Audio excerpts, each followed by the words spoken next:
you know, fuck all that, right? Just gonna dive straight into it. Hopefully everything will get kicked off here soon.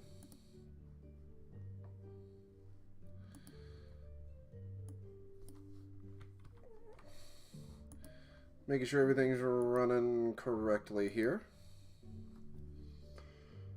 Alright, we are up and going, making sure kick's running alright.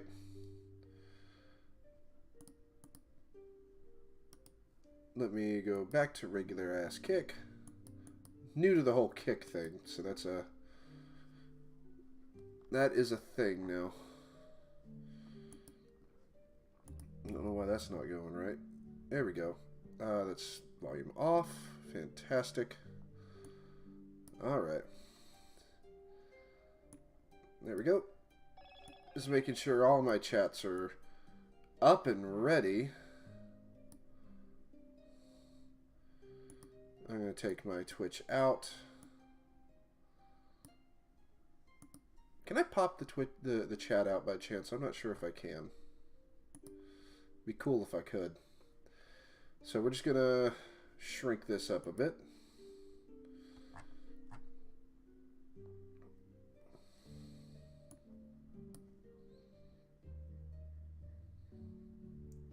Just making sure everything's running as it should.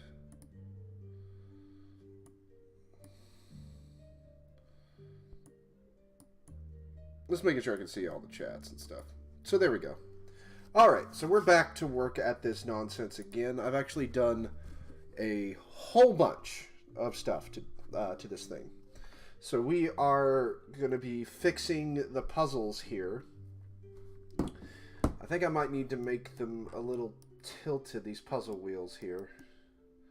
Not sure, though. That might be something I do in a minute.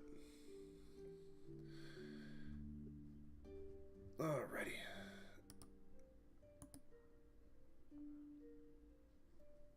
Okay. I wish there was a way for me to pop out the chat. That would be great if I could. Let's minimize that, get everything going. Move my mic so I can see stuff better. Alright. Alright, there we go. I'm going to set that there so I can see everything at all times. Alright, so we're just in this mess here. Turn the music up just slightly. So we're just in the thick of it, in the thick of this mess here. Let me make sure I'm on everything here. Just making sure I'm all set up and ready, even though I probably should have done this well early. Way early, I should say. Alright. Oh, I might want to take this.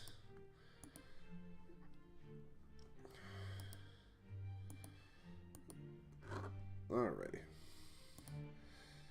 Making sure my Discord group knows about it.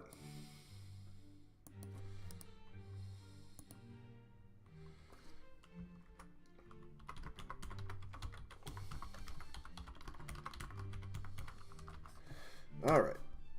So that's... And everyone, huzzah. Good. So that's set. Everything there is good. There we go. Popping out the keek. Let's just set that there, just so I can keep an eye on everything.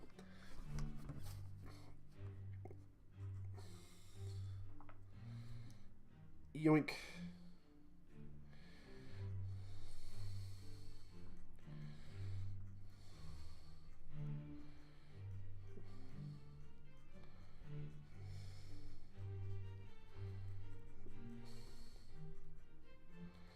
Alrighty.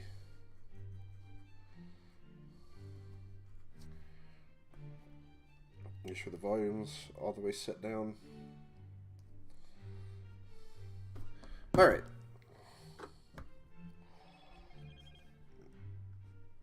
So everything there is set and pretty damn good, if I might say so myself.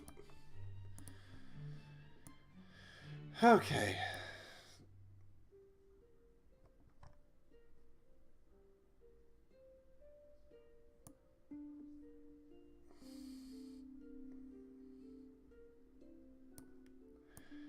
Alrighty.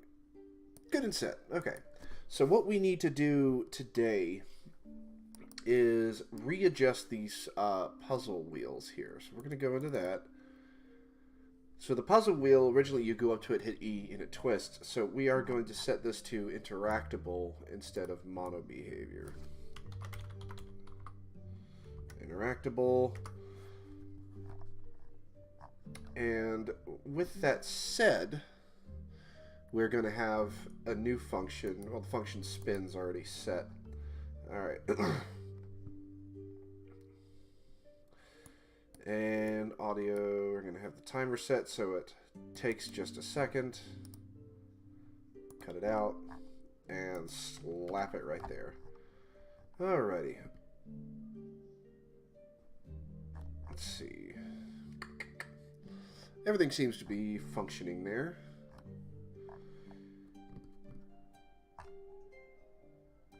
Alright.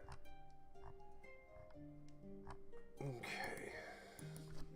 So we need to create the override void.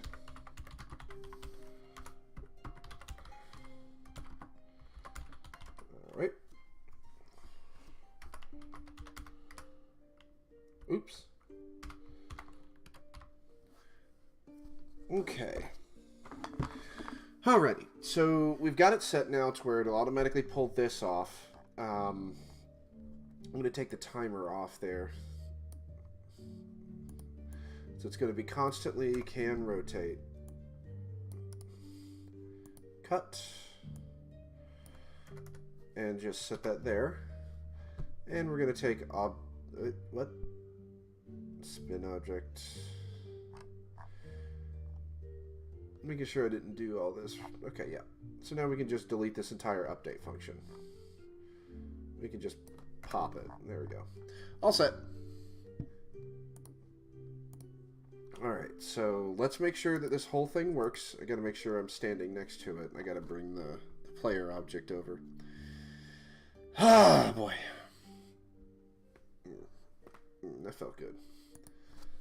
It always takes a minute whenever I'm streaming. So what's everybody up to today? Hit in the chat, tell me what you're going up to. If you're doing anything at all. Don't have to. You can just be lazy like me. Here we go. Alright, so let's grab the player. Alright. We gotta go over here because I think he's all the way over here. Yep. I'm over here always testing certain bits.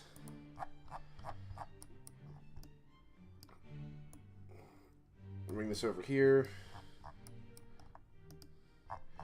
So with this interactable set on it here, if I just go to the whoops.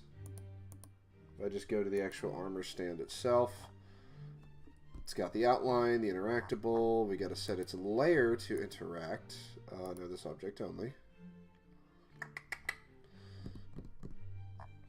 We're going to set its radius to 1.2 because I do want there to be some degree of distance, but not a whole lot. So let's shrink this. Armor stand, and armor stand. Oops, not 31.2. Jesus. That was a bit much. That was some overkill, wasn't it? Alright.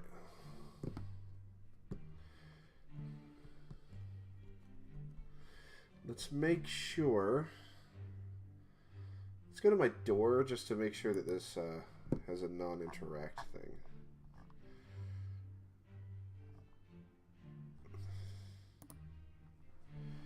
Alright, now let's test it. Oh, I need to put a collider on it. I don't know if I put a collider on that thing or not.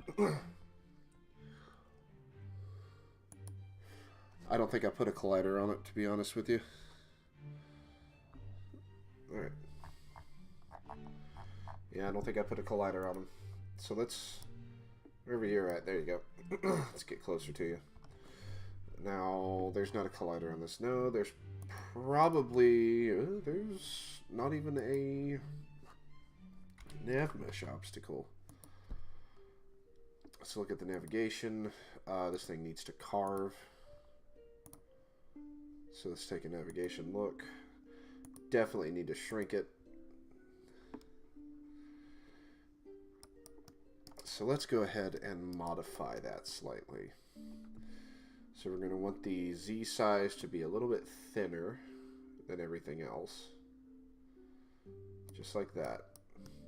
Because I don't want it to be too horribly distant.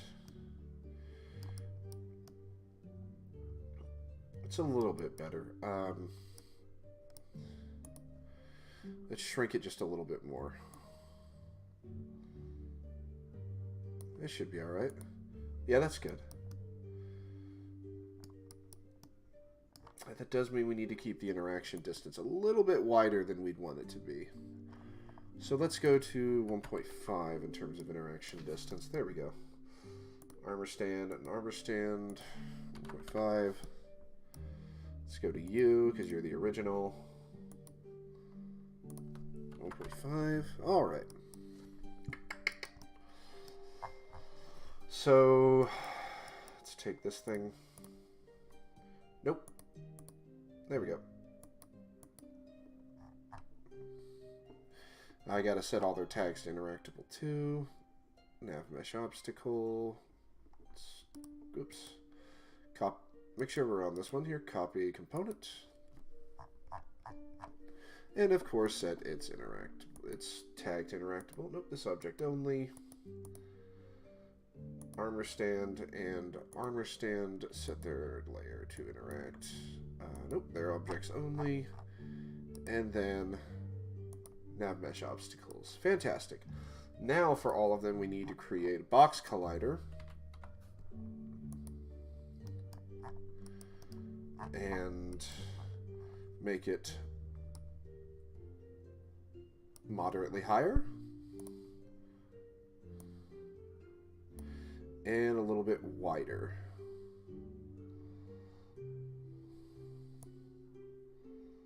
There we go. So we're going to take that box collider. Well, first I want to just select the one that I was there on. So copy. Go into these two and dump it there.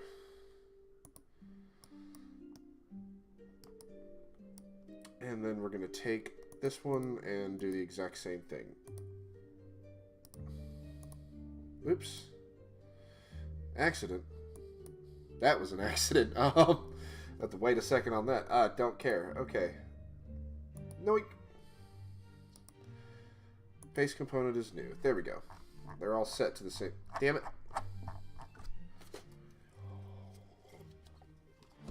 Alright. Let's test this out. I did move myself to this room, right? Yeah, I'm right there. Okay.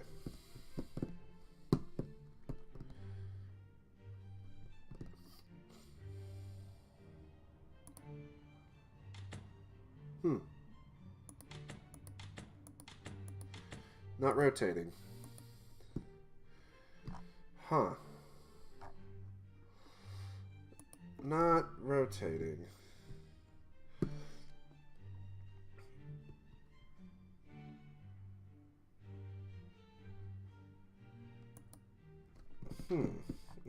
Okay. Alright. Cardinal points.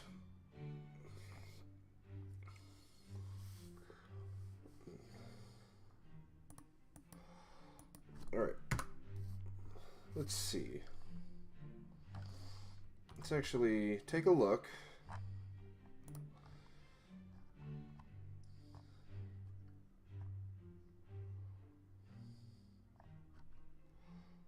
Ah, there we go. Just take that. And then we delete all this shit. Completely whiffed that I had to go back and do that. Oh well. Alright, so spin. There we go. Alright, let's test this out. Oh, I am going to type into both.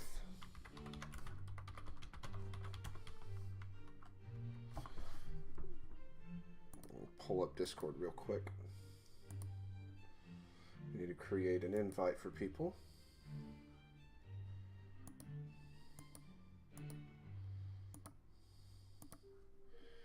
All right.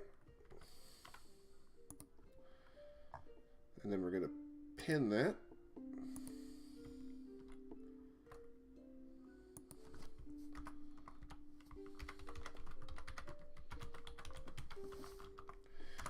There we go.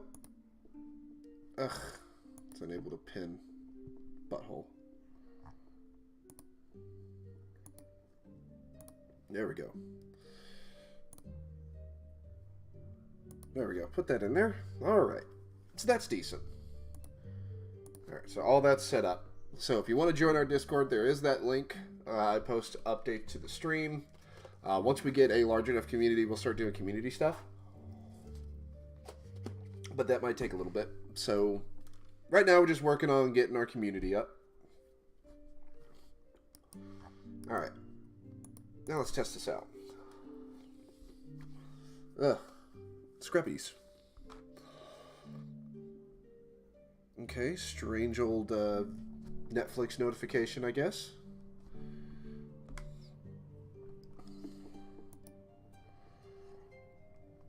Alrighty.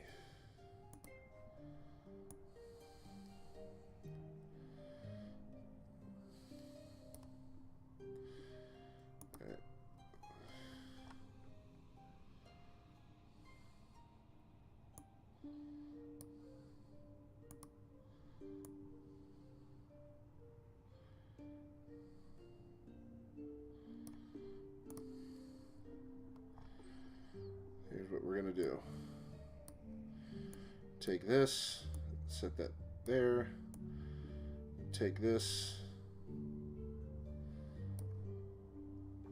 and do the same. Here's what we can do here.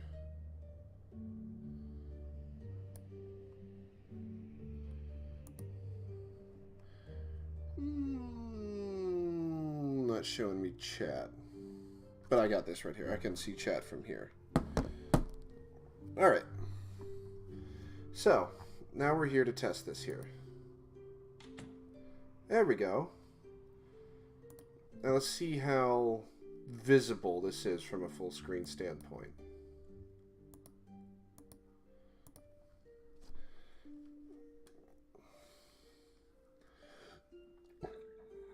Excuse me.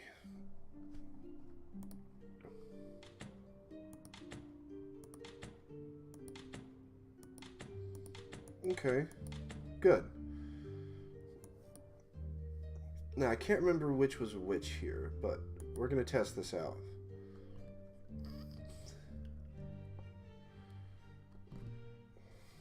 I think it was just 3 spins each.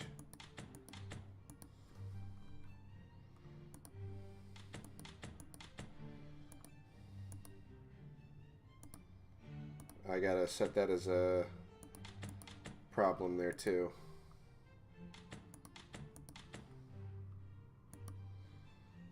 Is it not solved?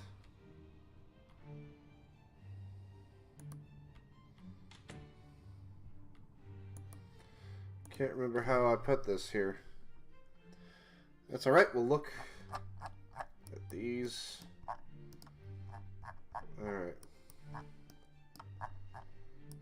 Oh, that's right.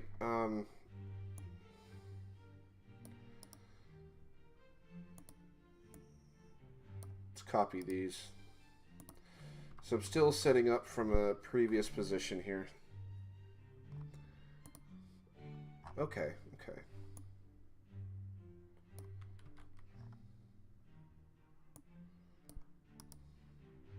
Yoink. Let's go right here and set it the, oops. God damn it.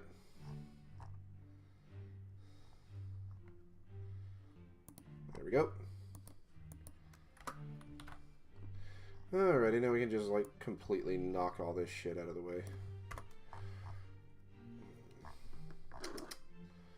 Puzzle script. Let's go right to here.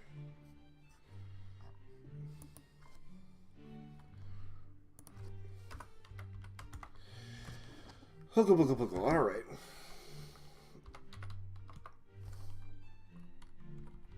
Puzzle script. Oh, wait. What did I set that one as? Puzzle control. Okay. Puzzle control dot solved, and obviously set it to null. Alrighty. I am way too far off to that side there. I'm going to scooch over a bit. Cut and paste. And then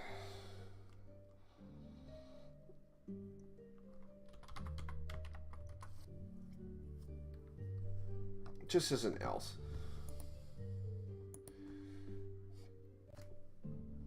All right. So that all works in terms of the basics. So let's hold on to that.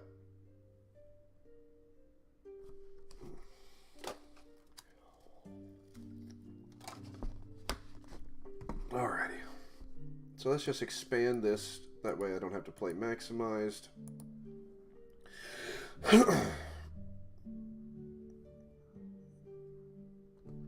Because I think it is just the three. The three one-way. Oops.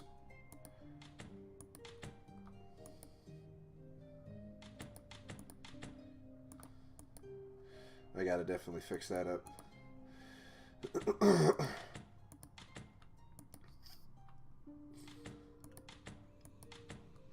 Yep, that solved it, so that's good.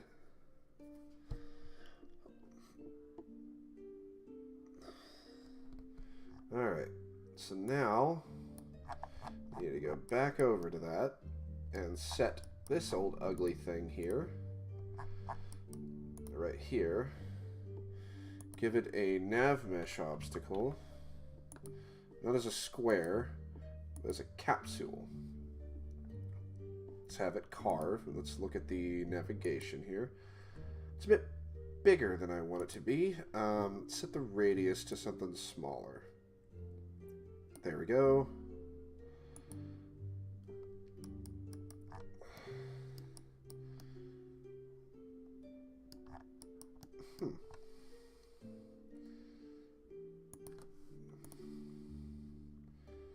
Let's see if we can't push that down. So that doesn't do too high.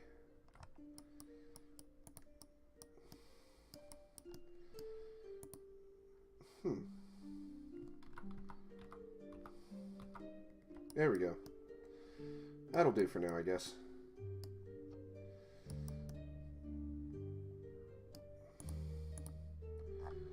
Huh. Alright, so let's X out of that. That's right, we gotta go out of that. Okay. This was one of the last things I had to do, too.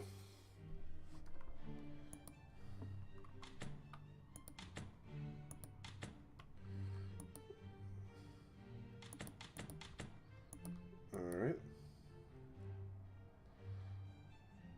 Why am I moving so slow around it here? Oh, it's because of the radius. Okay. 0.5. There we go. Just for shits. That way I'm not trying to walk around this thing.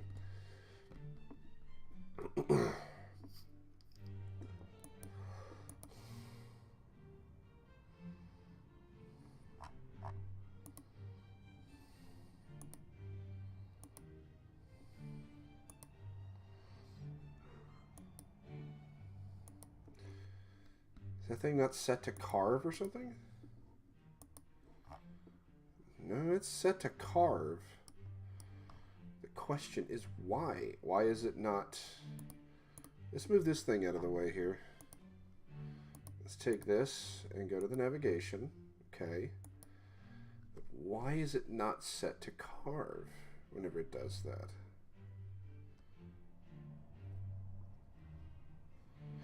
Oh, because it's set to only carve when stationary. God, I'm an idiot. There's my stupidity shining bright.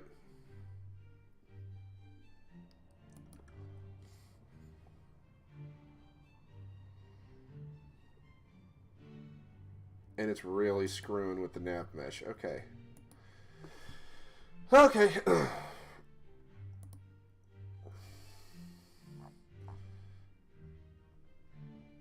So we're going to take the rotation script, set it on the sphere.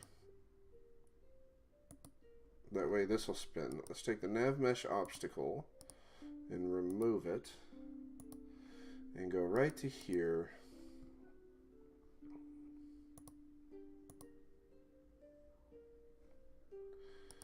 And paste it. Navigation, we need to make this a bit bigger. Let's put it to 2. See what the carve does. Okay, the carve is fine. Alright.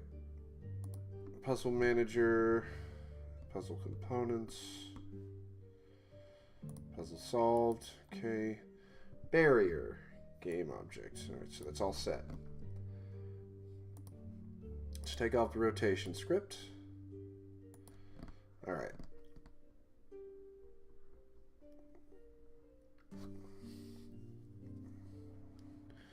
Let's look at the navigation. Good, it's still set. Good, good, good. Has us moving around. Fantastic. Alright. That works.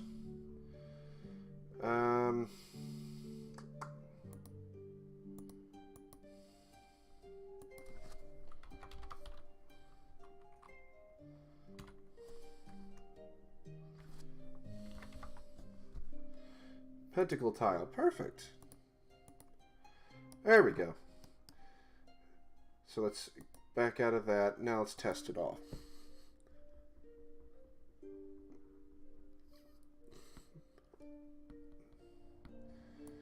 Alright. So we can't get into that. Okay. Now let's go to puzzle script here.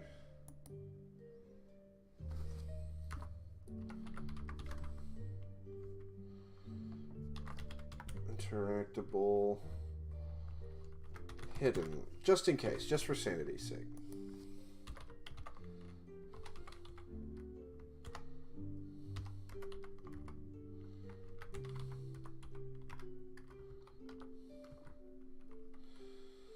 If it's solved, set it to true. Get it to else. Did not enabled equals false. Okay.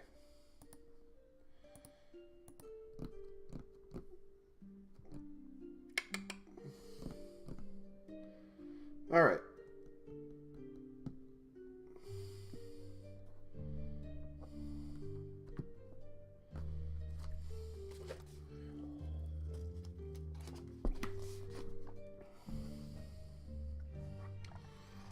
All right.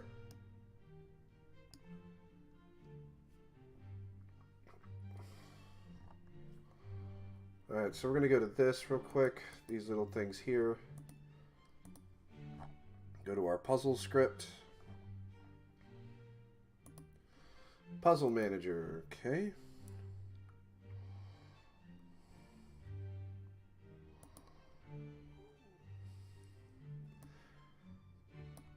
Oops, we did this a dumb. Let's go to puzzle manager. I had this all backwards. This was my stupidity here. Puzzle manager, okay.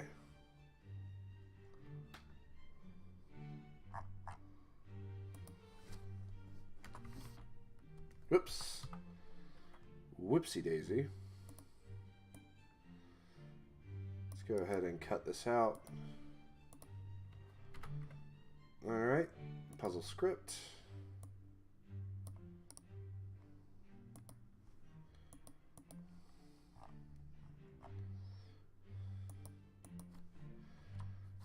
Oops. So let's just dump this.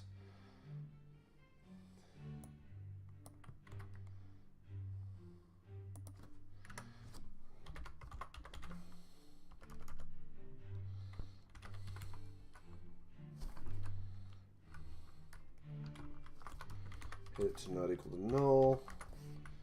Right there.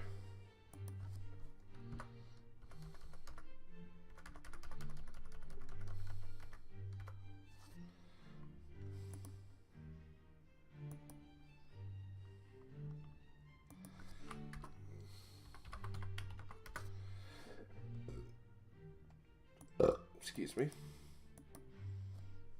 Oh, wait, put that there.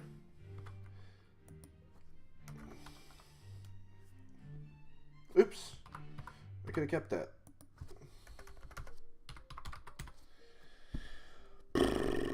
Okay.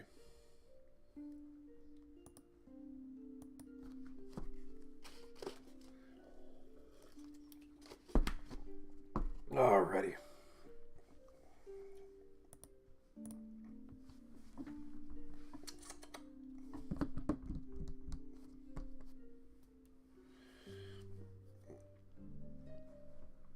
Alrighty, so that seems to work just fine. Alright, so now puzzle manager hidden. So we're going to hold on to that. Oops.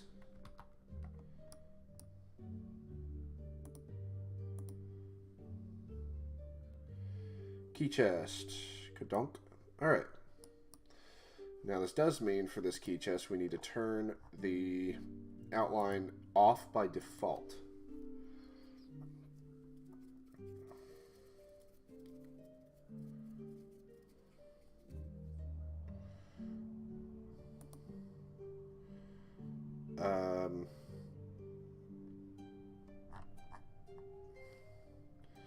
Let's do this real quick.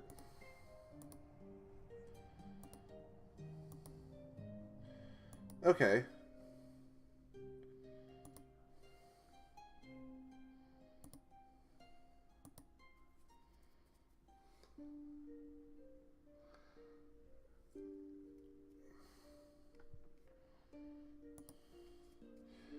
Huh.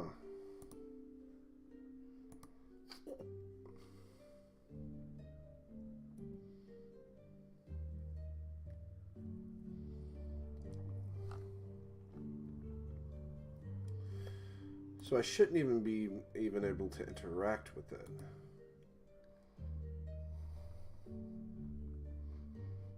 Huh. Interesting. So at least that turns the whole thing off. Let's go to the interactable script. This is my current one. I think, right?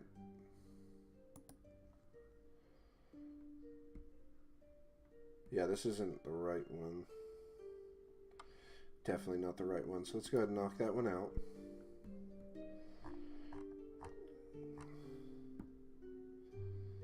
Let's see.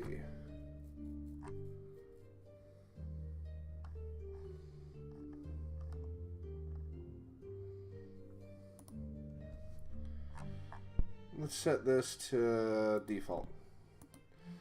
Can't remember what is the script that auto turns that into interact.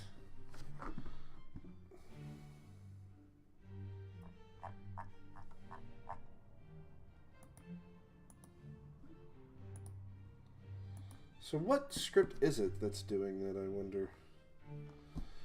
Is it open chest?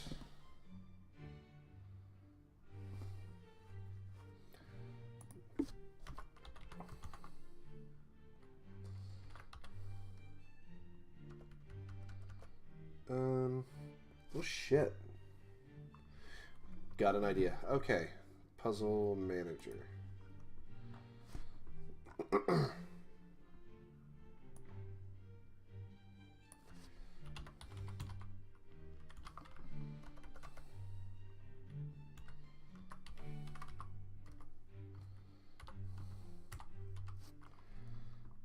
It's if it's solved, so it's going to set it to 13.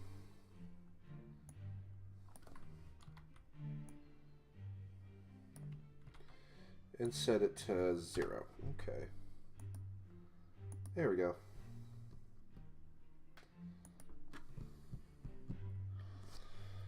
Alrighty.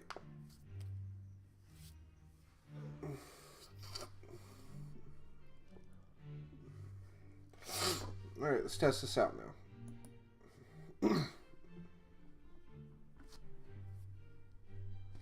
So this should disable me from being able to click on it.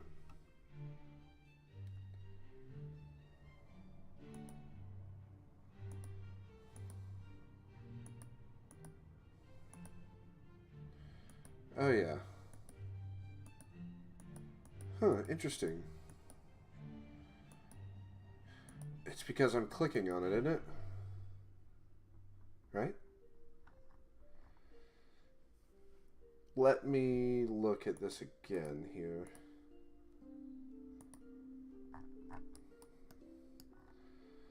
Let me remove the cylinder. Delete. Just turn it off, I guess. Jesus.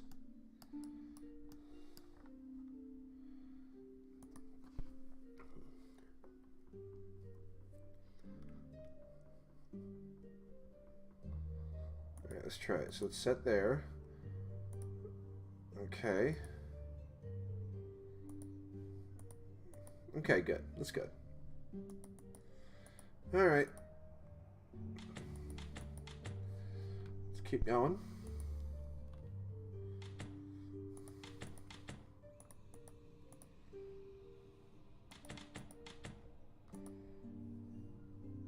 And here comes Wizard. Alright. There we go. Boss key. Alright. Let's interact with this thing here.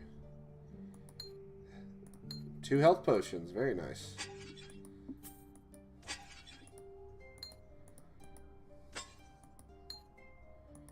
And an axe. Nice. Hi, Wizard. How are you? That's my cat, Wizard. She's an absolute goober who has to have her body around what I'm doing at all points. It's very rare that she isn't around me all the time. Let me try to shut this door. Close enough. Alright, so that works completely well. Fantastic. So my question for now is, what? Finally decided you didn't want to hang around? What you staring at? No. She's looking to get out again, probably. She's also very indecisive. Very indecisive. She never knows completely what she wants. So my question of the day is, why is this not unlocking when all of the levers are locked? So we are going to play through this all the way from the beginning until we get to that point where we can unlock the door. So we're basically playing through the entire prototype for now.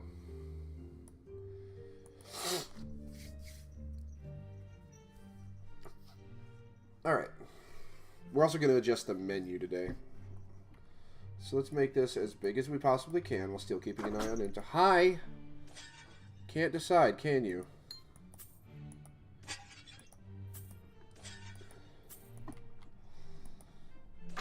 She's just indecisive today.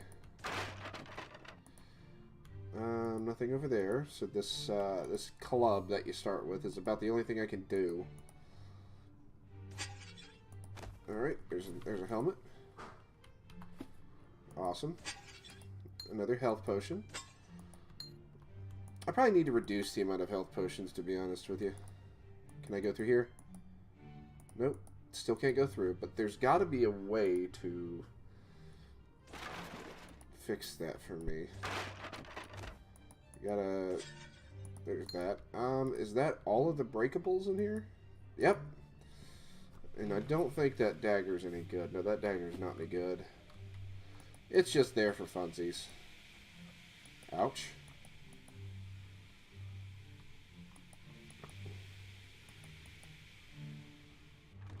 Alright, here we go.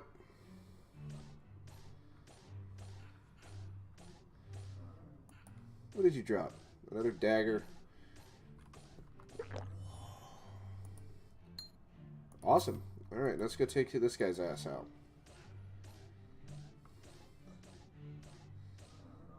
Another health potion, that's always good. Got the red key. Turn that. Don't need that because we already got one. Another health potion. Guess it's always nice to have one of those. There should be some more breakables right here.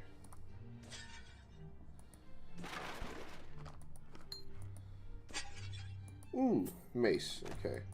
By the way, these are all randomized, so I have no control over what loot you get. There we go. Alright, so we got a mace. Now these things are undead, and I have weaknesses and such set.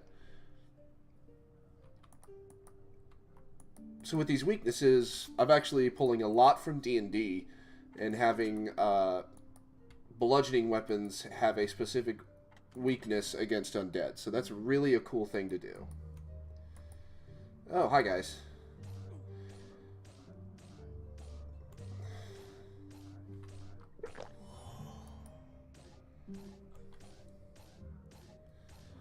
There we go. Now the coins really aren't for anything. They're just... Oh, hi. Oh, I added an extra one. Shit.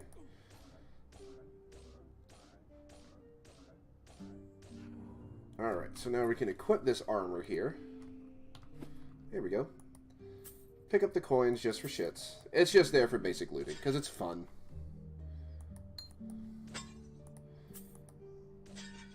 Alright. Don't I already have that? Yeah, I've already got that. Let's put that down.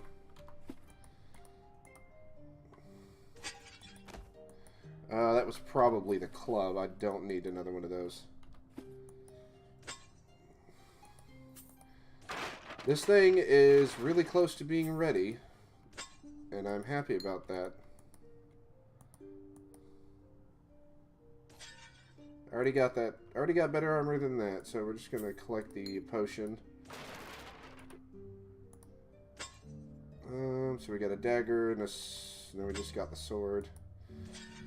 Where am I going to get a shield? Oh, that's the floor spikes. I wonder what that noise was. I'm thinking, like, what kind of audio is that?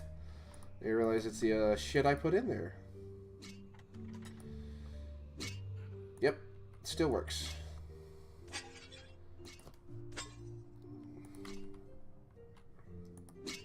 Alright. Now let's make sure that the secret door stuff works. There we go. So that's there. Let's go ahead and try to disable the traps. There we go. So we got plenty of healing potions.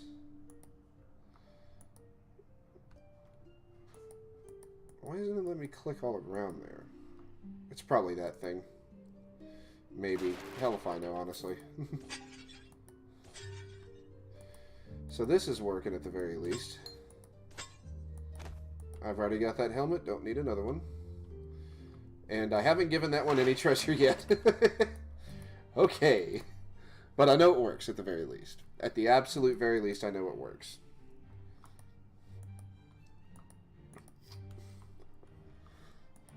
Alright. Let's go back through all this. That is leather armor that we don't need because the plate armor is indeed much better. I don't think I've put boots on here yet. Boots probably aren't a piece of equipment yet. Alright.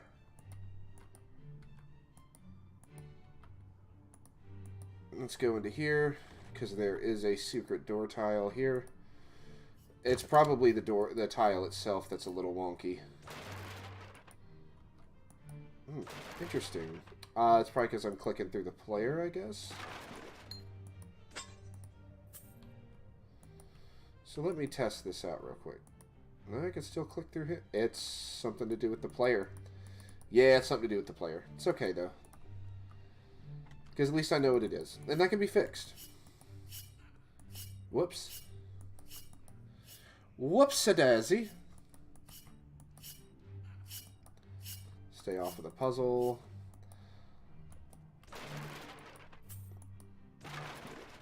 Alright. There we go. There's a shield. This thing is almost ready for the initial first round of tests. Don't need that shield because I know that shield is worse. But let's just pick it up for fun. And just see what everything does. Yeah. It's cool to see all of this stuff working properly. And this is where the danger sets in, because now there's ghosts. And ghosts are dangerous. Ghosts do hella crazy damage. And that ghost, for some reason, wasn't hitting me. Huh. I probably have to set its mask layer, but that's okay.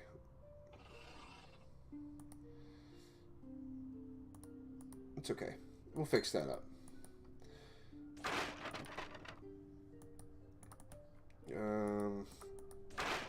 Why was it not letting me pick that up? Do that. I already got the mace. Anything else worth knocking over? Nope. Alrighty. Oh shit, I forgot to turn off the trap.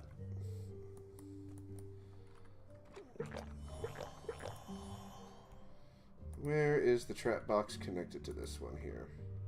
There you are. Try it again. There we go. Alright.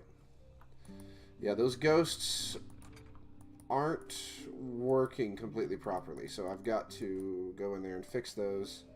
Oh, look, there's one here. Yeah. Now, I did unlock the secret room up here, so we're going to go into that, too. So right now, I've literally got the best gear option for this dungeon.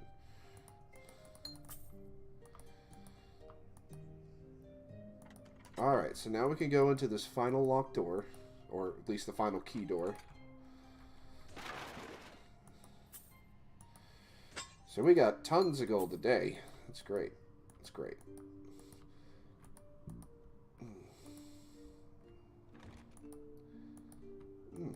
Yeah, there's something wrong with the player's collider object here.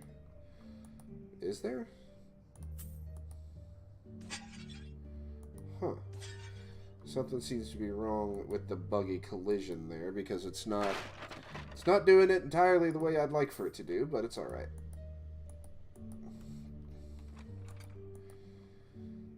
Might be something to do with the UI. I don't know. We'll figure it out. More traps. Already got that plate body. We're wearing it. Because, yeah, it's somewhere clicking around the center here. We'll figure it out in a second. So far, everything looks alright, though. Like, on the grand scheme of things, it looks alright. And I am leaning too far to that side. Okay, good. Those things still work. Fantastic. Alright. Originally, there were supposed to be teleport traps there, but I decided to knock those away. I think I know what it might be. I think I know what the issue is. We'll figure it out in a second.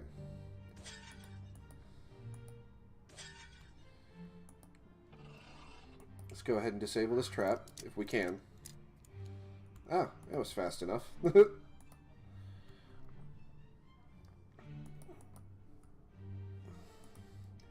Alright, let's just go ahead and leave this completely.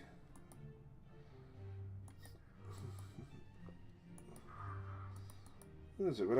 Was I already in here? Yes, I was. Okay. Can't remember if I was or not.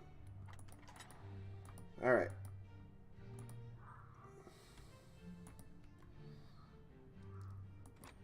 Alright, so that should have deactivated everything here, right? Yep, I don't know why that's not coming off, because that thing is supposed to come off. Oh, shit. Hi, how are you? So I gotta increase their threat range.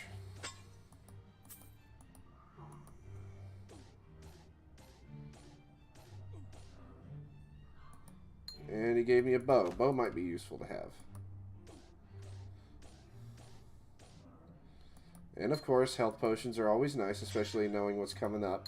But I might need to reduce the amount of health potions you get. Which means I might just remove some of these boxes and stuff.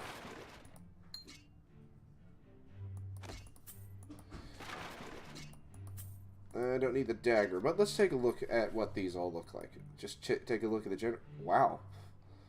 I did not realize that the leather body I set to have a higher defense rating than the plate body. I might want to go fix that. Ouch. At least I know all that works, though. I already have a bow, so I don't need that. So far, this is looking pretty decent. I'm not going to complain about it.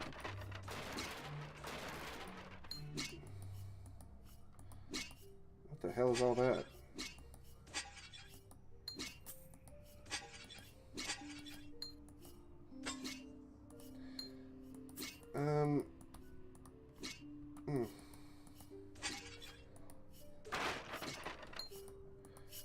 Let's see.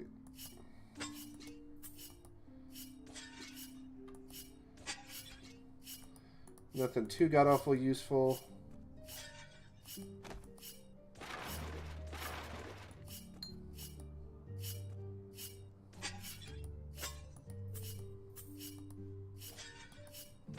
Alright, so we're getting pretty good stuff here for all these drops on this. That thing must be out of a sort of bounds. Yeah, it's probably just the navigation. Let me take a look. It's probably held off by navigation. Yeah. I can't get to that, so... Apparently I fucking can. Okay. Why wasn't it let me do it? Huh. It probably has something to do with these two, which is fine. Which means I just have to be more careful with how I space things out. Which is not impossible to do. Ouch.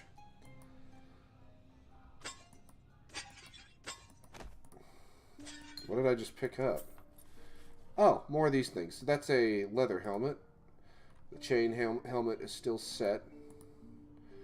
And we can drop it. And drop, drop, drop, drop, drop. And we can drop that as well. Because we don't need all that nonsense. Alright. Oops. Wow. I just went through a wall. I did not realize I hadn't done that. It's alright, that's what these tests are for. Alright. There's definitely something right there getting in my way.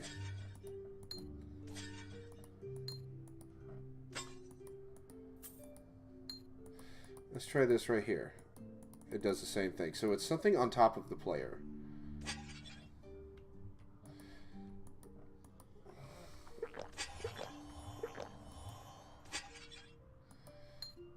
So yeah, I'm probably going to have to reduce all of this shit here that we're getting.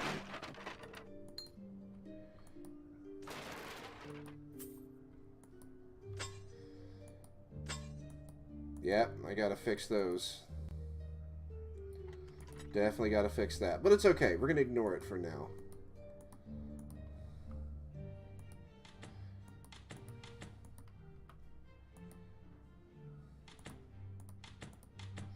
So let me go to the player as we speak, in fact. Let's see, what exactly is getting in the way?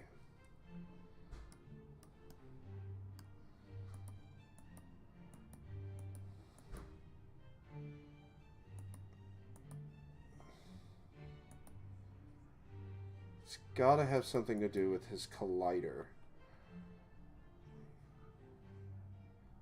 Yeah, we're going to adjust the collider real quick just to see what occurs.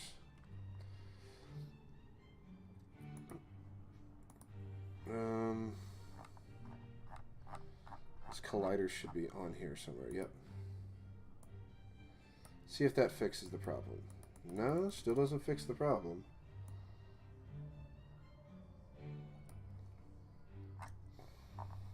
Let's go to his motion script, so close that off. Close that off.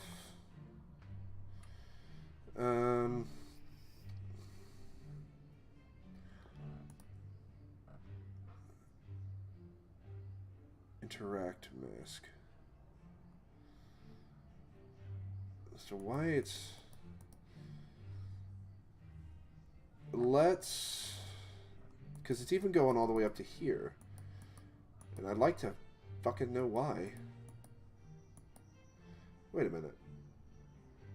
Wait a minute. Let's go to my UI. And take a look at those. Let's go to the level up slot. And let's go to 2D mode.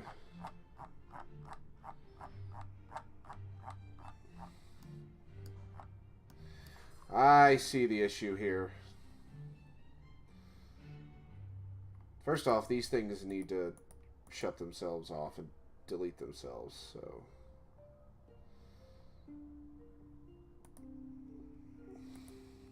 Wait a minute. Let's see.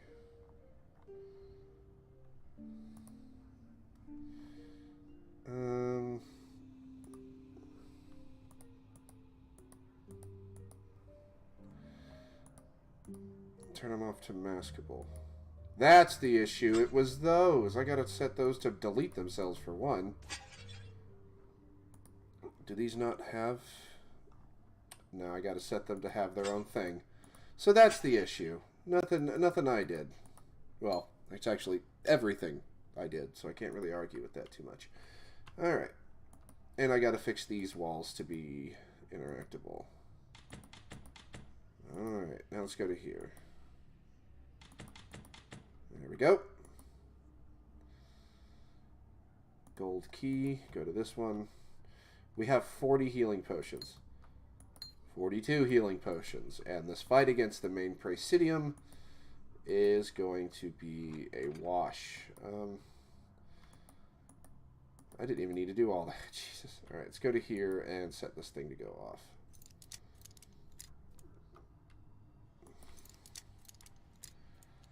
Alright, there we go. Alright. So I need to set on those things an automatic disable, and those were not disabled like they were supposed to be. Might be a different trap box that they're associated with. I don't know. I gotta fix that too. Tons of stuff. I've already got enough healing potions to last me like forever.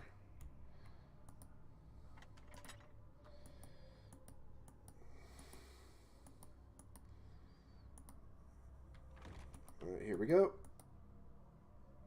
There we are.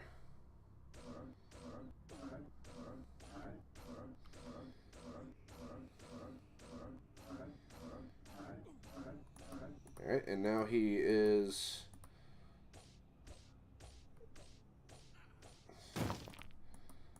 I gotta set his attack speed to be a little bit higher.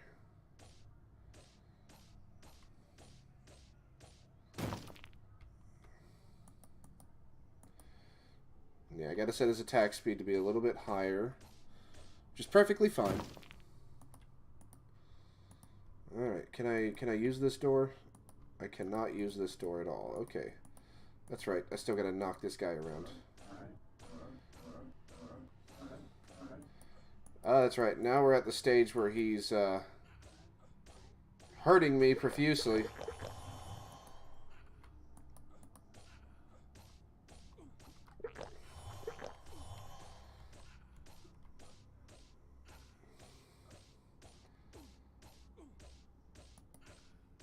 How much health did I give that thing? Let's set that to a pause for a second. Jesus.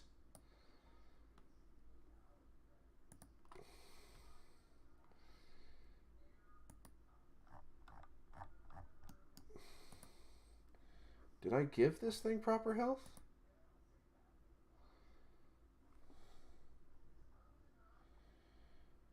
No, it's not letting me hurt him.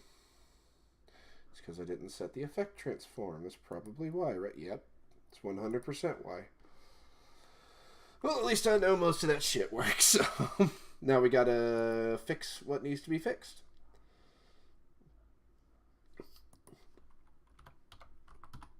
Oops, not spam. Let's see. Skull spawn, stone coffin. Oh, well, I thank you kindly for following, Mr. Mean Galaxy. I like that.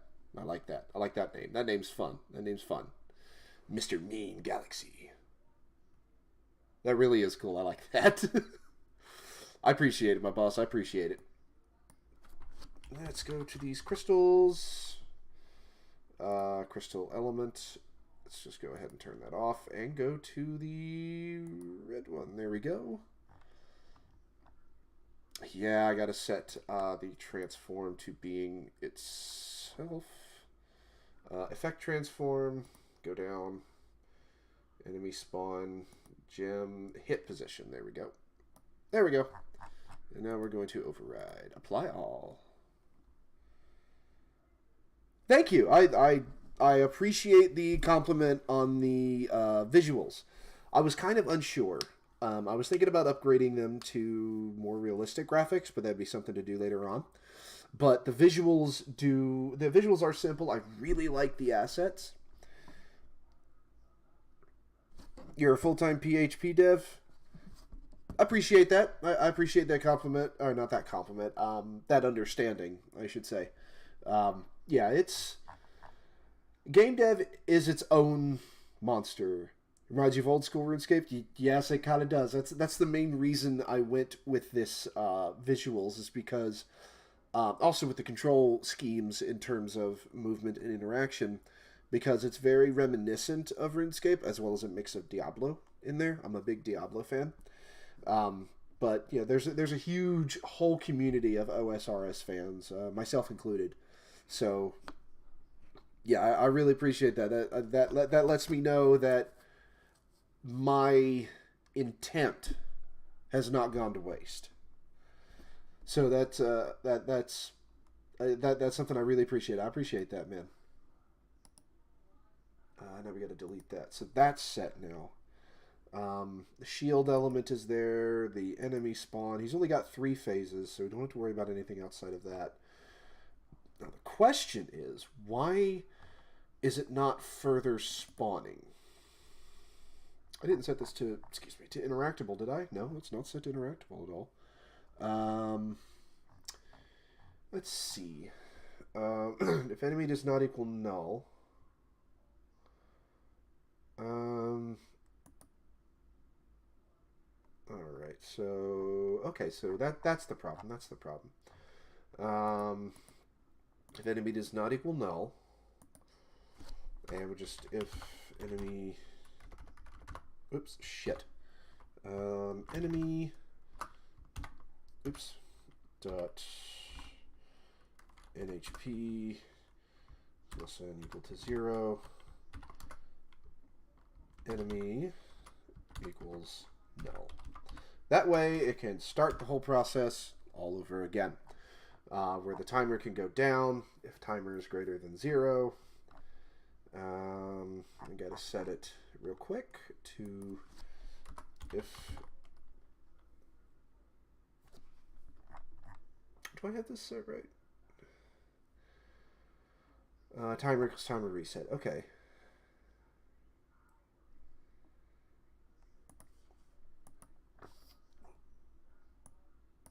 Alrighty, so if it equals to null, so we are, that should be all right there as a matter of fact. Oh, got to take this if statement out real quick. Alright, here we go. Let's save all that. There's no fuckies. Okay. So now we're going to go through and set all the barriers to be correct. How long have I been working on this game?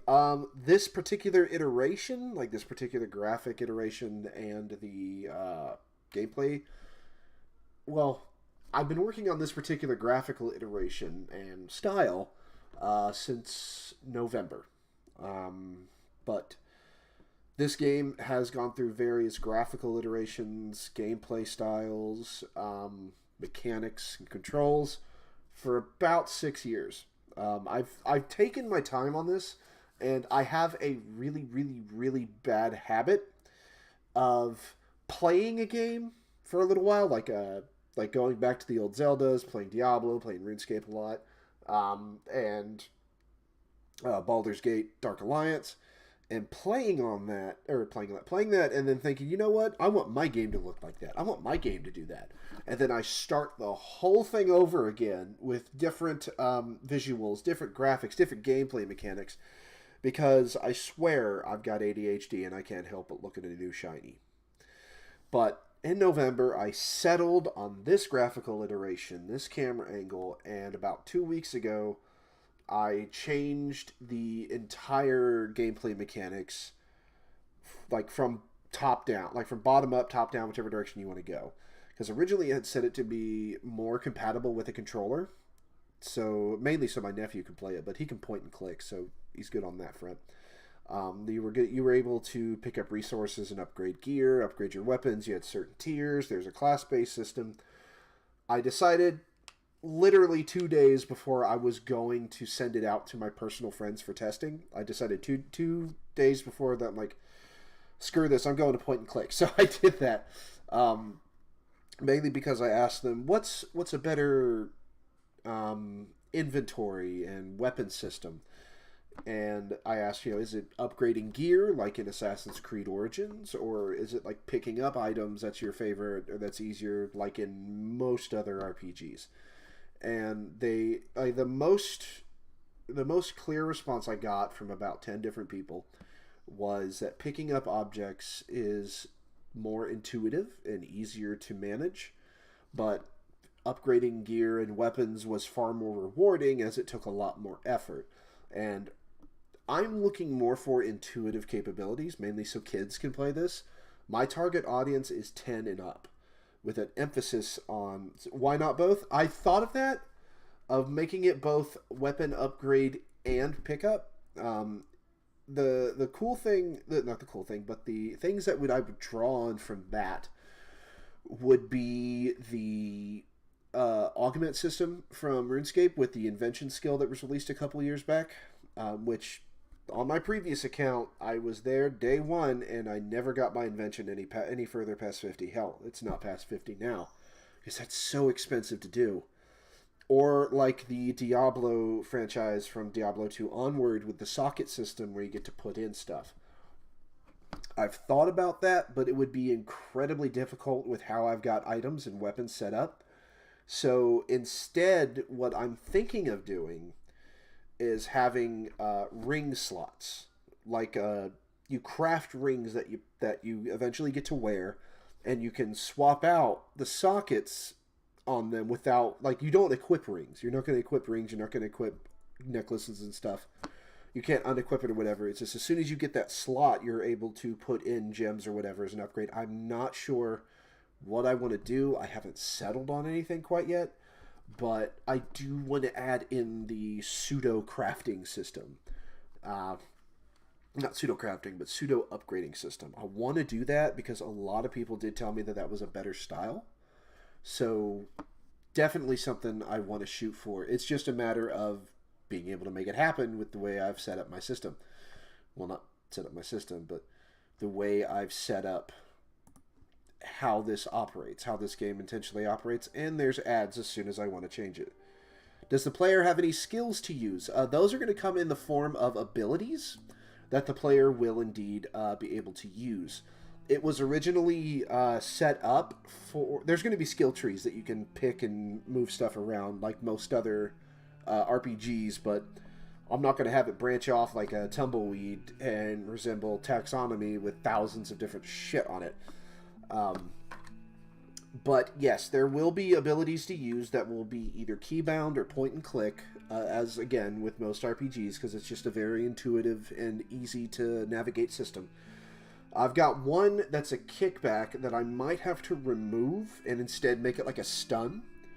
And I've got one set to where you summon in like a ghostly knight that brings his sword and slams it down. As a matter of fact, let me pull that out.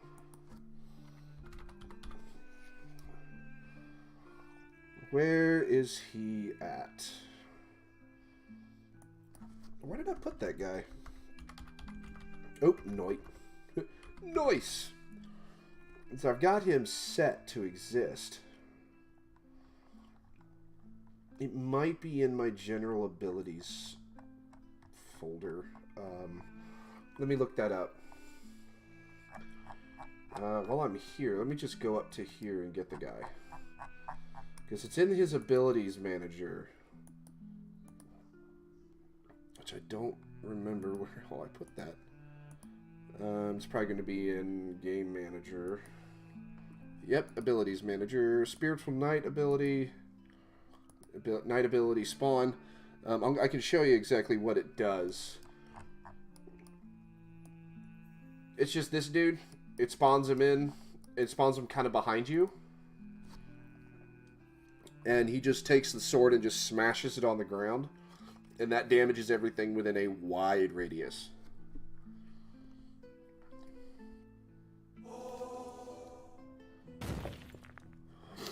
Yeah, it just summons him in, he slams the sword down. It's very basic, very simple. I didn't want to overcomplicate it with the initial prototype, which this is being made mainly like rushed forward, mainly for the for an event I'm going to called the Game Design Playtest event up in Ohio at a store I used to go to when I lived there, called Epic Loot. I'm a big Warhammer fan, big D&D fan, and they kind of specialize in that kind of stuff. That and comics, Magic the Gathering, board games.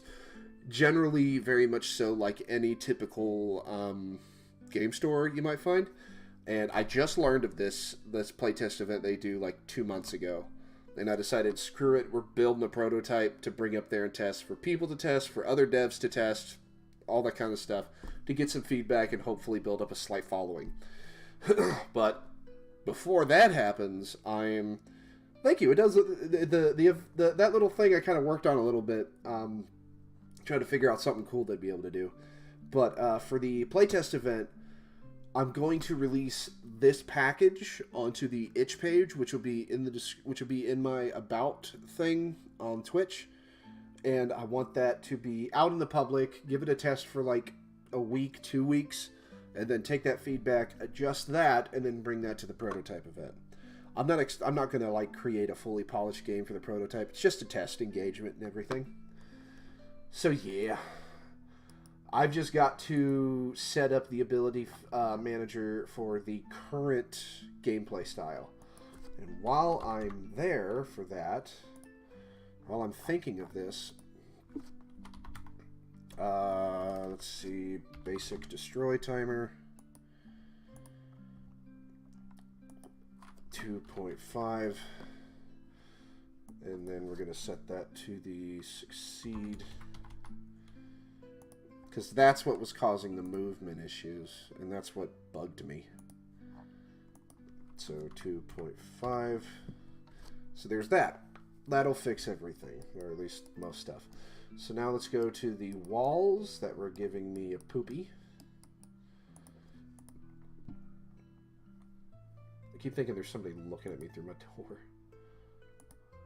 Alright, so we need to take this first wall. We only really need to do it to one nav mesh obstacle. Look at navigation.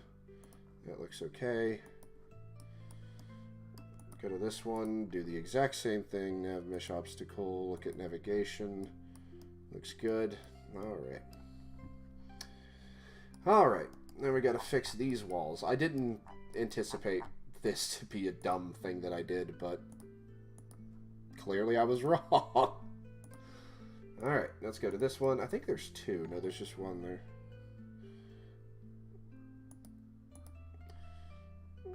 Oh. Thank you for subscribing, my friend. I think that's on YouTube, isn't it? We got a new subscribe on YouTube, which is awesome. Appreciate the subscribe. It really does help me out move forward a bit. Builds a little bit of a following, I suppose. I do appreciate it. Alrighty, so activate that obstacle. Activate that one too. And I think I have these ones over here. Yeah, I've got 2 here and 2 there. Let's see if maybe... check all that again. Oh, that was you again? I appreciate it anyway, man. I appreciate it anyway. In either case, I appreciate any of the support, man. You have no idea how much that does mean to me to see any kind of support I get for this. And I love every last one of you guys. Oops, there we go. Alright, so that should be that. Let me go ahead and say... Whoops. Come on, damn it. There we go. I accidentally hit the minimize. Because I'm dumb as dirt sometimes. Alrighty, riggedy-roo. I'm having asthma issues. Alright. Now, normally I'd pretty much be coming home right about now because I take my nephew out skating, but it is absolutely pouring out. Or at least it was. And it is drenched out there. Absolutely drenched. So, oh yeah, there was this secret chest. So let's look at the secret rooms. Secret room B. Yoink. Alright, so this chest, I don't think I even put anything in this one, did I? Standard chest. Yeah, I didn't put jack in that. Let's turn... Let's just go to it, see what I've got set. Open chest, loot item pickup. Just have that be that. Save. Let's go to the secret room and just knock that out. Okay, yeah, I was about to say, like, all of that just turned around, or just turned off. And then I realized, oh yeah, I just did that. Because I'm an idiot. I can be dumb sometimes. Nothing wrong with admitting that.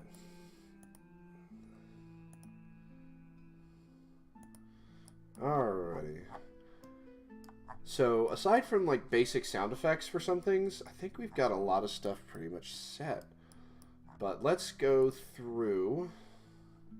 Let's go to navigation.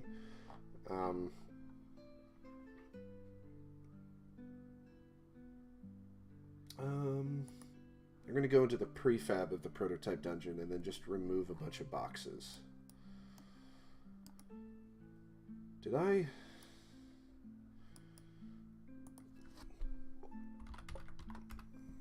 Dungeon box.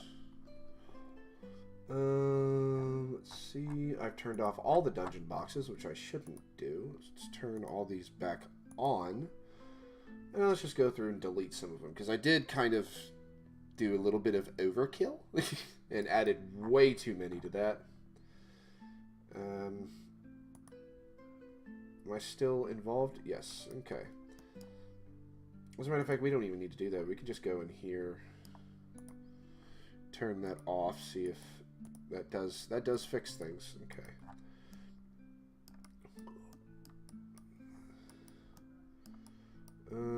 Or better yet, we can go into the loot script here, the loot drop, right there, and adjust. Type 0 is what? Gold, resources, and potions. 2 is potions. And we will do this to have a range of 15, and if it's above 10. And gold will have the range set to... Let's have it set to 10, and if it's above a 7, it'll drop some gold. All I have to do is just literally change the odds. So, cool thing about this loot table is I'm going to expand it, and there's going to be tiers of gear you can find from different monsters and chests and stuff, just depending on where you're at and what you're happen to be fighting and killing. But I can actually adjust the chances of getting certain things, which is a really cool thing for me to be able to do. So that's all set, and now it's much more difficult to get these sorts of things.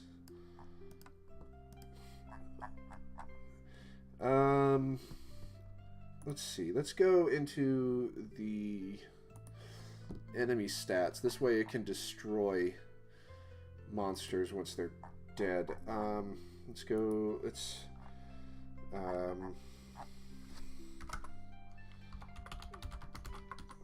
basic destroy timer, dead timer.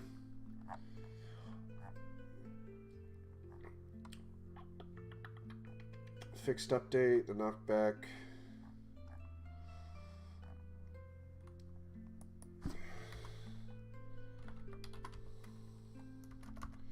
Timer. Dead timer. Dot enabled equals true.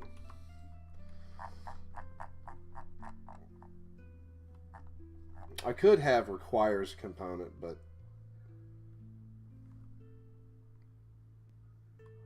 you know what? I should do that. So I'm going to go into interactable, just so I don't have to type it all out. There we go. There we go.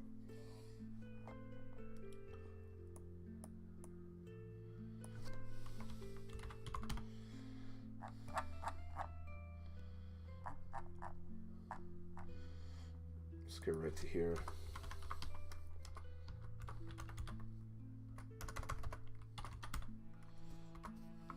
There we go. Problem solved on that front. Alrighty. Alrighty.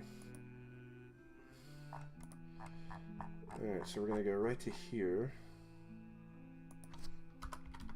Dead timer dot enabled equals false. And dead timer dot timer equals 2.5f. Oops, wrong button. There we go. This way, I don't have to destroy them manually or do anything else to do that. They're just going to automatically take themselves out. Once they're dead, they will destroy each other. That way, I'm not overloading things. That's why I like the concept of a basic destroy timer. It's very easy to do. As a matter of fact, if you want to use that, looks like I got to pull it up. God damn it. God damn it. I got to manually do that shit. Let's see. Enemy object HP, destructible, should be right there. Let me pull it up. If you want to use it, it's right here. It's pretty simple. Yeah, it's very simple. You can just pause the screen and copy paste. I don't care. It's a very simple script that actually helps out a lot, especially if your game is going to be open world like mine is. Mine is going to be open world. It's not going to be something on the size of Skyrim. That would take way too much work. But this is going to be released in 2026, spring of 2026, so I've got to really buckle down, which is perfectly fine. Let's make sure this door's stuff works properly, because for one reason or all the others, this door's door lock visual isn't shutting off when it's supposed to. So let's go to the levers and just enable every single one of them. Let's go to this one here, dungeon lever. Let's just go to all of them and have them all set to... There is a script that is not active in every one of them here. Dung lever.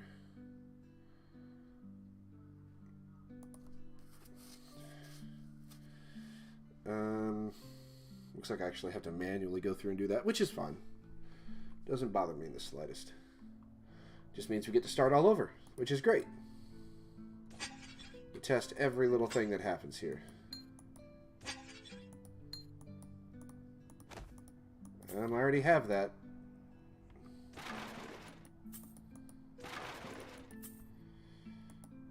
Oh, I meant to go in there and set that thing to maskable. It's okay. We'll be alright. This is just testing for all the nonsense, so anyway.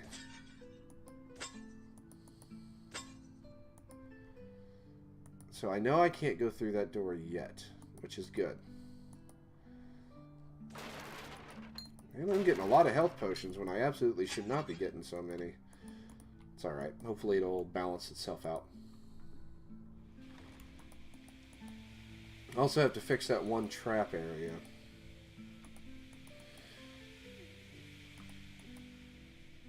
And I got to adjust their threat range for this purpose. Uh-oh. Got 3 of them.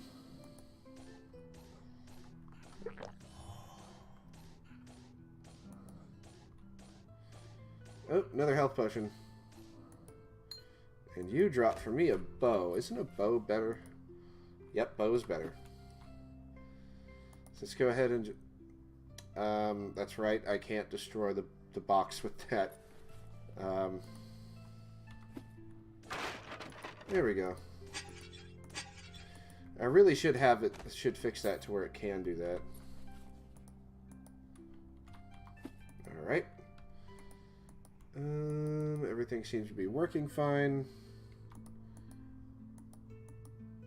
There we go.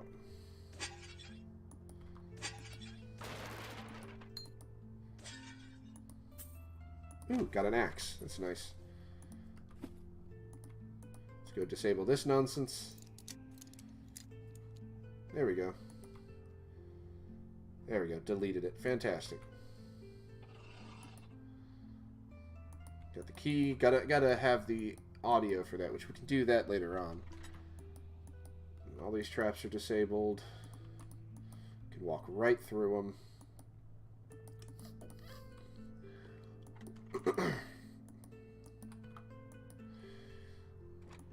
Alrighty. And now this is where all these guys turn on as well.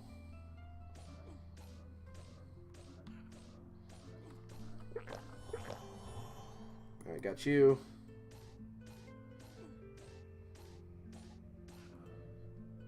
Alright, coins. Still just got clubs. I might take out the bow and just leave it as melee weapons for this thing. What did I just pick up? I think I picked up the sword, which I don't think is a higher stat than the axe. Ooh, but we did pick up a shield. 9 to 14, 7 to 12. Yep, definitely want the 9 to 14. Yada-da-da-do.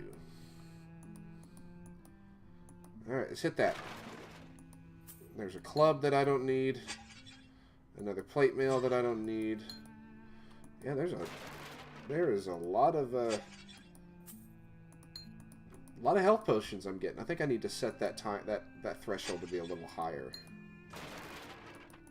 I might not have even saved it like the dummy that I can be sometimes. And we don't need all of that.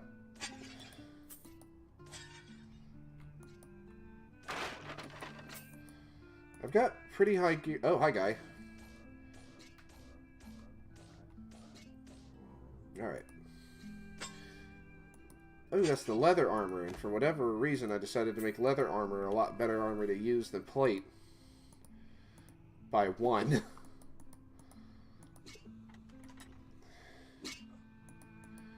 Alright. One of the main things I'm looking for is a mace. Because in this particular setting that I've got it set in, the undead are more vulnerable to maces. More vulnerable to bludgeoning weapons. As would be expected, because most of the undead are going to be... they're going to be skeletons of some kind. Zombies are kind of just, like, overused, in my opinion. But that's okay. That's just me. That doesn't reflect everybody's opinion or an objective opinion.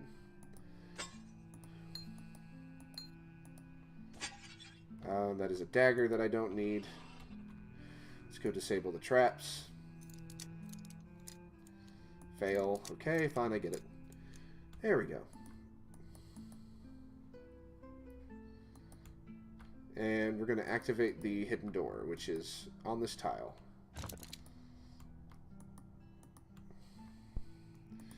Yay!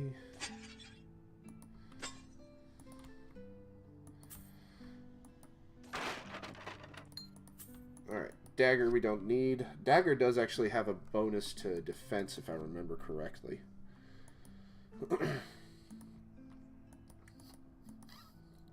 Here in a little bit, I am going to take a break for, well, dinner. But regardless, we are going to take a break in a bit.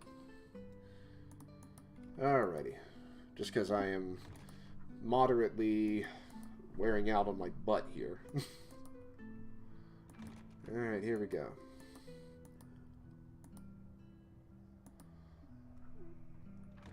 And I know there's a... Yep, there's a tile there. There's secrets.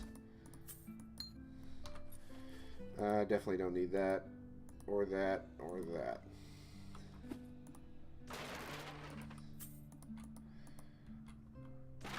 And health potion. Lots of health potions. It shouldn't be like that. Sliding blade traps.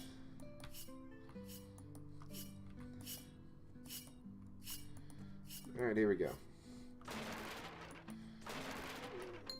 Yes! A mace. Instantaneous love. Huh. Spacebar apparently interacts with that. Don't know why. It's another thing to be curious about. It's alright. We'll mess with that. That actually leaves me...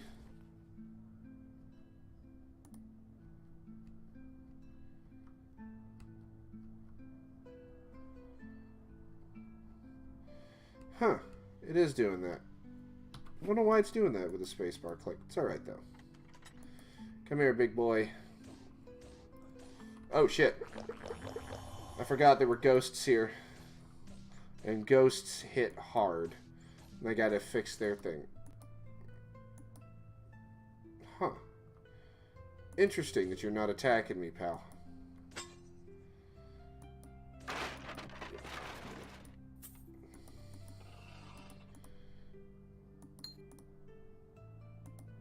Alright, so we gotta figure out why the ghost isn't attacking me whenever it's there.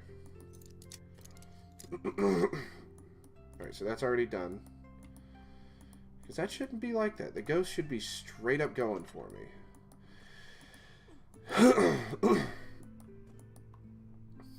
I probably should have looked at it just then. Definitely want that. Let's run through the blade and make sure that that's not hurting me. Okay, yeah, that's not hurting.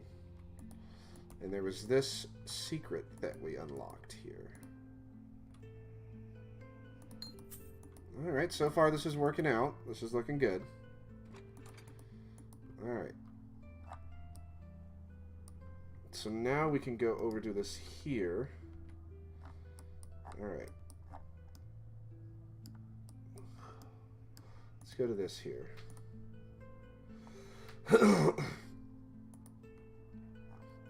This door is not locked. Okay. Door lock.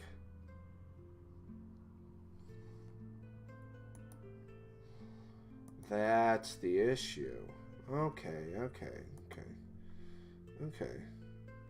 I see the problem now. Yeah, I have it set to the wrong thing. It's alright, that's why we do this. Fantastic. Save. Now we gotta figure out why the ghost isn't following me. Alright. So let's pull this out right here. Maybe it's in her combat script. Let's pull out the skeleton.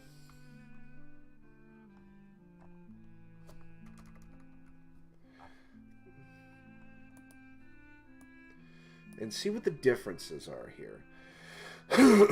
Turn speed set, player stats.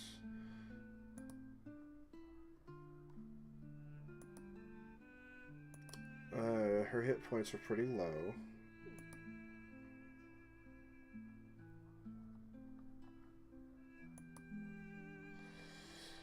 Okay. It's obviously some part of her combat script that's not...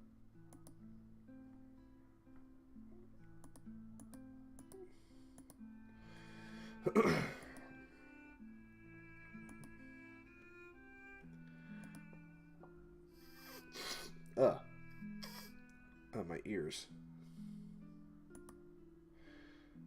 Player and barrier. Okay. Okay.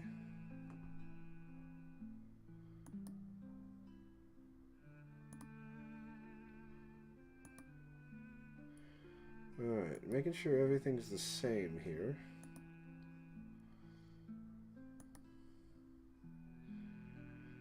So, everything seems to be operating correctly. Set the overrides. What's for dinner? 12 in the night. Actually, I have no idea what I'm going to have for dinner, in fact.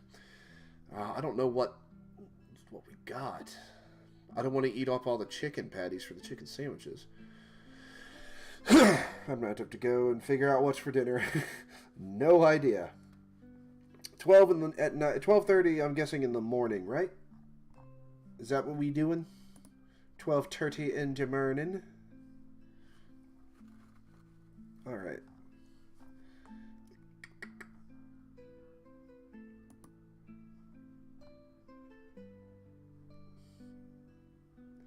Let's test this out.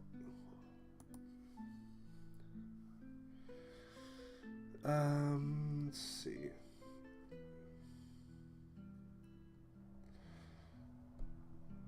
Where did they go? For the God's sake, where did they run off to?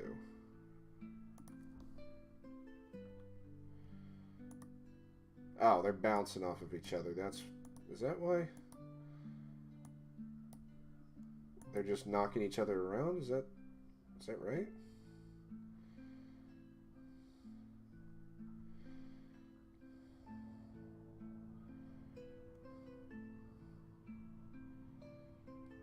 Did it just delete each other?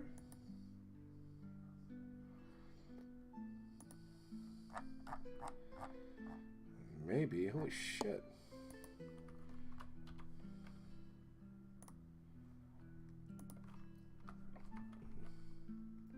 Maybe that helps. Maybe that's the problem. Oh, you're in the UK? Yeah. You're just across the pond from me. I'm North Carolina. That's why. And they just died. What the hell? What the fuck? Oh, it's because the basic... No. Basic destroy timer shouldn't be active. Enemy stats...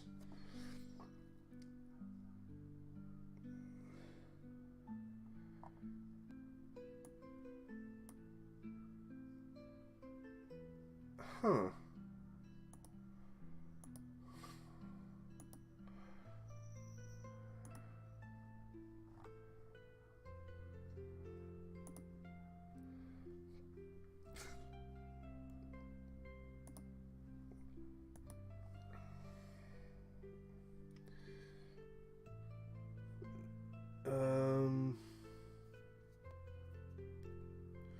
Let me figure out what's going on here. Because this basic destroy timer should not be active, and it isn't. Unless I just threw on another here.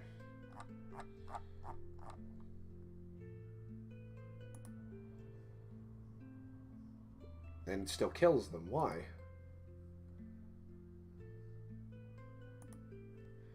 That's wholeheartedly stupid. Why is it doing that? Let's turn it off. I think I know why. I just gotta immediately set it to not be active, I guess. Just straight out.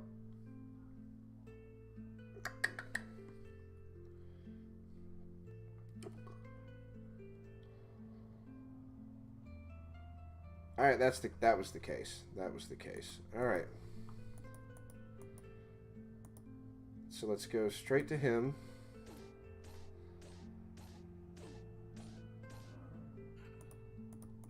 All right. So it's not turning around is the question here.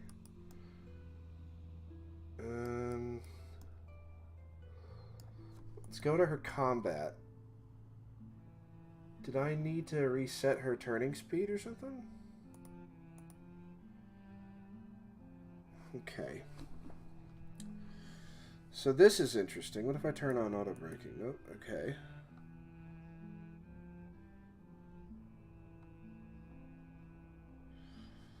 Hit timer.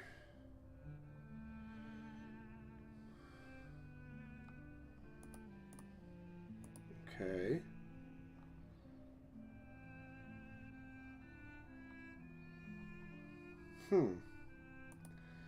It's got to be her combat script, right? Oh, I see the issue now. Okay. I'm an idiot. Alright. So let's go to the skeleton here and see... Enemy skull idle. What's that? Not attacking. Okay. Simple. Very simple.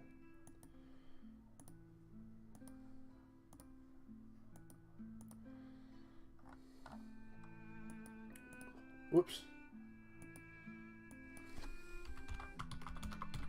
There we go. Problem solved.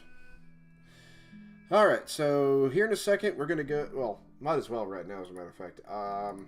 Yeah, ghosts are going to hit really hard in this game. As will most spectral undead. I figured I'd say that. I'm actually... I do want to say, I am including one particular ghost that I'm a big fan of in other media. So I don't know if you've seen The Grudge or not. The Japanese, either the Ju-On series or the American adaptations. But The Grudge, the main ghost, Kayako, and her, Kayako, Takeo, and Toshio, the three ghosts, they're all Onryo. And in fact, the Kayako, who's the mom, Toshio, who's the kid, the fact that they're pale skin, dark hair, that's actually a correct visualization of an Onryo or yokai or Yurei. There's going to be a ghost enemy in this game called Onryo, spelled with an I instead of a Y. I'm really excited to do that because they're going to be incredibly fast, hit incredibly hard, and be very difficult to take out. So I'm excited for that. They're going to be very weak to magic, though. Very weak to magic. But I'm excited to get them working. I almost had the idea to make them the boss for this thing, but kind of decided against it. But yeah, we're going to go ahead and take a lunch break. I will be back in 15-20 minutes, so you can go ahead and take your time to hang out and do whatever you need to do. Maybe invite your friends, maybe. I don't know. Just coming up with things. So I'll be back in just a moment. I will see all of your bright and shining faces momentarily.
Alright, I have returned. Sorry for the delay. It took a little longer than I wanted to make my food.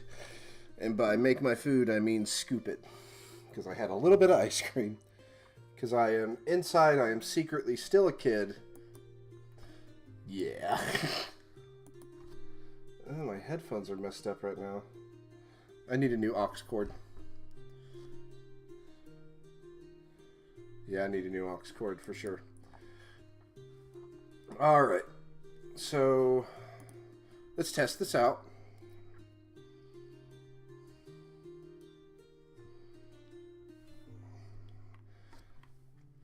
We're pretty much just about done with this, so...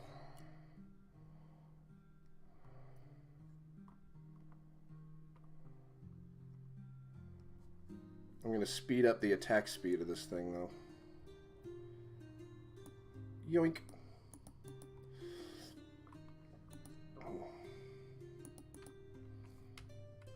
Alright.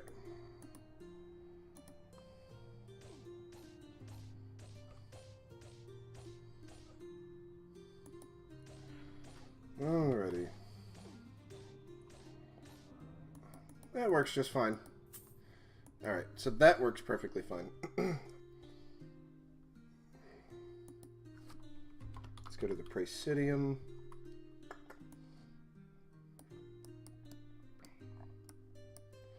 Never mind, that is...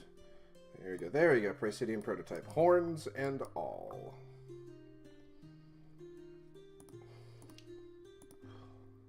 I need to go through... Actually, I need to just go to here, and attack interval should be 1.5.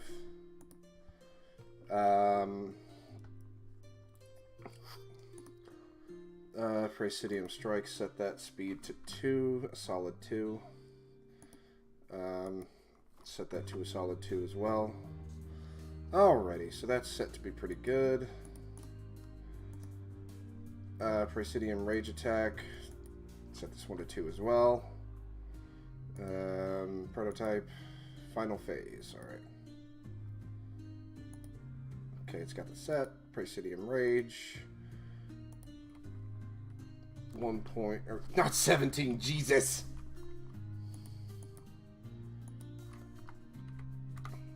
Alright. So that's moderate, increasing his stat, increasing that. Let's go to here. Attack distance, speed, enemy stats. What is his speed set to here? It might be in his combat. No, it's not set in his combat, so let's... His speed should be... Let me go look at the... His speed should be a little bit slower. Let's set his speed to 2.5.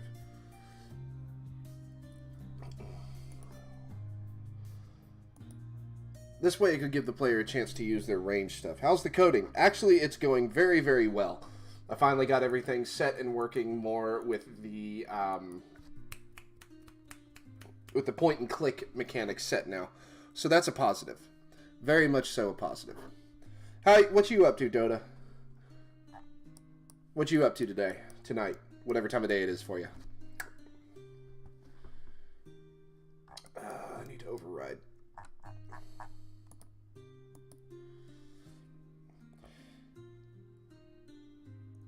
Must be first hour in the morning, going to bed soonish. It's 8 p.m. for me, as a matter of fact. It's 8 o'clock at night for me. But I'm going to be up for like the next 3-4 hours. So I'm actually really, really good. What'd you do today, if I may ask?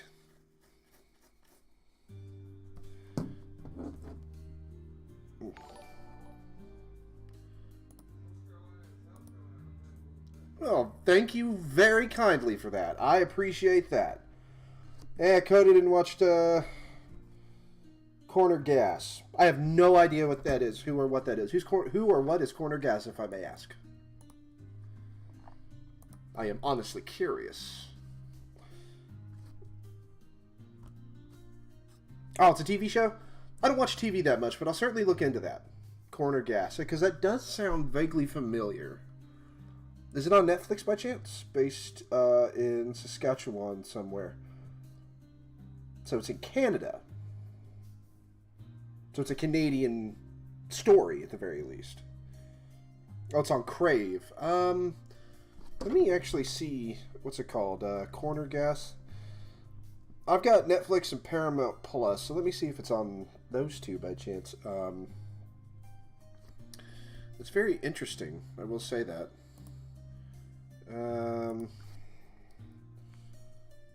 I got a couple of messages. Worry about that later. Let's see.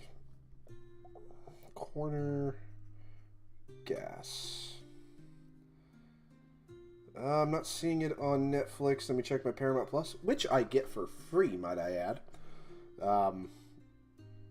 I get that for free through my work, and I don't have the app on my phone because I'm dumb.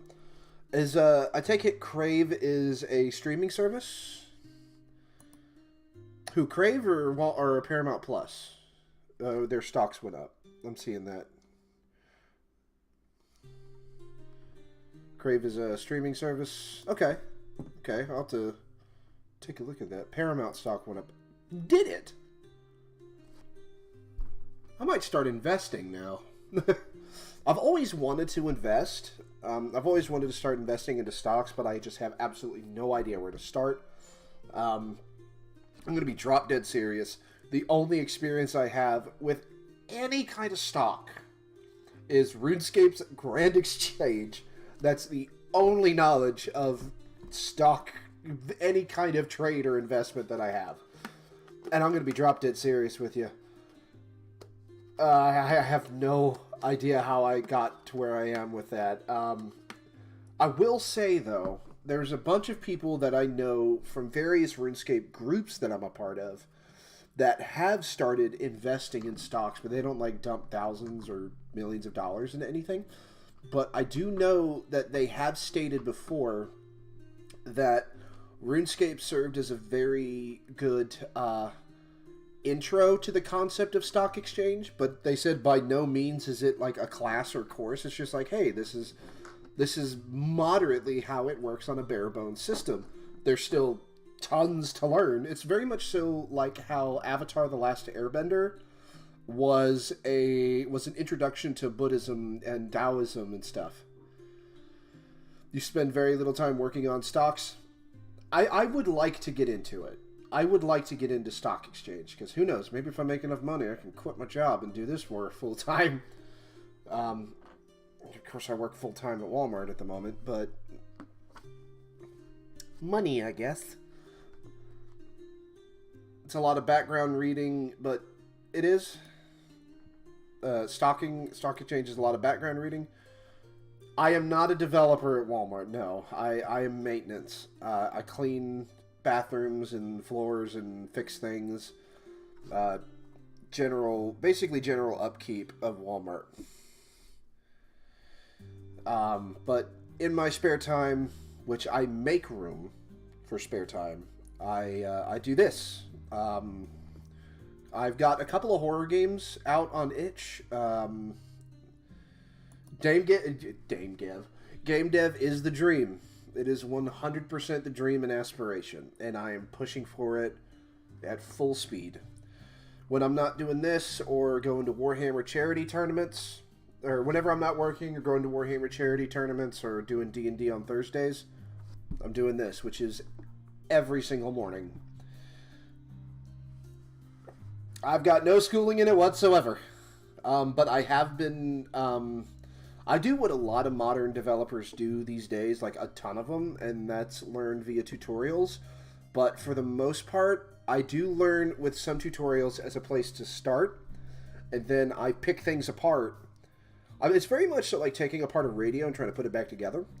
I look at, whenever I first started, you got a presentation for me? Oh, please do, show me. Give me the link somewhere. Whisper it to me if you can't send it here.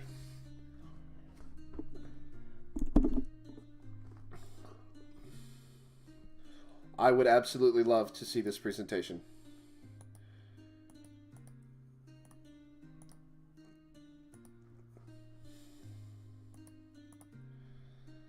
One condition, I gotta look at it now. I'm going to ask a couple questions. It's not going to make any noises, is it? Alright, so I'm looking at it now. Learning through side projects. I got to get rid of that window there. Start in free time. Something fun that teaches you how to solve a problem. Throw it on.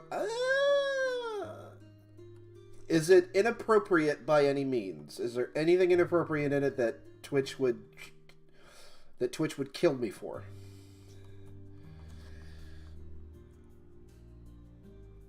All right, I will give a quick look through. It's 11 total slides. Okay, it doesn't seem to be anything inappropriate, so let me pull up an individual window. Okay. Is there any information on this thing that you wouldn't want me to show by any stretch?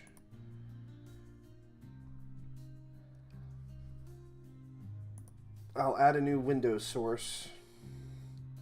Nothing proprietary? Okay. Because I don't want to do anything and get anybody in trouble.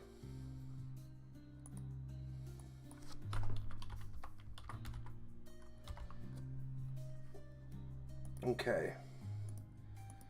Let's see. Alright. That's rather large, but I'm going to shrink it a little bit. Alright. So do you want me to read through it? Because I can do that. Man, I can't breathe. The rain's really fucking with me. Alright, let's do it. Learning code through side projects.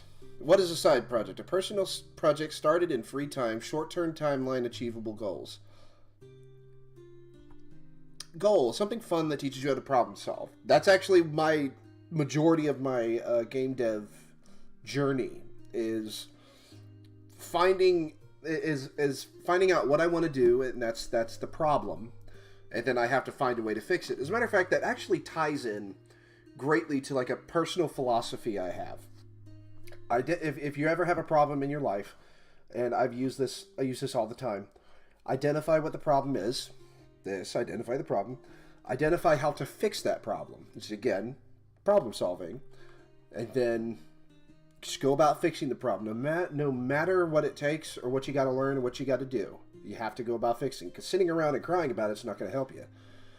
Why should I do a side project? It's fun. Early career to learn skills. Late career for the love of the craft. Honestly, that's what most of my projects are, just for the shits. Make mistakes, learn without blame. Okay? Skills needed for coding. Professional experience, tech knowledge, fundamental software knowledge, project knowledge, product knowledge. I could get one of those. Product knowledge, maybe. I guess. Professional skills seems like more points needed here. Which one? I would say product knowledge is probably the best one I know. If I'm interpreting that properly, product knowledge is in, I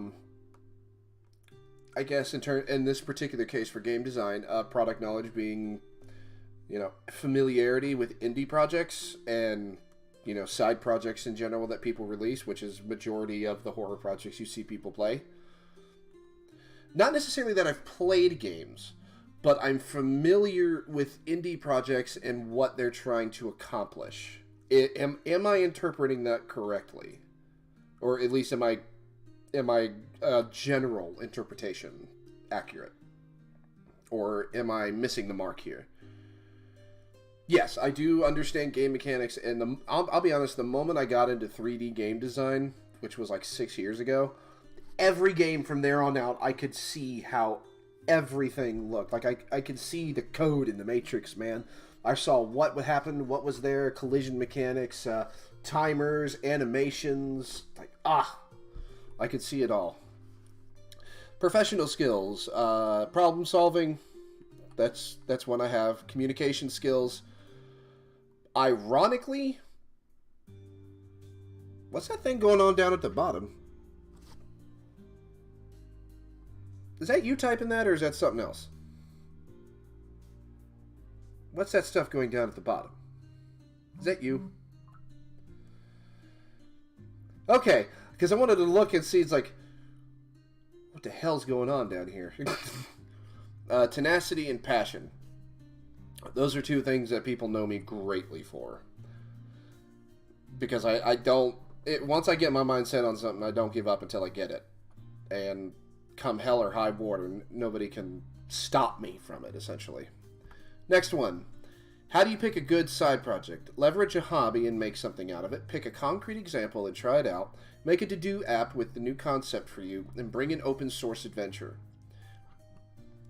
So leverage... God, this aux cord is pissing me off. It's pretty ragged, so I probably gotta go out and get one tomorrow. Leverage a hobby and make something out of it. Okay, so I do that.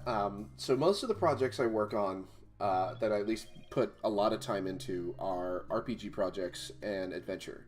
I've always loved adventure games. I've always loved RPG.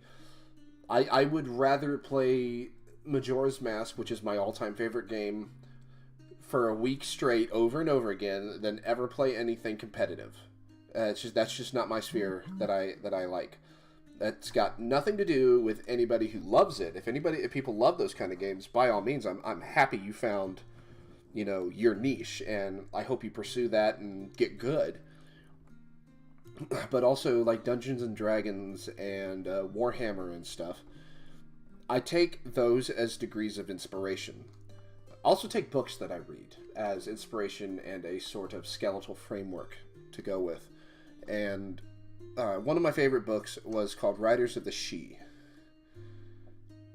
Learning an underlying layer better by trying... Oh, fucking ads. Hold on. I don't give a shit about your crap. There we go. Not you, the ads. Learn an underlying layer better by trying to build it. What do you mean by underlying layer, out of curiosity? If I may ask. I know there's a slight delay between Twitch and real time. So I build your own SQL. Don't mind me. I totally know what that means off the top of my head. Structured query language. Okay, I got it. I got you. So it's like C#, Java, Python. It's like its own language. Am I accurate in making that interpretation?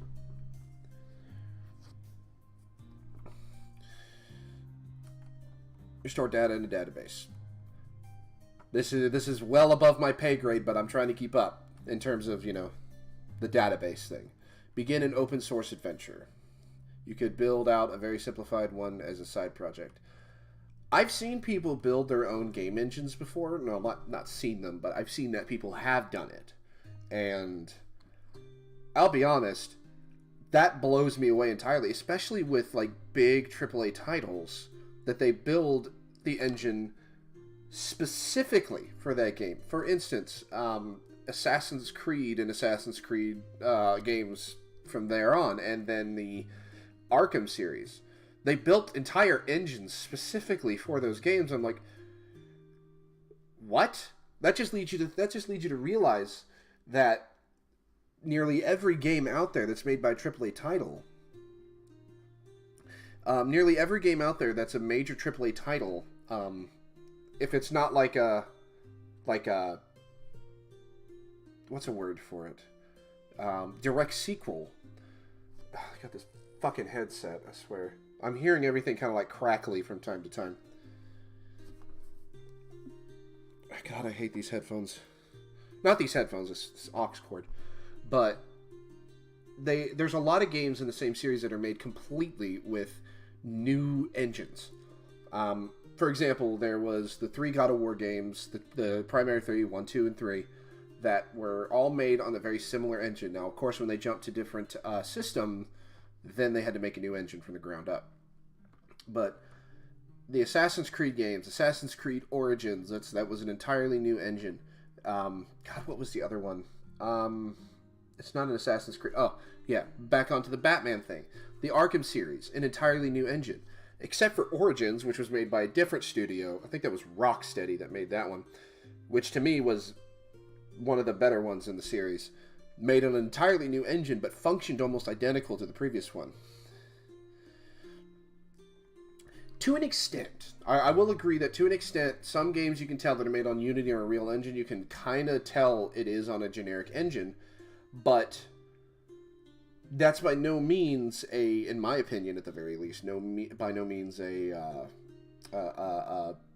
negative comment. Because it's what you do with your tools. Oh, God, this headphone. It's what you do with your tools that determines it's what you do with your tools that determines what you end up with. So what you do with what you have is what makes an engine good, in my opinion. Here's your tools, here's what's available to you. Now, go make shit. Like here's a good example. One you're not going to expect. There's one game that was made with Unity that you probably don't know this, but it'll blow your socks off. You ready for this one? You ready? Let me know if you're ready. I got an itch in my ear.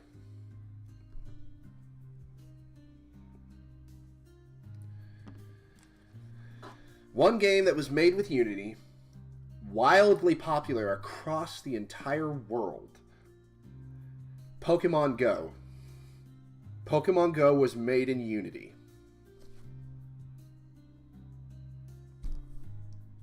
I know it's hard to believe, but Pokemon Go was made in Unity.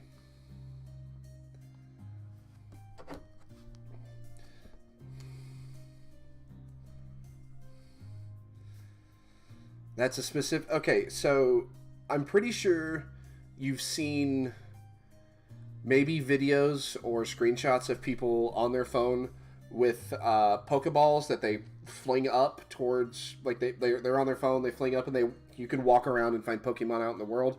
It was wildly popular years ago. Like, to the point where I did it and I ditched certain duties at work to go try it.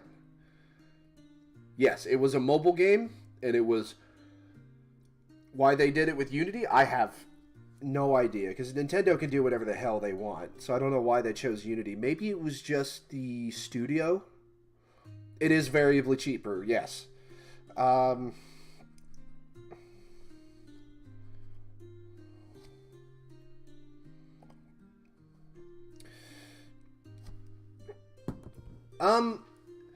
Mobile games... As a whole, from my experience and my understanding, I've never made a mobile game, so I can't speak from that particular experience, but mobile games as a whole generate around about the same kind of profit that AAA games have within the same period of time. Say you take a AAA game within its first couple of months, maybe year.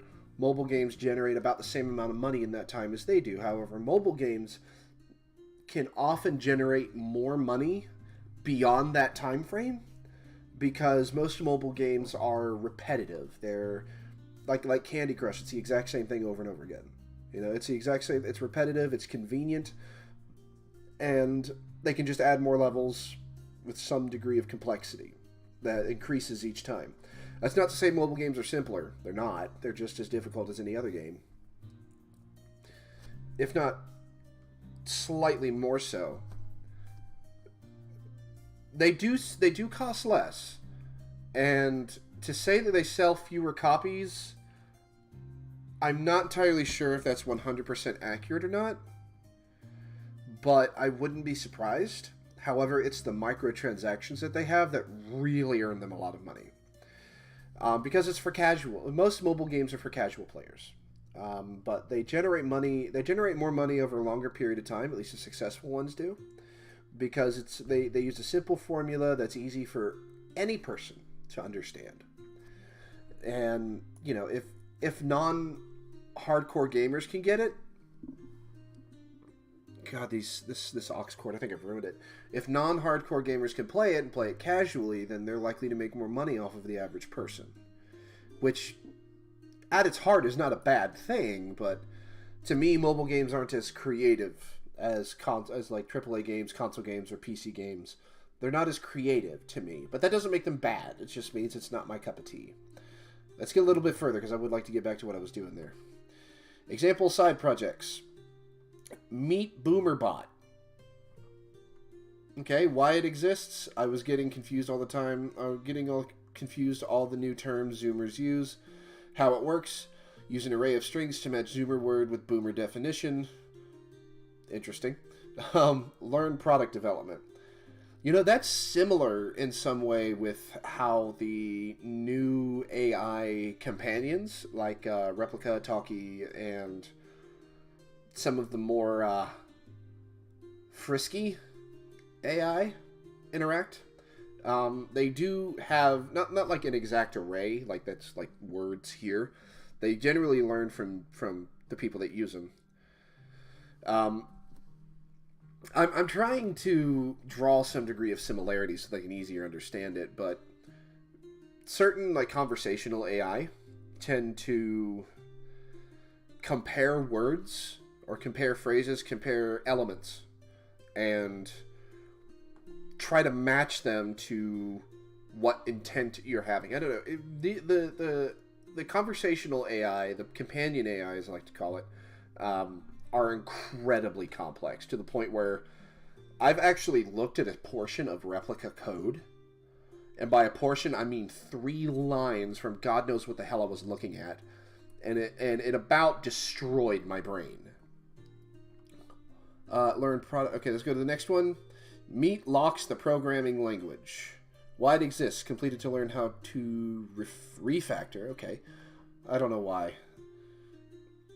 And learn programming language at the same time. How it works. Pre-built project that is available freely on the internet on GitHub. Goal: understand underlying programming layer.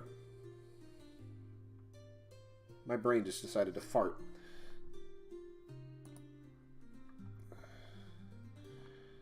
Oh yeah, that code is about one of the ugliest damn things I might have seen in a long time. That doesn't mean it's not functional. It's just, holy shit. That is, the fact that you have the dictionary right there instead of in an actual array. Fam, glow up CEO, ePerson W.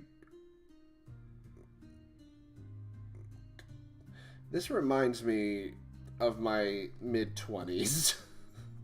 That reminds me of my mid-20s. That's kind of funny.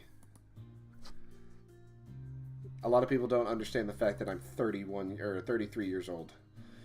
Okay, let's go on to the next one. I kind of want to move a little quicker because I do want to get back to what I was doing. Idea: combine projects 1 and 2. I can build a simplified language that helps coders talk to BoomerBot. BoomerBot translate Zoomer terms into Boomer words. Programming through as a domain-specific language. That's actually pretty cool. I'm determined. Well, I'm just trying to, have a dialogue about it because I don't want to sit here and seem like I'm zooming past Zoom. I don't want to seem like I'm zooming past it without appreciating what you have to show. I do like the idea of it's almost like Google Translate in a sense in terms of what it would do, because it takes modern word. That's something I probably have to learn because I don't understand half of the newfangled dialogue and words that teenagers use today, like lit and fam. I didn't know what cap meant until like 3 months ago. Whenever my people lead, Kelly, told me what it meant. I had no idea in the slightest what it meant. So that becomes something kind of cool to have. Get out there and build side projects. Well, that's what I'm working on at the moment. I appreciate that. I appreciate that kind of showing right there. That was a really cool thing to see. I really liked that. That is something you can definitely have. That is something you can definitely be proud of making. I appreciate you showing me that. That actually was kind of cool. I gotta pull that back up. Oh no, wait, my Twitch is still there. I keep my Twitch on my phone so I can see all the chat. Let's see. How come that's not showing? Alrighty. So yeah, that was pretty cool to see. I really like that. That was a good organized way of putting that. Did I override that? Yeah, it's already been overridden. Okay. Now the next thing I do have to do is create a UI element that will display the monster's health that you have selected. So what we need to do is... What is something else I needed to do? So I fixed that. Fixed the UI thing where you couldn't click on certain stuff because of it. Is there anything else I'm missing by chance? We got to do audio, but that's something I can do later. Like a couple audio things for ghosts appearing, skeletons appearing, and the Praesidiums appearing, like bursting out of coffins and exploding from stone coffins, and ghosts just generally appearing. I took out the magic undead because I think that might have been a little too rough in some areas. But, you know, it is what it is. You can't help me much here. Game dev and web dev are two different things. That's actually there was another guy in my chat who was a web developer as well. I don't know if he's still here. Galaxy, if you're still here, sound off.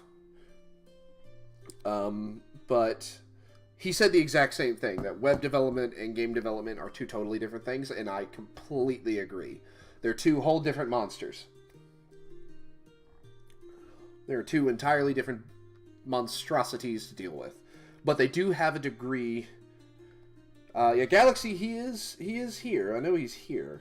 But he might be lurking, and that's perfectly fine to lurk.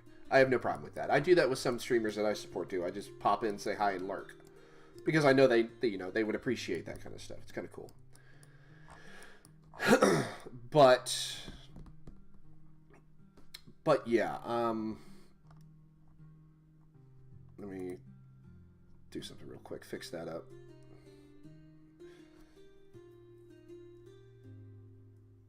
If you applied to a game dev job, you'd be a junior dev. Honestly, so would I probably.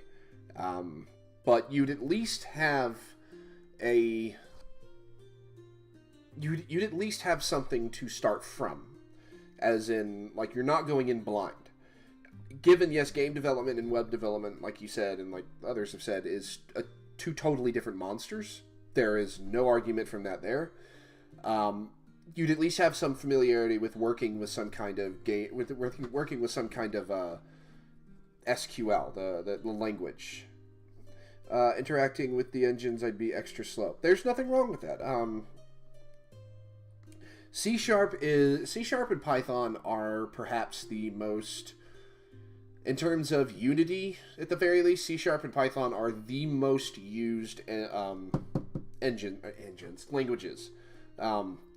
Java, whenever I started coding, whenever I first started making games about 6-7 years ago, I started with Java. Right, it was right at the precipice of when C# was starting to present itself, and where Java was just sharply falling off.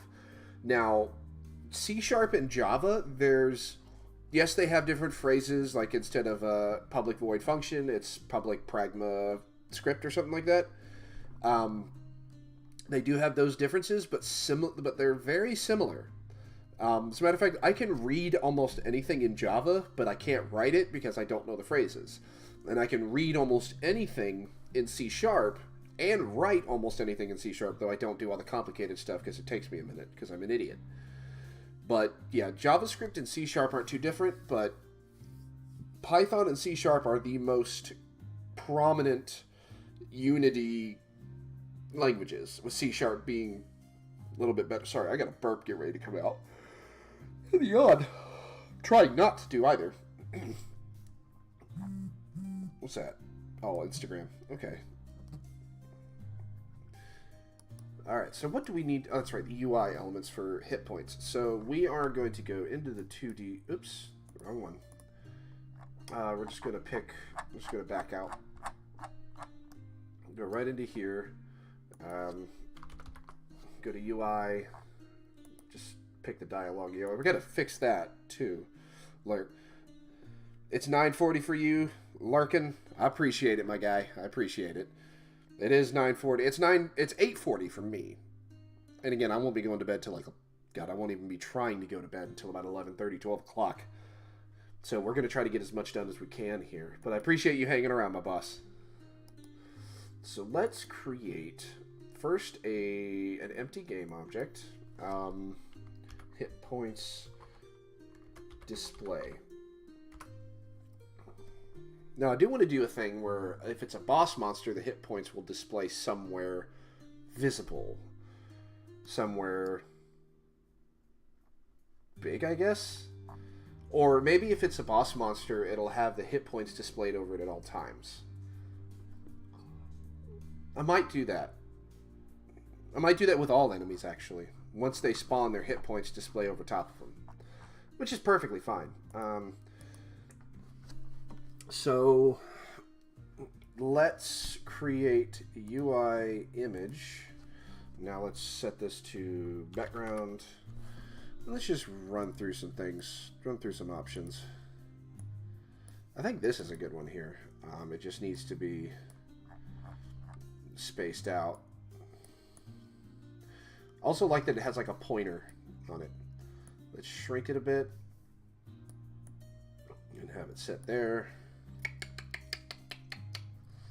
Let's shrink down a little bit in my chair so my camera can hold on to me there.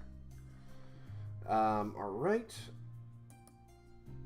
And now let's duplicate.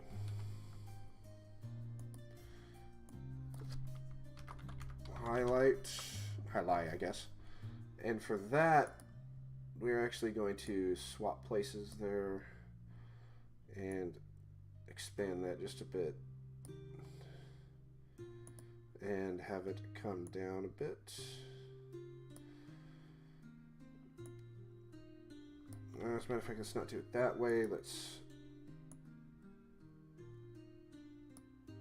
There we go. Let's change the color to like a red.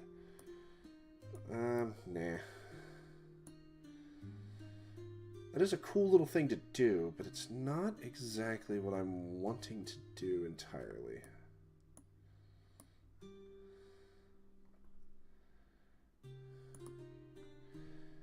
Let's see how easy that looks. That's a lot easier to see that way. So let's go ahead and turn it off. This will have it highlighted when the enemy is taken there. All right. So now with the background there, UI image. Let's do red background, and with that. Set that right to there.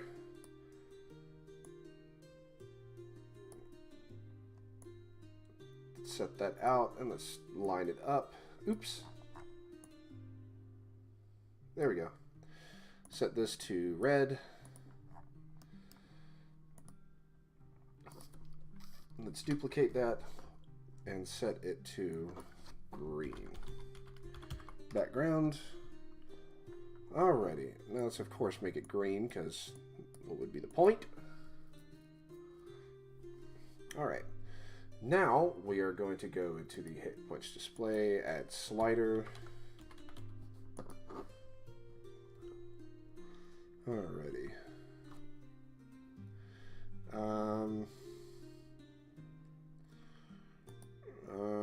Okay, color tint, definitely not.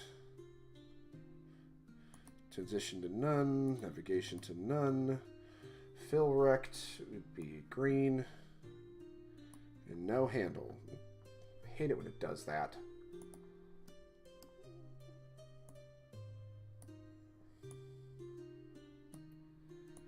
I hate it when it pulls that shit where it just like expands. Alright, now it's... Oh, Does that shit again.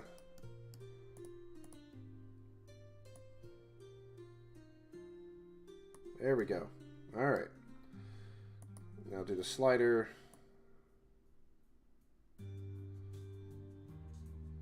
Why is it doing that? I hate it when this damn thing does this. Alright. Okay.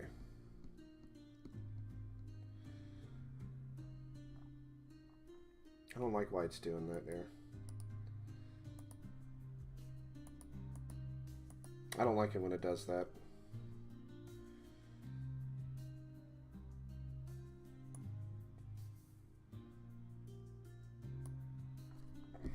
It's not supposed to go that far. I might have to go into this here. Hit points and background.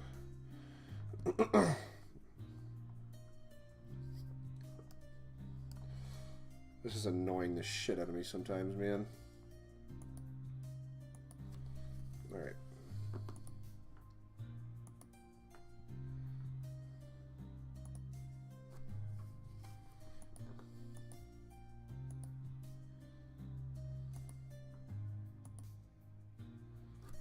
Alright. So let's just go to here.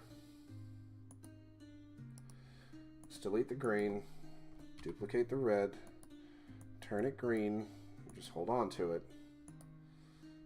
As a matter of fact, let me take this. Copy component. Remove. Background. Paste component is new. And set the green here.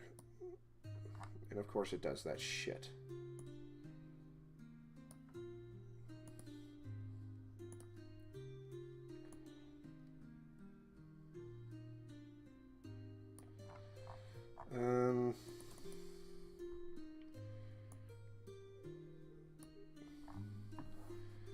All right.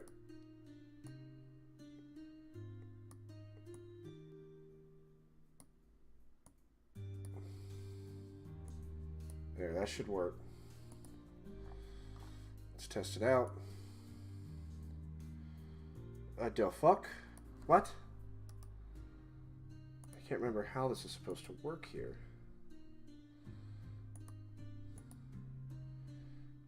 Might have to do it the irritating way. I don't really want to do it the irritating way.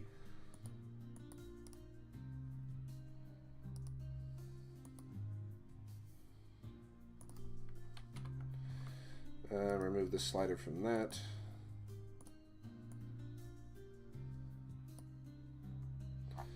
And of course, it does the dumb shit again here.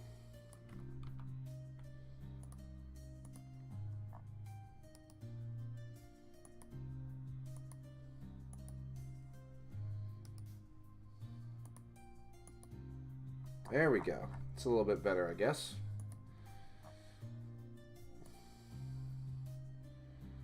Why does it do that? It's annoying as shit. Okay. Bugging me. Being bugged and it sucks. How did I do it with this? I haven't done a slider in a long time.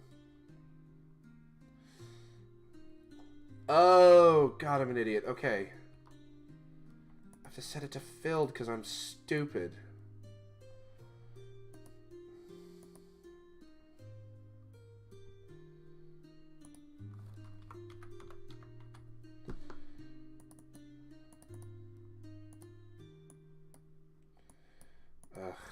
Image type filled. There we go. Can't believe I didn't think of that. Alright. Now set it to horizontal. There we go. Fuck, I'm an idiot. I haven't done one of these kind of bars in so long I didn't... Well, we got it. Nonetheless.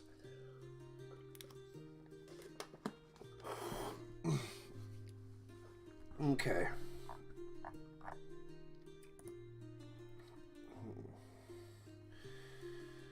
Alrighty. So now we're going to go into enemy stats again. Where's the slider? Oh, there's no slider. Okay, so this will be simple to do.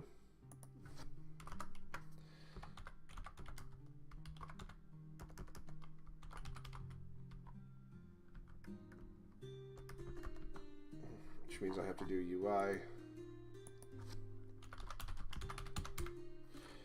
Engine.ui. Oops, I always hit that. I don't know why I hit that, and it's annoying. I got an itch in my ear again. This time in the other one. We got these little scratchy tools that help. Alrighty.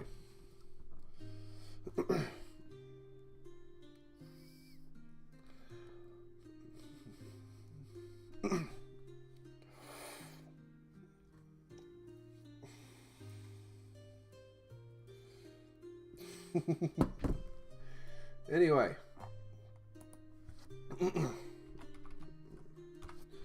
Alright. Alright, take damage.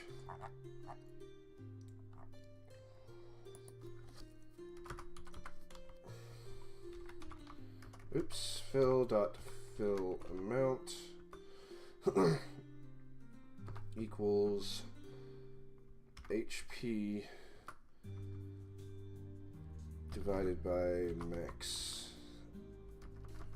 and HP max. Let's test that out.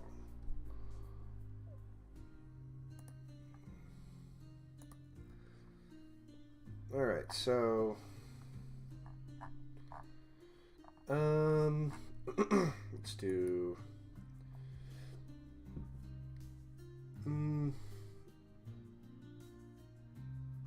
that's right, we need to go to the trap box thing. Actually, as a matter of fact, first thing excuse me.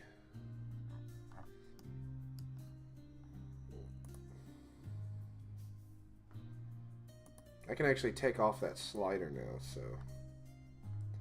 Right? Yeah. Alright.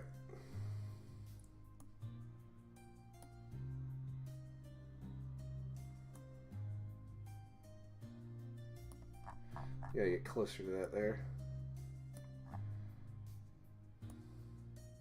There we go. Alrighty. Alright. I'm going to go right here, fill, public, game object,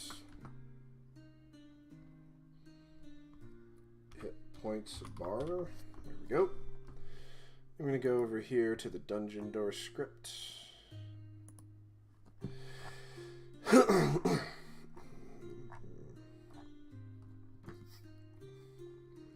Oh, no, it's a trap box, not dungeon door. Durr.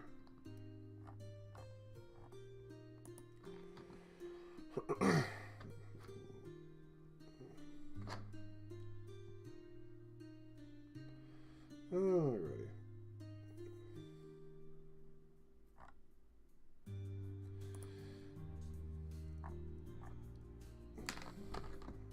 Alrighty. So now we're going to go back into enemy stats. Public transform UI spot. Okay.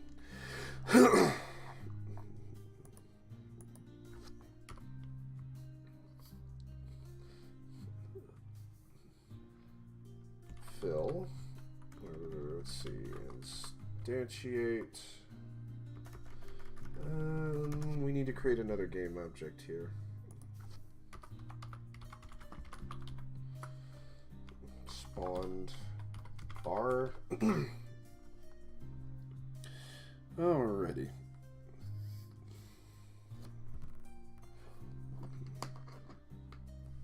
Alrighty. I know this is ugly as shit, but it's what we got to work with. Let's see. Spawned bar equals instantiate HP bar.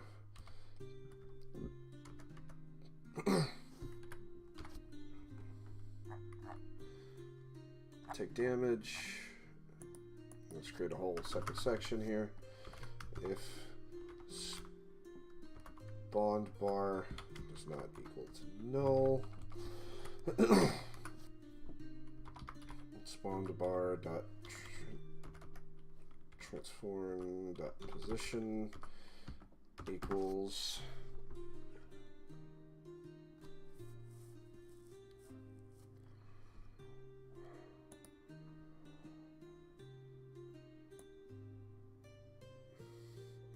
let's see. What is UI? Pass value UI set to here? Okay.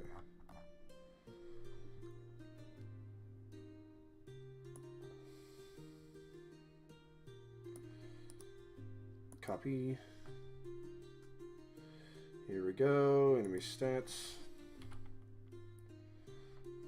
There we go.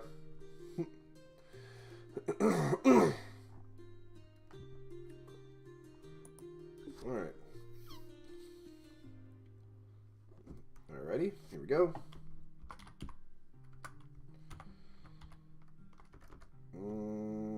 Fill. No. Let's go back up to what that was. I really don't want it to go all the way up there, but it is what it is. HP bar. Right? Spawn bar. Okay. Spawned bar. Alright.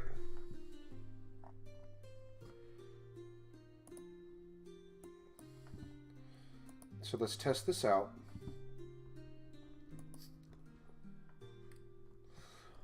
Alright.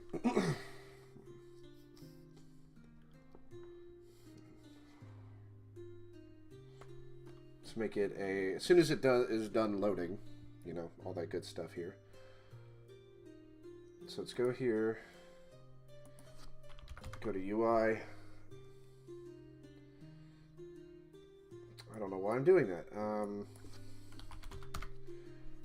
Let's go to skeleton enemy. Okay. Monster objects. Here we go. Take HP display and set that right to there. What was that? Hello, Primal Blue. How are you, boss? Tell me how you're doing, big guy. Or girl. I don't know. Whatever you wish to be addressed as. I do not want to make any assumptions nor address you improperly. I like to be nice. It's good to have you around. Oh, armored skeleton. Yeah, wrong direction, but not too far off from where we need to be. As I'm going in the complete opposite direction, because I'm dumb. It is going pretty well for me. I am nearing completion on this prototype project, and I am absolutely excited. Hopefully, this will be finished by tomorrow morning, or maybe tomorrow afternoon before I go to D&D, which I will be streaming as well, up until about 4 o'clock. So today is actually going phenomenally well, and I'm feeling absolutely fantastic and like way ahead of things. Let's create a transform just for the UI spot. Alright. Let's push this all the way up to here so it stays a good way above the enemy.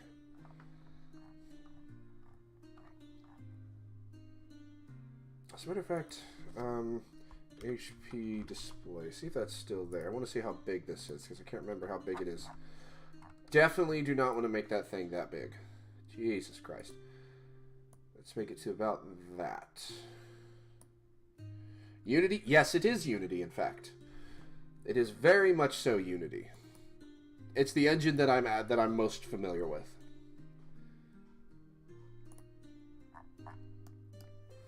It's very much so my most familiar engine. I worked with it's alright. It's alright. I often don't look at anything, so tag. Yeah. Unity is the engine I'm best with. I've worked with RPG Maker, which I wouldn't necessarily call that much of an engine, so much as it is a starter program. And I've worked with Unreal for all of 3 days. I was messing with Unreal and Unity about the same time when I started, and I decided Unity was a lot easier for me to understand. As is with a lot of other devs, Unity is typically the one that, if they're kind of learning both at the same time, Unity from at least Unreal sucks to try to learn, but once you learn it, it's like, oh, horizons open up. That and a lot of very popular games are made that way. I am not doing the right thing here. Okay. But from what most people I've talked to say, whenever they were starting, they tried a bunch of different engines, and Unity was the most new user-friendly, which I completely understand. Let's see. HP bar. Shit. Shit on me. Fuck.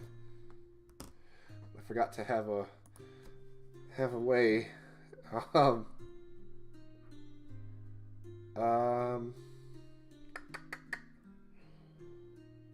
Fuck.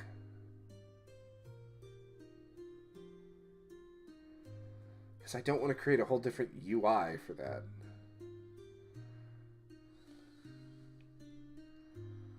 Well, shit on me. I was able to make Pong game in Unity, but not much else. That's actually one of the best places to start, is to make something very simple like Pong.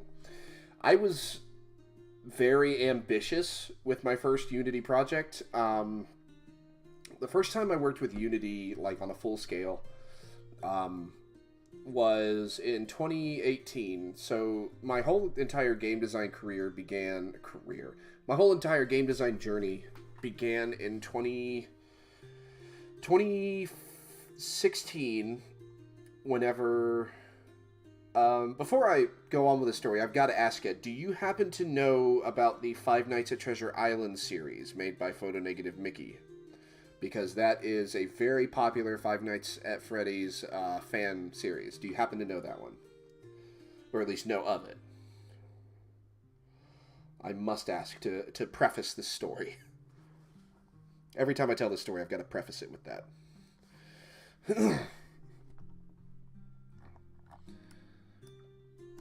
It's not much of... but are you aware of the Five Nights at Treasure Island series? Because the whole reason I got into game development was the dev behind that. The dev behind that, I'm not going to dox him by saying his name, but his handle at the time was Photo-Negative Mickey, so I'm just going to address him as Mickey.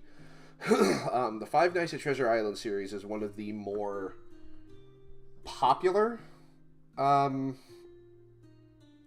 Nights at Freddy's fan games.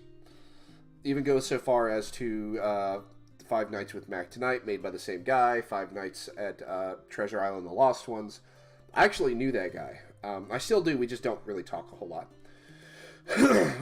Back in 2015, I played one of his games, the original Five Nights at Treasure Island, and I was having some difficulty, so he hopped in my YouTube on my comments and gave me some advice, and from there, I started doing collabs with him and another guy, Cat and Joe, along with Naily Gaming, as well as a couple other people, and one day, he messages me on Skype. This was before the days of Discord, whenever it was really popular. Or at least as far as I'm aware. And he asked me to Skype with him, screen share, and help him with some animations. At the time, he was just, like, 17. He was just a kid. And I was, like, 25, I think? Because that was a while ago, 2016. So 3, yeah, I was about 25, 26.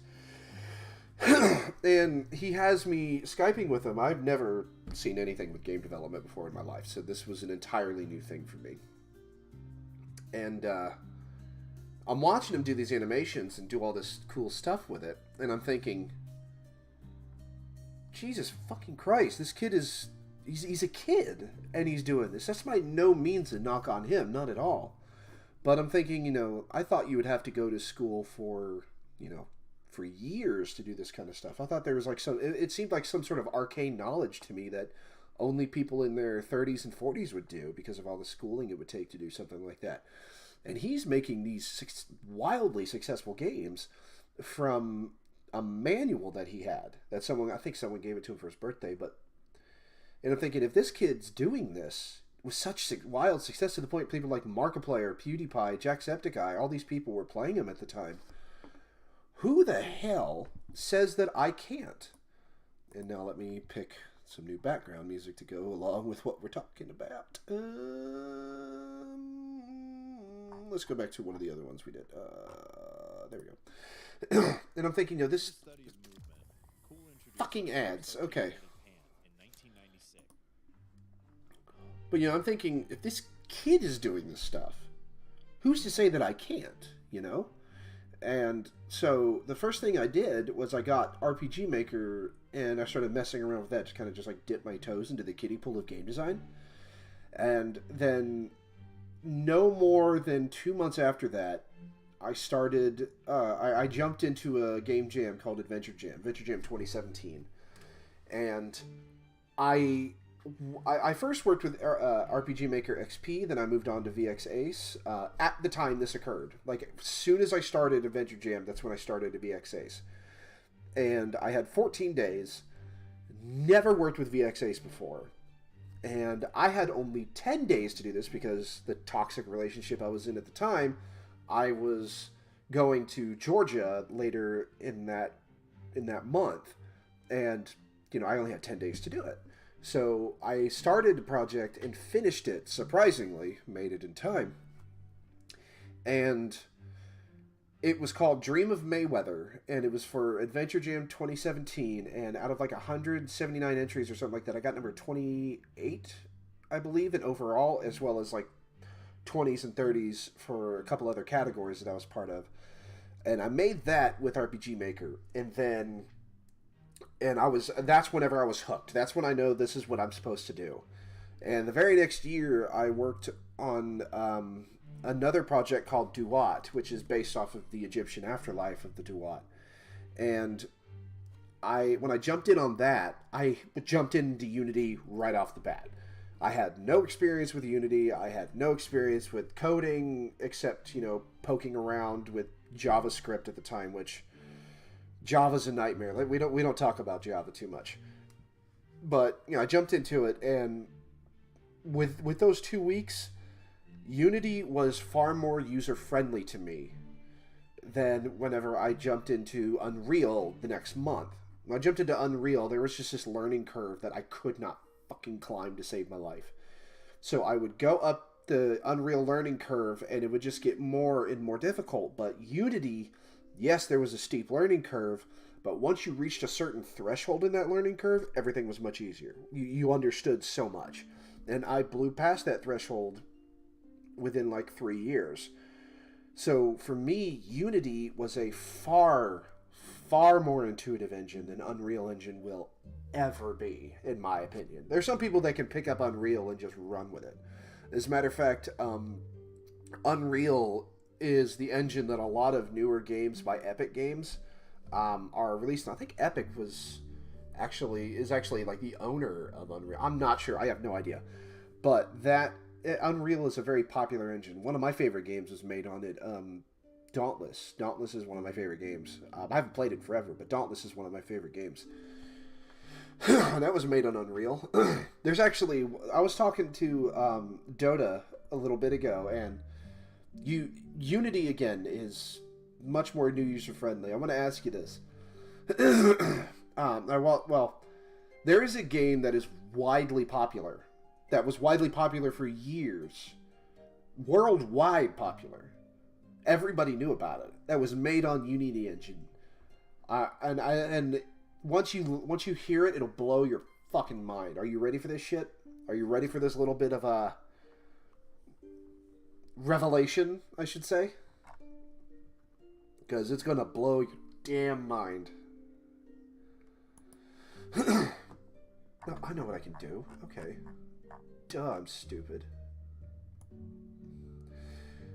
So, a game that is wildly popular, still very popular to this day, that was made on Unity Engine, Pokemon Go. Pokemon Go was made on the Unity Engine. And that is a game that is wildly successful beyond its foresight, I guess. So if you think that Unity is not a diverse... So, not you, but if anybody thinks that Unity is not a diverse engine that can't make games that will blow the socks off of people, just realize Pokemon Go was made on the Unity engine. And look how wildly successful that is. Now, again, Unreal has had its own major games that are made on wildly successful games that are made on their engine, such as Fortnite. But... yeah, people like to look down on Unity. I'm a part of a bunch of game dev Facebook groups, and a lot of people look down on Unity. I'm just like, motherfucker, Pokemon Go is made on Unity. Look at it. It's gorgeous, and it's well made, and these people are making bank off of this thing, man. I'm gonna get, here we go. Okay.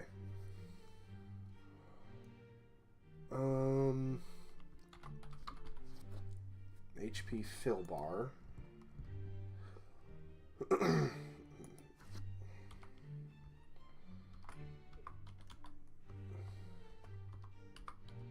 Dot transform dot parent.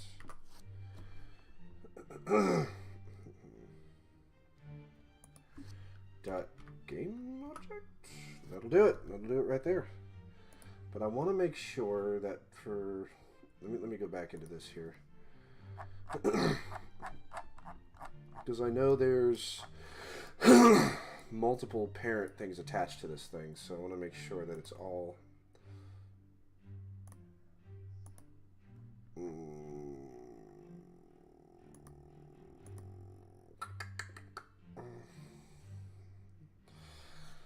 It is quite a fascinating thing to see that one of the most wildly successful games is made on one of the engines that everybody looks down upon for the most part.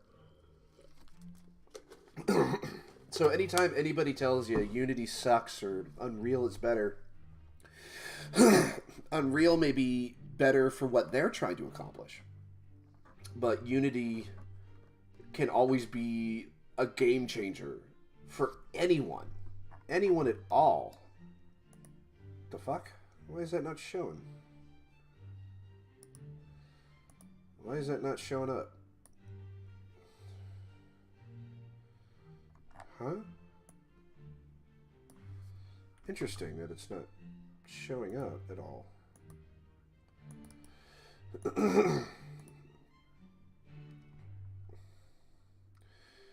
Is it it's probably because I did some dumb shit here.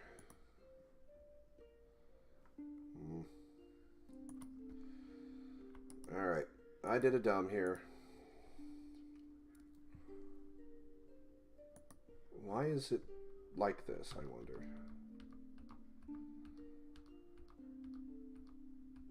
Alright, so let's figure this shit out here. There we go. Let's go right to here.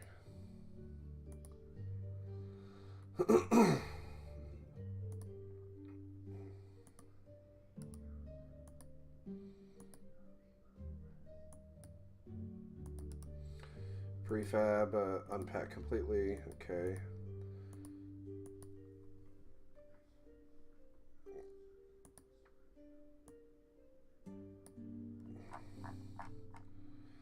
And yeah, so we are going to take this, copy component, scale that nonsense there, and shit.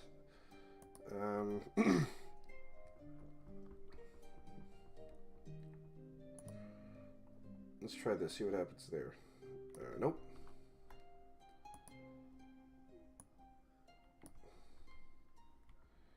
turn the image on because that covers that and I don't want it to do that. Let's turn that off and then turn this on, have it set to white.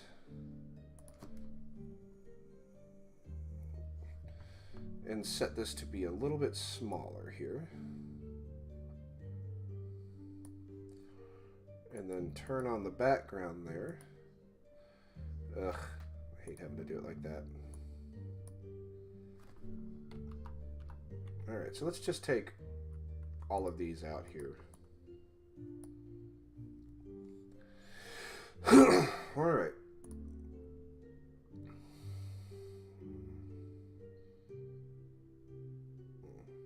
I don't know how I'm going to do this because I want to spawn it in. Let's take this and dump it into there here. See, that does it. That's the fucking problem. God, I'm an idiot today. Delete.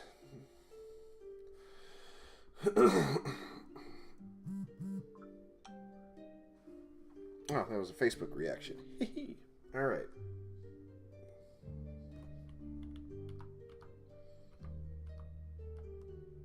Let's take this and delete that. That's shit.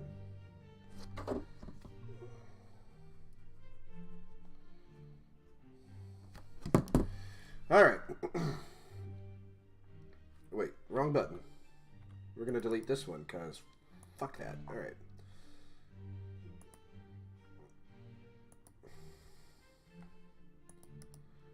Delete that. Let's delete that. Let's put this one right there as well. Okay.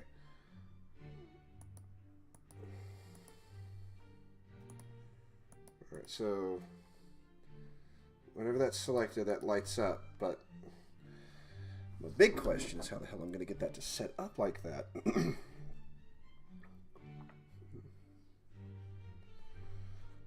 Because I pulled up my Snapchat and it did things. So what's my game about? My game, this one, LOC, Legends of Commenrealm, is an open world RPG. Character customization, dungeon crawling, the works. As far as story, the game takes place in the Kingdom of Demuz. And the Kingdom of Demuz is situated in a sort of crater-like environment. And by crater-like, I'm thinking like more like an ancient crater where grass and everything has already started to grow back. And I don't want to expose a whole lot of the story, but I will say that that in the Kingdom of Demuz, the royalty is considered divine. It's considered godlike. Think like ancient Egypt. And they believe that an ancient prophecy set in their religion is soon to unfold. But as you progress through the story, you find that that behind this facade, this front of divine rule and belief in a time of prosperity on the horizon, that there is a darkness and a rot within the royal court, within the higher echelons of power, and something dark is hidden within the very heart of it all. I don't want to expose a whole lot, but it's an open world RPG that you progress through the story at your own pace, or you don't really have to at all. I mean, think Skyrim, but you know, there is a critical path. So there is that. It's to me, it's really cool, but that's again just to me.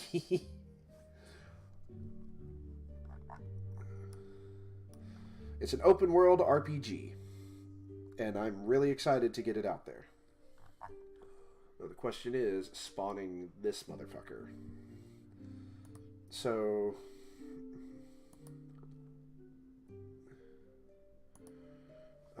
transform.parent.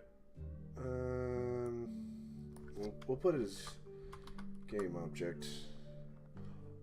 HP bar.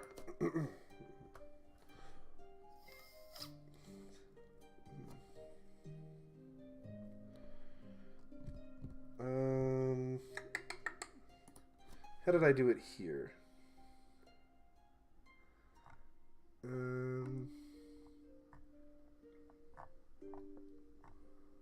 How did I do it on this one exactly?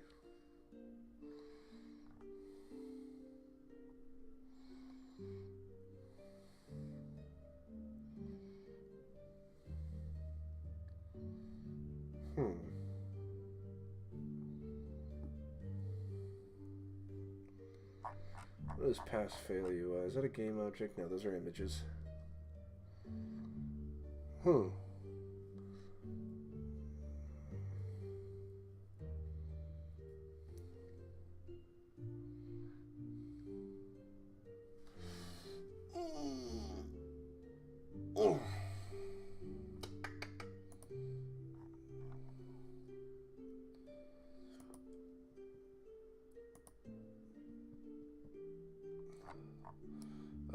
I don't know how to do that. I'll tell you what, let's just go ahead and delete that and have it set. Let's go to here and just remove the fill amount stuff for now. Alright. Let's just take this out for now.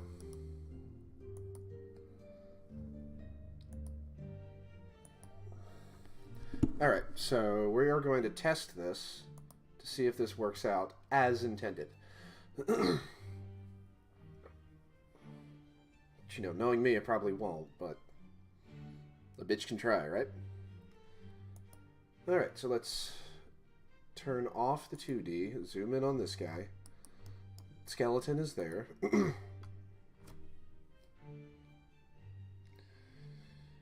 Did I don't know if I did this or not.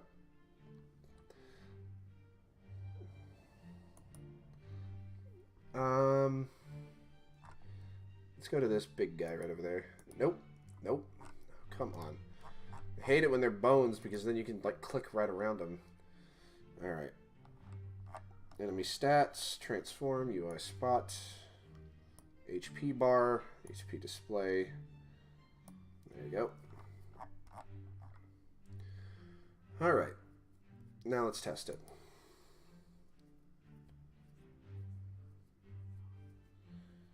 Alrighty.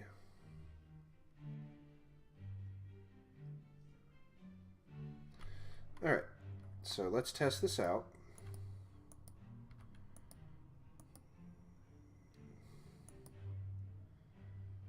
Nope, still didn't work. Still did not work.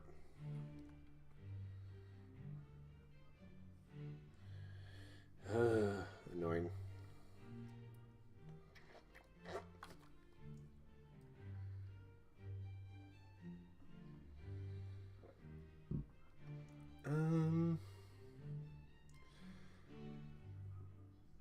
Excuse me. Alright, I think I got an idea now. Oops.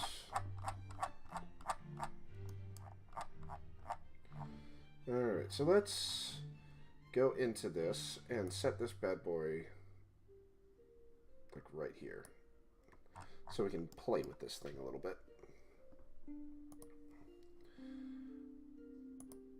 Alright. Okay. Actually gonna set this here. Open prefab. Set that there. Now let's unpack completely. Alright.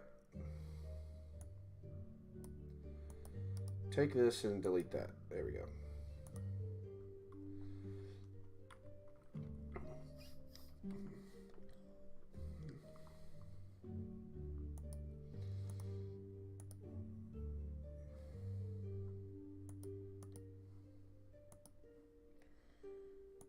Alright.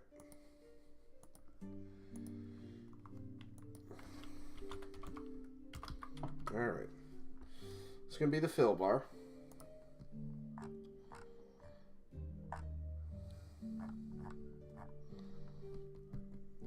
I don't want to set it to image, so we will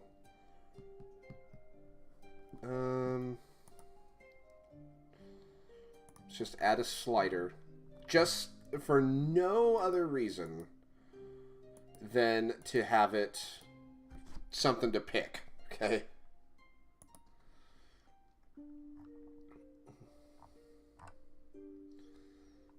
Alright, so let's try this out. Alright. Is Phil still up there? Yeah.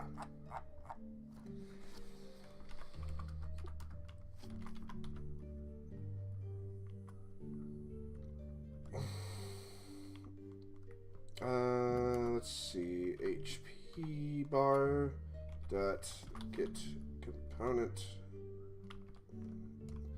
slider dot image. Alrighty, let's look up.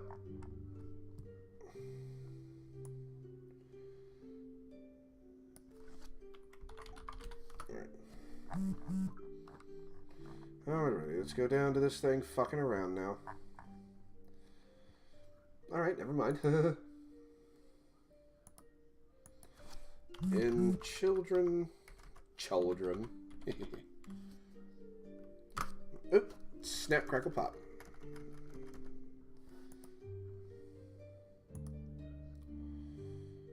I got an idea.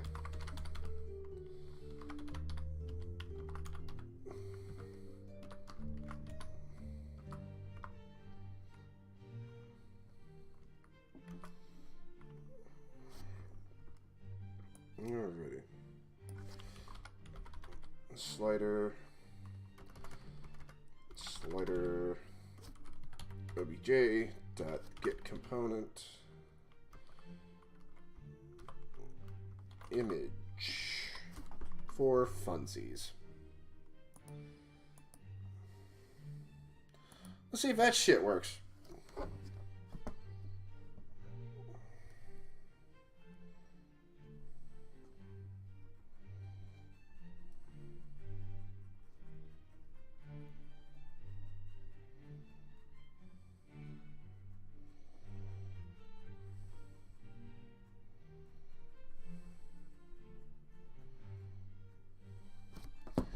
Alright, so that should be that. Okay. Alright. So now let's just go backwards through everything here.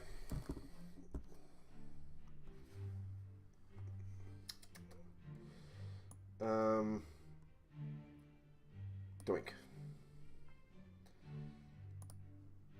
Alright. So now we're going to go to the base skeleton enemy.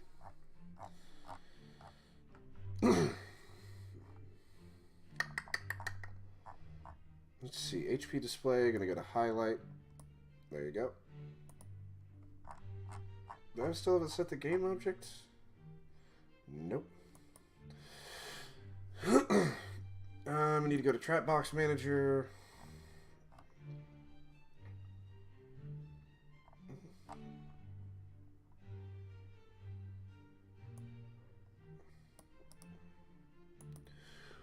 Alright, right here.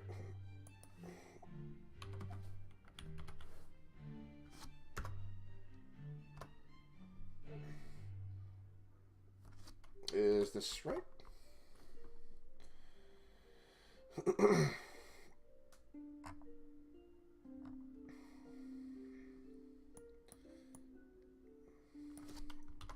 There we go.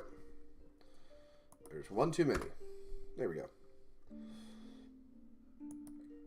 There we go. That should fix that problem.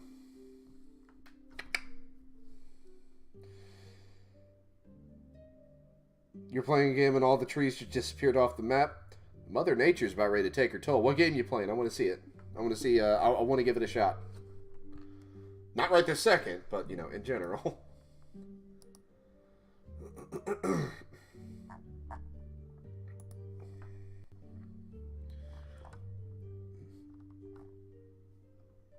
New cycle. Is that something on Steam, or is it somewhere else? New cycle. I think I see it. By Core Engage.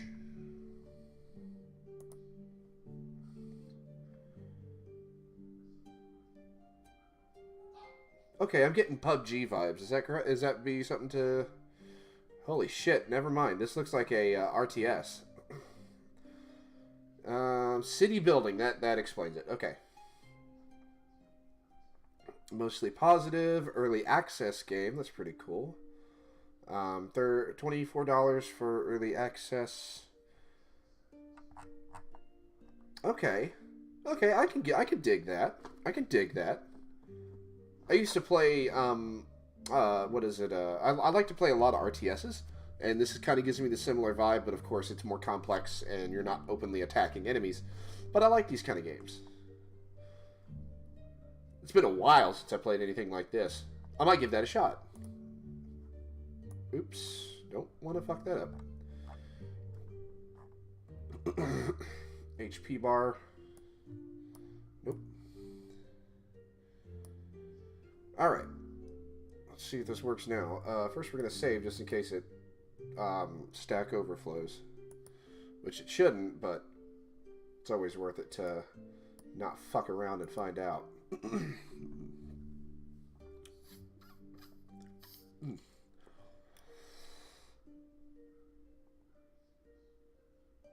Stellaris, that seems familiar. Stellaris. Yeah, I'll get to my game in a minute. 2016. Holy shit, that looks cool. Oh, this looks awesome. How much is this one? $40. Really? All reviews very positive. Recent reviews mostly positive. That looks promising. I might get that. That looks cool. That looks cool. Alright.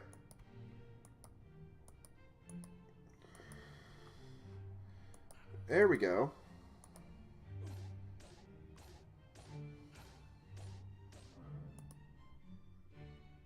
Very cool.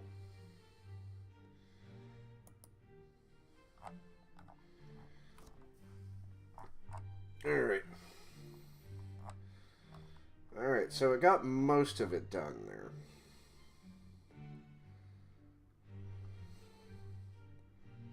Wrong one, wrong thing, okay.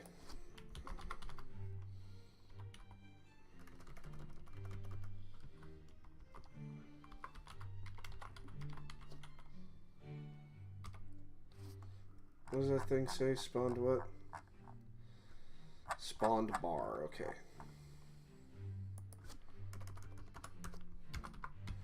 So at least I know that that's a thing there.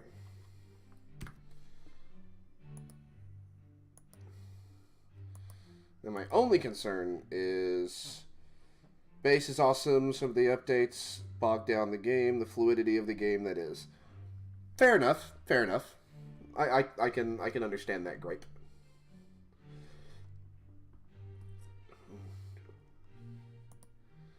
My only gripe right now with this is the fact that my enemy's health bars are going under or going over the HP bar. So let's test to make sure that all this stuff works out correctly.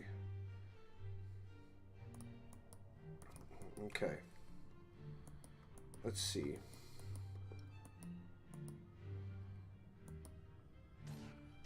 Holy shit. Okay, fuck that. Jesus.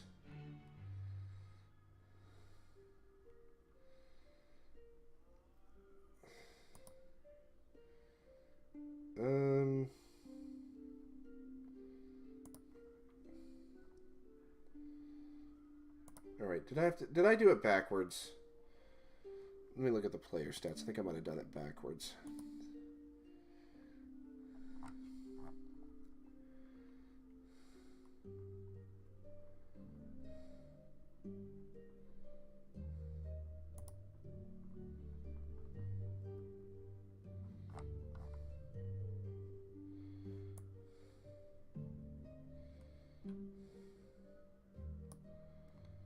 Alright.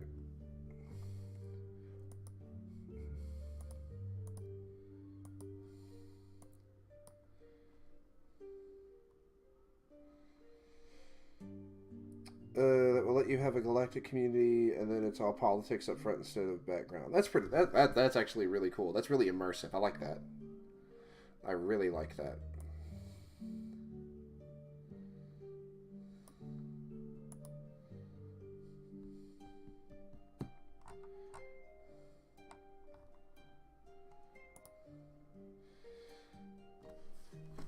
Okay, so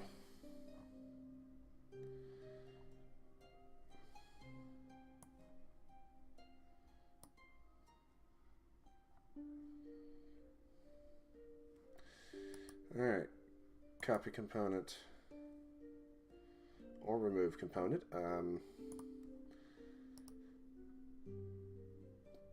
Let's go to slider, just toss that on there. None, navigation to none. Fill rect is going to be fill bar.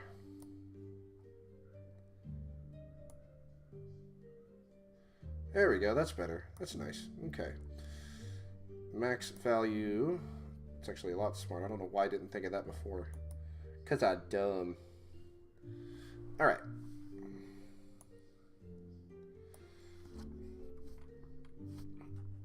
So we're actually going to set this to slider instead of image.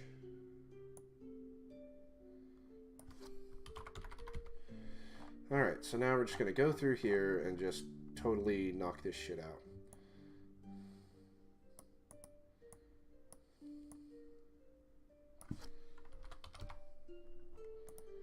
Get component in children.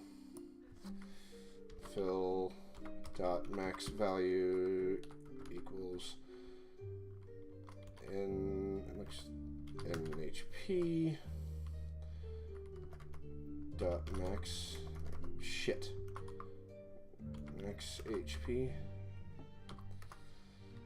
fill dot value equals NHP. Okay, seems reasonable. A spec is a tuber that does a lot of vids about it. He walks you through the DLC's pros and cons. That's pretty cool. I like content creators that whenever they cover a certain genre or a certain aspect of a game, they actually go in depth. I like that a lot because it's better than just watching them play because they actually describe to you the cool shit. Really, I don't know. Maybe I'm just talking out of my ass. I don't know. Scratch the ear. All right. All right.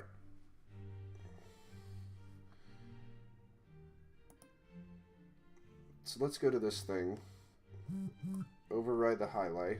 Sorry, let's say highlight, but highly doubt that matters at the moment. Let's see. I got notifications out the ass. Okay. Waiting for it to finish doing its loading nonsense. Alrighty. Let's go around in here. There we go. That's better.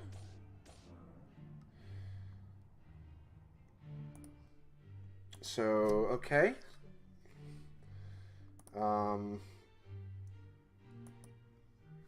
Dot game object, right? Alright, spawned bar is a game object, isn't it? Nope. Okay. There we go. I got a notification.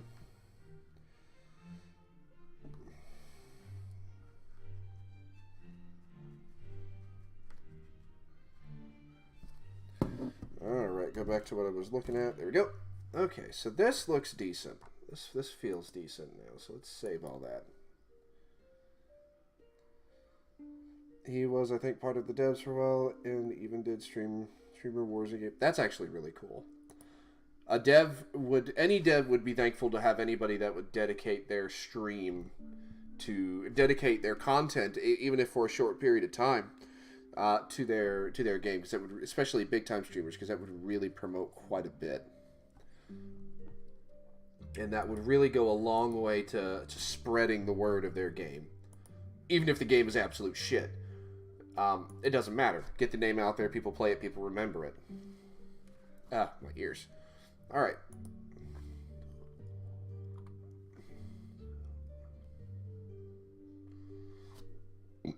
Excuse me. Alright, let's let this load up for a second. Hopefully this does the deal now. Alright.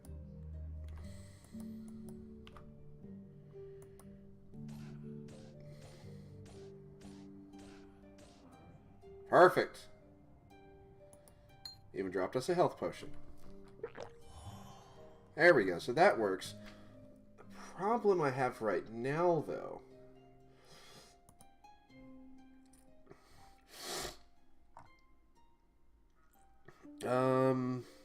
position. Let's set this to, can't really do that too much, can I? Interesting. I can't do shit on this stuff right now. Let's take the HP background and scooch it forward a bit. Maybe we can do that. Maybe that'll help. I don't know how to set up a layer for this thing in terms of like positioning. Maybe that'll help.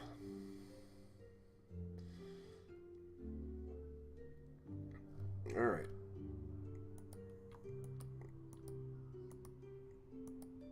Let's see. Still does it, damn it. Alright.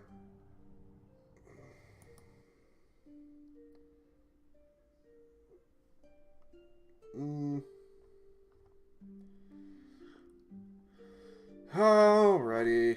Can't quite remember how to set that up. You heading out there, Primal? Alright, I got you. I understand, man. It's been a long night for a lot of us. I'm actually about to take a quick break here myself. Just be about another 10 minutes for myself. Stretch my legs up. I appreciate you being around. Appreciate your following, getting us closer to our goal. And I hope to see you again, man. You're awesome to talk to. And with that, I think I am going to take a quick break myself. So we're going to go ahead and hit the break. I will be back in but moments.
Alright, we are back again. Let me move further down in my chair. I'd say we can go for about another 30 minutes. Just because it is getting pretty late, and I've been going for almost, or a little over 4 hours. I'd like a chance to take a small break. But we will do what we're going to do here, which I actually remembered a way to make this work. Canvas and add order in layer.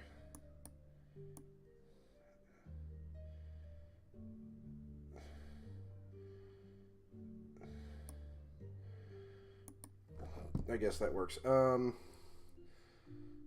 So let's try this out. For some reason, I'm not able to click on anything, but that'll be fine. We won't have a problem with that at all.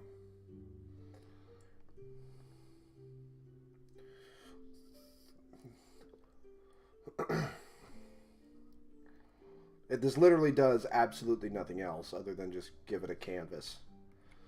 Give it a sort of sorting layer. Why am I not able to turn my camera around? Something is wrong here. Huh.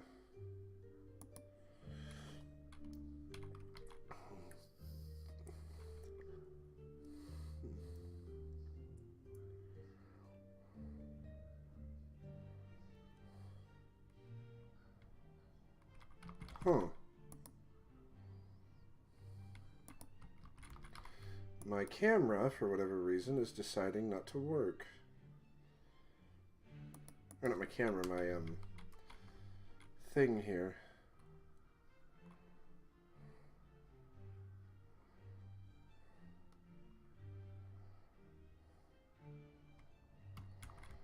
Huh. My camera's not rotating.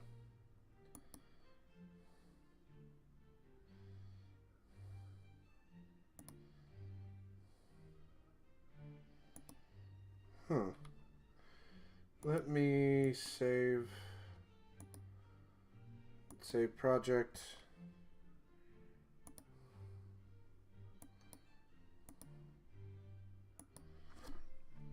This is weird.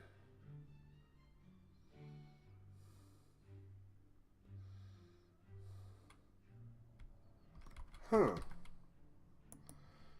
Interesting. Let's remove that component because maybe that's something to do with it.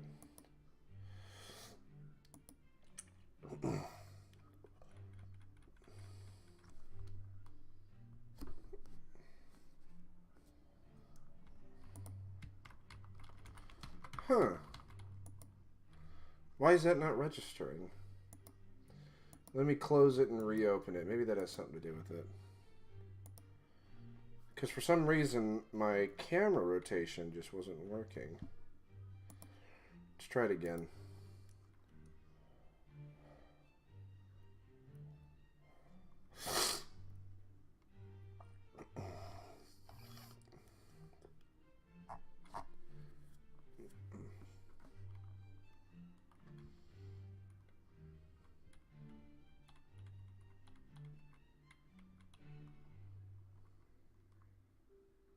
Curious as to why that wasn't working.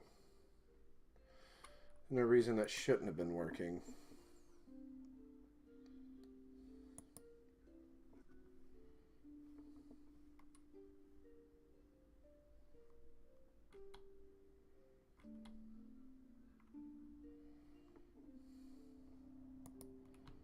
There we go. Okay. Now it's working just fine. Let's give it a canvas again. Hopefully this doesn't fuck it. -1. Okay.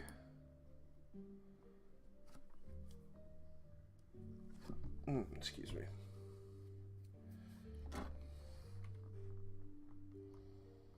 Okay, so now it works. It was just the fact that it had been sitting on for too long. No, it's still doing the thing.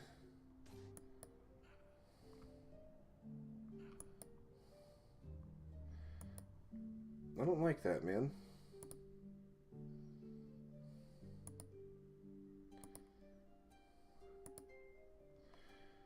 Ugh, okay.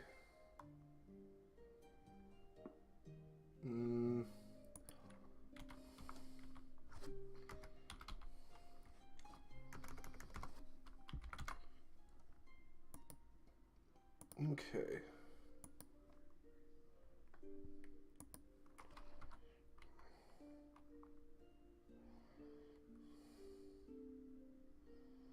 Okay. Maybe this will help? I'm not quite sure why it wouldn't, but, you know. Shit can happen.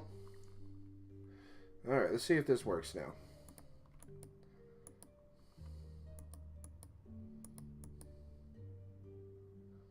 Nah, it still goes over it, and I don't like that. Let me test that. Let me check something real quick. Pause it. Highlight. Override sorting. Okay, let's test.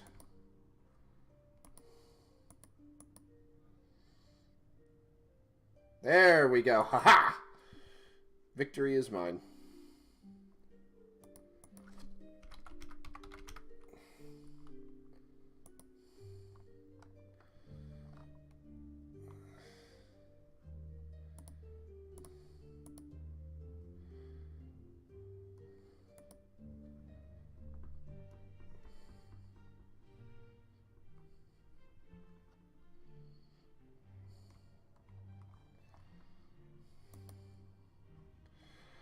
Ugh.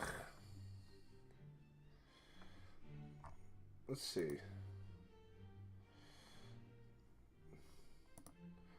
Don't like this. It's annoying me. Overlay. Target display. Oh, display 2. Maybe that'll help.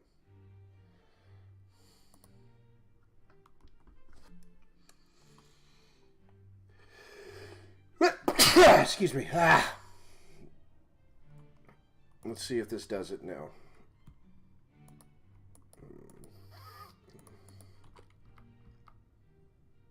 No, it does it there. Why doesn't it do it then? I got an idea.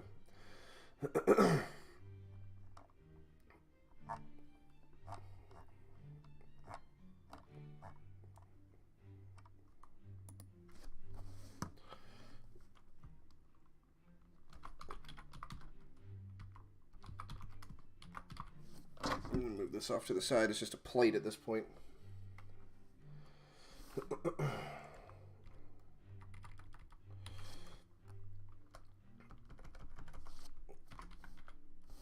Component.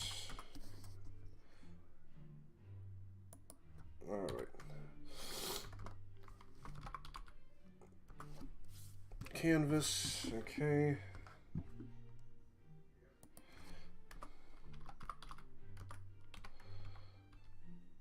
Override sorting. There we go. Simple shit. Alrighty.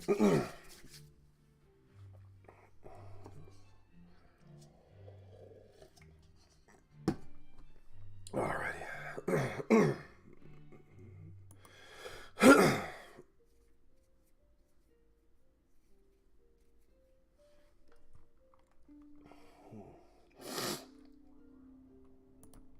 Alright, let's test it out.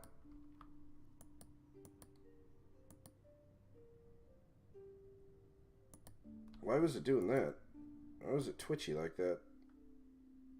Let me scooch it over, play maximized, so it's easier to see.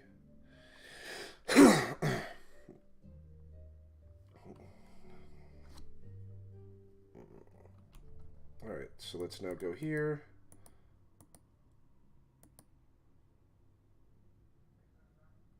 Why does it get real twitchy right there? Alright. It gets real twitchy when he comes up.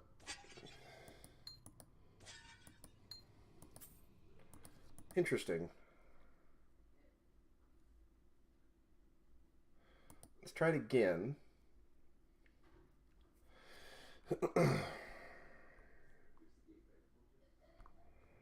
Alright, so we're going to get close.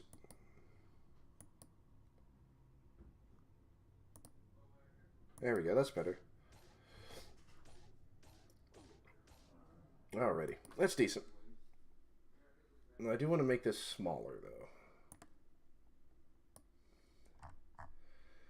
So let's make it smaller, just by a small amount there, because I still want it to be very much so visible, but I don't want it to be, you know, true crazy visible there.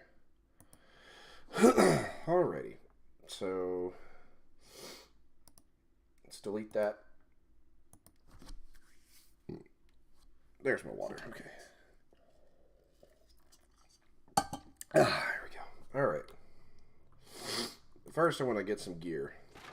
So, see if I can find some gear, because this gear is all these drops are randomized.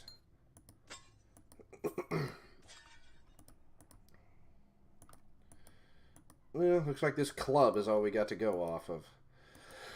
Come here, big boy. Oh, wait, I forgot to override it. Durr. No, it's perfectly fine in size. We're going to take this and set this right here just to do a size comparison. Just for size comparison, that's all.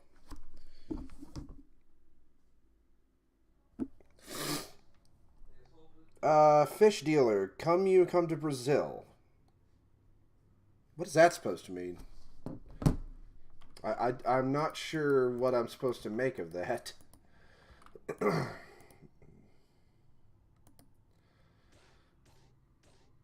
Oh, that is decidedly small.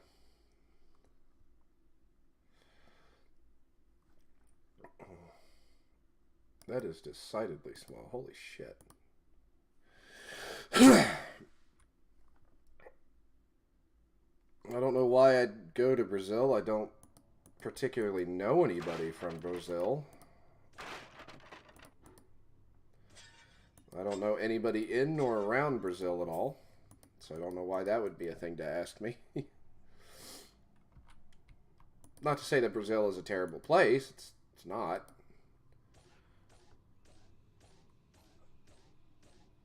I suppose that's alright in terms of size. God, I could make so many fucking jokes. Alright. Let us go and spawn and create some more of those things. Yoink. Just to make sure that all the UI stays correctly in place. And correctly in size as well. Excuse me. Because I noticed some of those were a bit on the small side. Trying to get knocked around here. Oh, they're all small. That's not good. Why are they there? Why are they like that?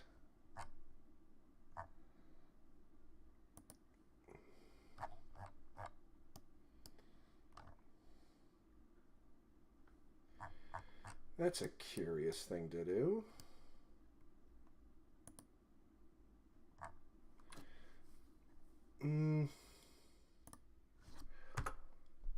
Let's just set it to 0, I guess. Display 1. See if that helps, maybe?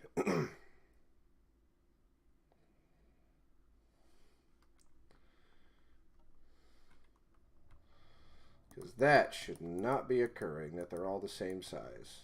Or they're all smaller than the others. Yeah, that's not cool.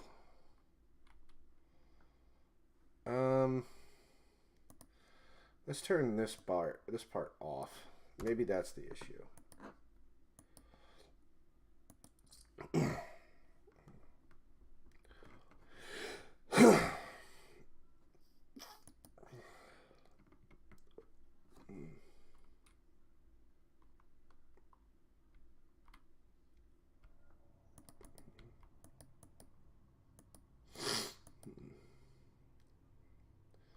still doing it. Don't know why.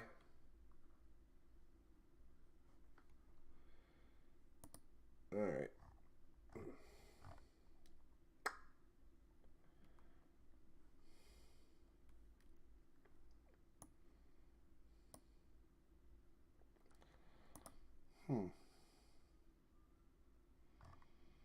This should not be being that way.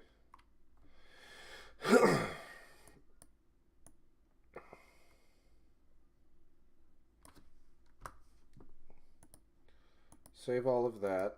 Let's take all the canvases off of that. Maybe that's the concern. Normaroth? Is that how am I pronouncing that? And Narmaroth? I want to make sure that I'm just going to call you Maroth for now. Until I get something.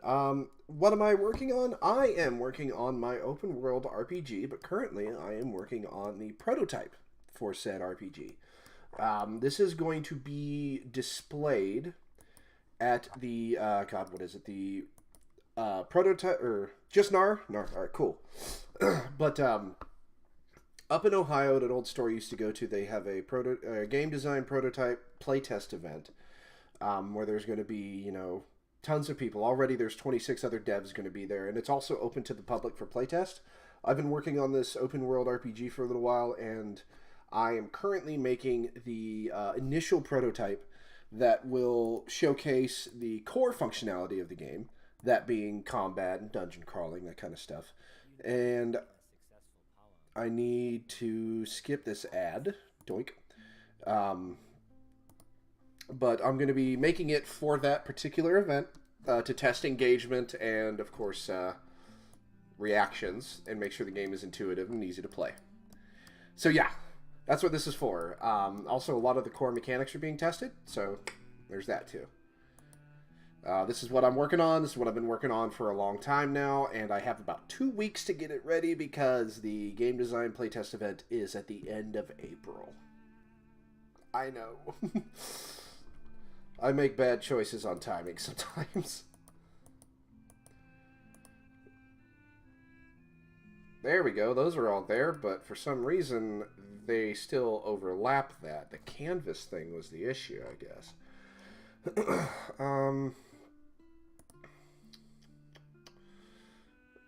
Oh, no, don't want that to be player. No, just have it be default. Don't know why that's set to player, man.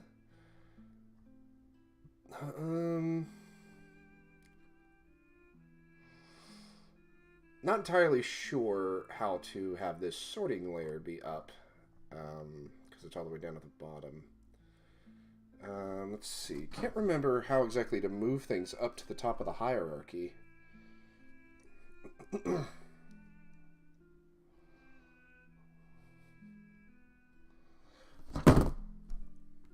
I know what I did wrong. I think I know what I did wrong at the least. Literally just set this canvas, well, it is set to 1. Add canvas, have it set to 0. Overlay. Maybe that'll help.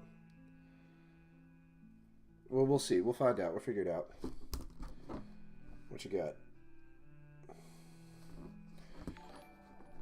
That scared me a little bit. Was not ready for that. Thank you for the follow, Nar. I really do appreciate that. That helps us get closer to our goal, where once we hit 50 follows for affiliate, we can start doing charity stuff. Oh, God damn it. So I'm excited to start doing that, and I can post clips and all that good jazz. I will be streaming tomorrow morning as well. I'm going to be going for about another 15 minutes because I've been going for like 4.5 hours. So, yay! I need a rest.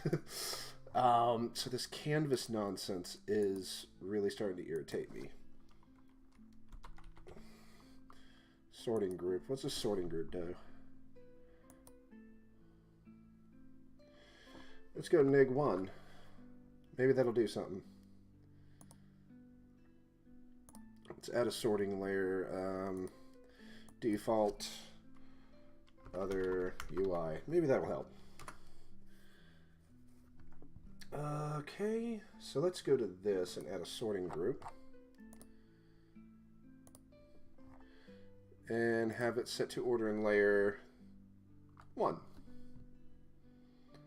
Have this one set to be order in layer -1. Other UI. Let's see what happens. Drink water. Yep. Trust me, I'm way ahead of you. That finishes that out, though. Ah. That went down 2 different tubes that it should clearly not have gone down. Alright, let's try this. Nah, it's still doing that dumb thing where it goes over my hit points. Let's go to default. See if that helps. Oh.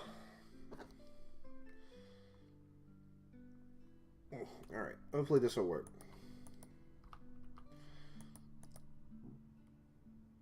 Nope, still doing it. I don't like it that it does that. Well, let's knock his teeth in real quick. I just don't like that it's going over the player's hit points. I guess we can deal with it. Let's put it 2. Maybe that'll help.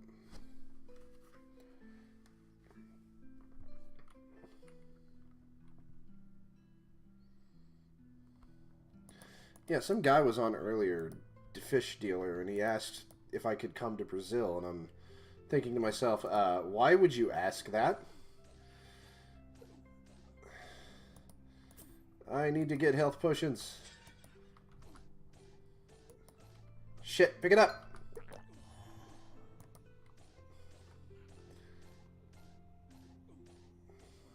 Coins. These coins do absolutely nothing for this, but nice to have. So actually just play through a little bit of it here. Oh, good. Got a mace right off the bat. That's really good.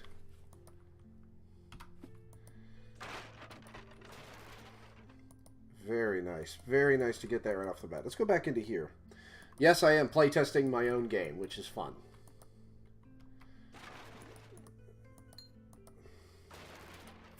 I gotta change some things there too, because these are showing below. That's all the breakables I can do.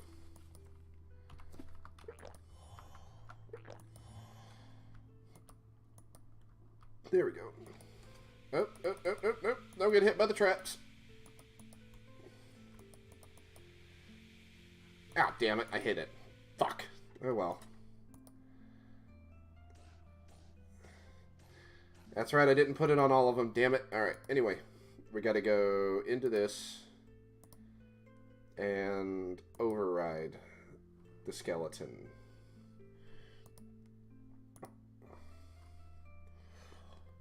Alrighty, so let's take this one and destroy them, because we don't need them there. Neither do we need you, big guy. Alright. Delete. We do need to go to the armored skeletons, though, so let's go all the way to the top. I think there's one up here. The Praesidium. Yeah, we'll go ahead and do the Praesidium as well. Ah, shit, that's right.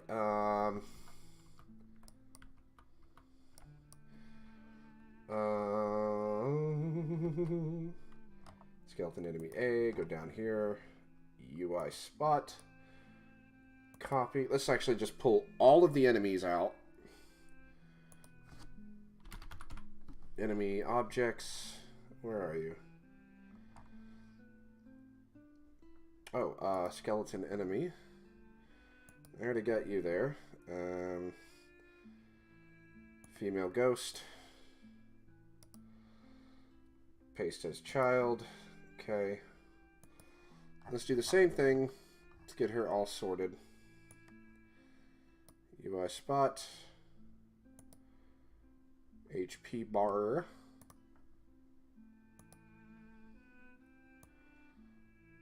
Yoink. Alrighty. So that's her, so we can go ahead and override her.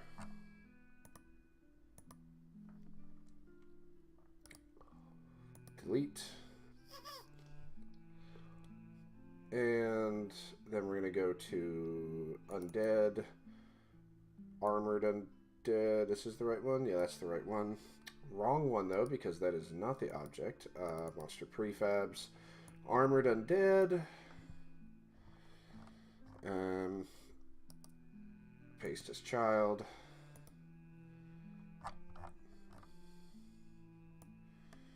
transform. Monster objects highlight. Doink. Alrighty, so that's done for him. I guess I can bear with it to have it pass through the main player's hit points. I think it actually might be a better idea so you can see it. So we can remove him now, and then we have Skeleton's already got it. Praesidium. Yoink. Okay. So now we do paste his child. That works. Surprisingly well, too. Yoink and yoink.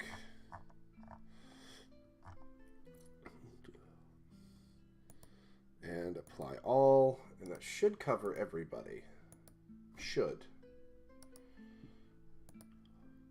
So let's play through the whole thing real quick, see if we can do that. This should like take no more than like 10-15 minutes. It's just a small little prototype. It's not a demo. The demo is going to be much longer. Like we're talking like 5, maybe anywhere between 1 and 5 hours.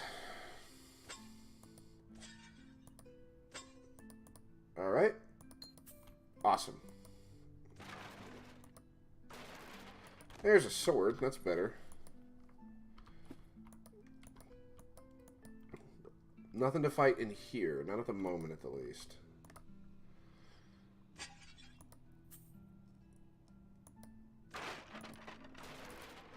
And that's a sword that I already have. Here's some stoof. Leather armor. There we go. That's a good way to start. And a helmet. Already in good shape.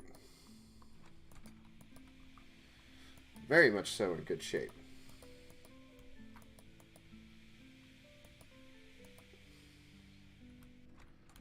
Alright, so I can't get through those doors right now, can I? Good.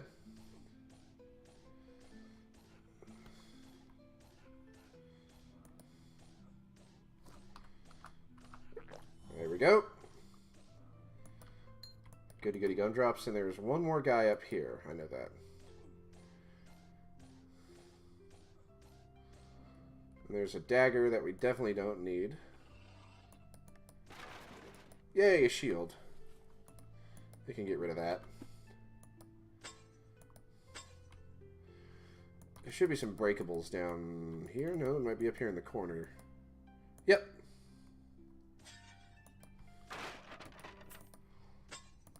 Definitely got some hit points, health potions. Use this old bastard. Fail, crap. There we go, success. I still got to do the audio for the chests, which we'll work on tomorrow. Traps are disabled. Everything works according to plan.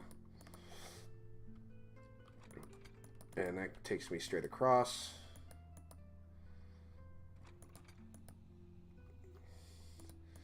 And then there's these boys here. Okay, cool.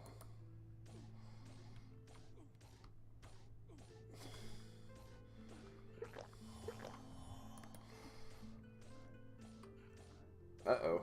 In a bit of a pickle here.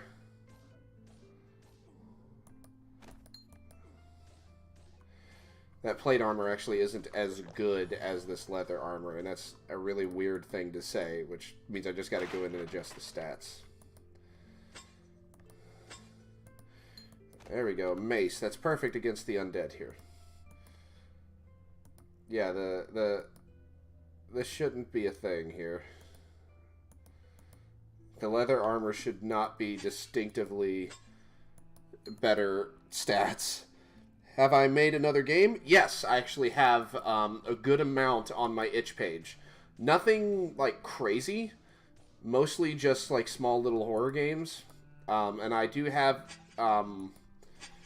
what is it? A couple of games on Game Jolt as well. Those are actually going to be in my my about on my Twitch page here. So if you want to play some of those, you are more than welcome to give those a shot. Most of my games, however, I will say, do have an emphasis on mental health, as that is a subject I am very much so familiar with. And, you know, if you're going to give those a try, buyer beware, even though they're completely free. Look up AGLgames on itch.io and on, Game Jolt. You'll find some of my projects there. I had 2 horror games that, you know, did considerably well. That would be Medicated and You Found Me. But then there were 2 games, like, immediately afterwards that were essentially just farts in the wind. And that happens sometimes. You can't win them all, you know? Oh, I gotta trigger this thing here. Can't win them all, you know?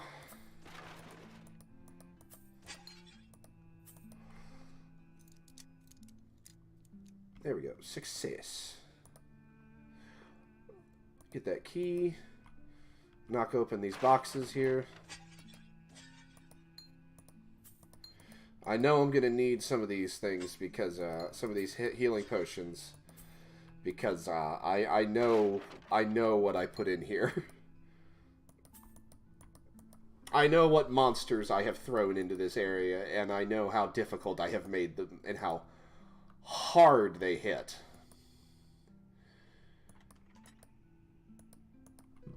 So far, this looks really good, and it's operating really well. So I'm really pleased with this one. I'm really pleased with how this is turning out, to be honest with you. Like, this is really making me genuinely happy. And how smoothly this is going, too.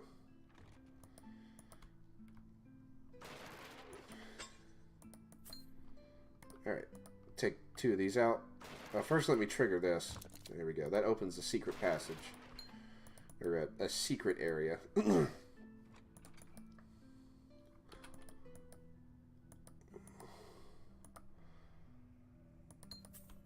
Alright.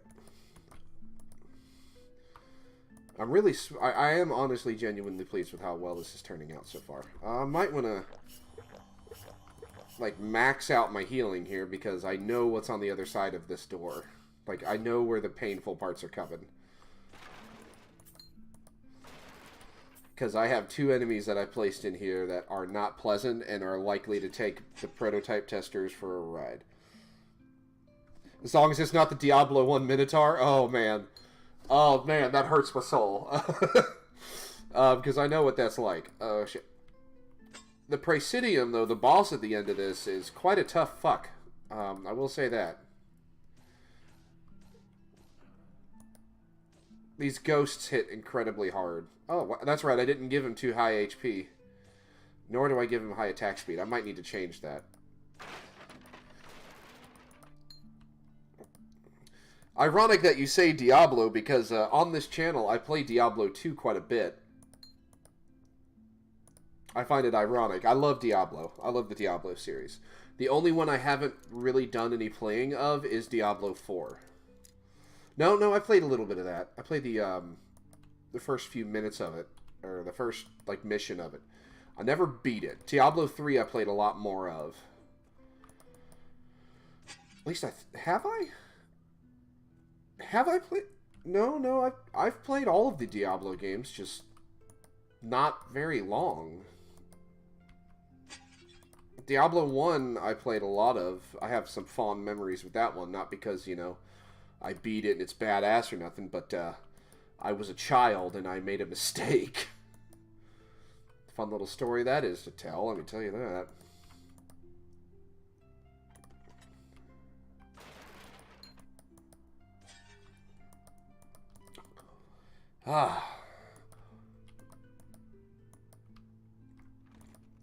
Let's see what's in here. I can't remember. Coins, okay.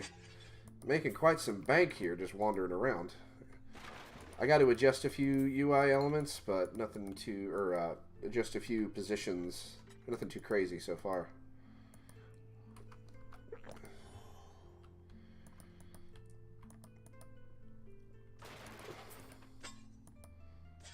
I already have that. The armor I'm wearing is definitively better than that, so we'll go ahead and drop both of these. As well as this shield. We don't need that anymore. Oh, stuff. Breakables.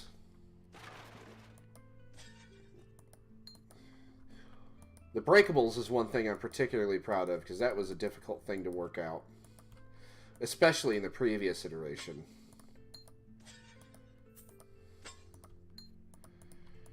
Here we go.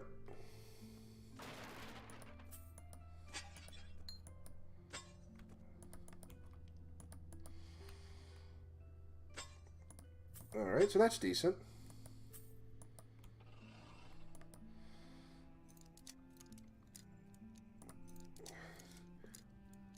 There we go.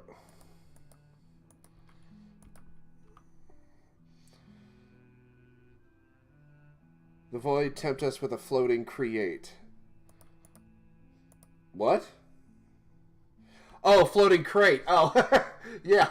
That's something I haven't removed yet. Shut up. To point out my mistakes.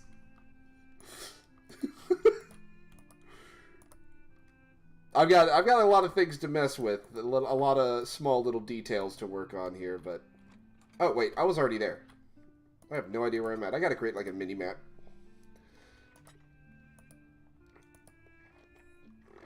There's this big boy. Alright. You know, I might make that a meme in the game now. Like a floating crate out in the dark, just for shits. You know what? That's going to be a side quest now, the floating box. Thanks for the idea.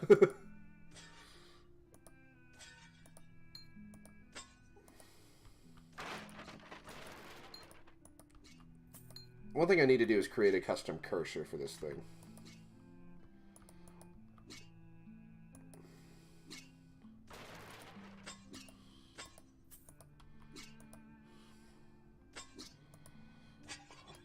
Oh, come here, you.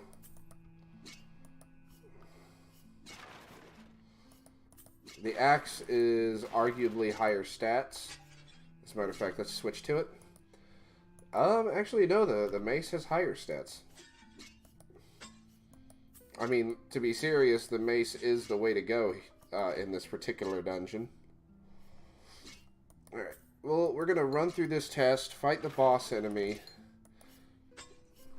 and then call it a night. Hopefully this means it works perfectly fine. Oops. So we're going to run through this nonsense here. Ow, fuck.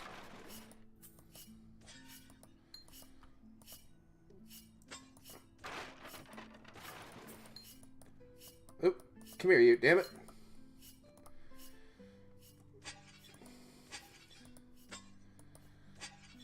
Alrighty.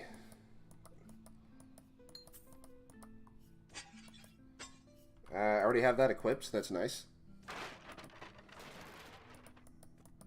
Alright. Ouch! Balls. Uh-oh. Alrighty. What was that? Ah! Thank you, Abadash, if that's how you say that properly. I want to make sure I say that correctly. Thank you very kindly for the follow. That was highly appreciated. Highly... I am very... I am very... Well, what's the proper use of the word for it? I am very gracious. I am very appreciative of the follow. That anytime somebody follows, it means a lot. I already have that helmet on. And for anybody wondering, this is a game I'm actually actively working on. So far, everything's working pretty well.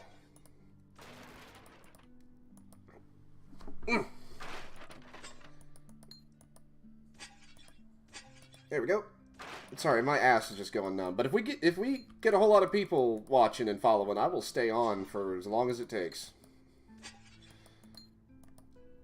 Oops, come here. There we go. I already have a bow. Do I already have the bow? Yes, I do. Okay. I already have the bow equipped. It's pretty nice. Alright, let's go through here, because this is where the puzzle takes place.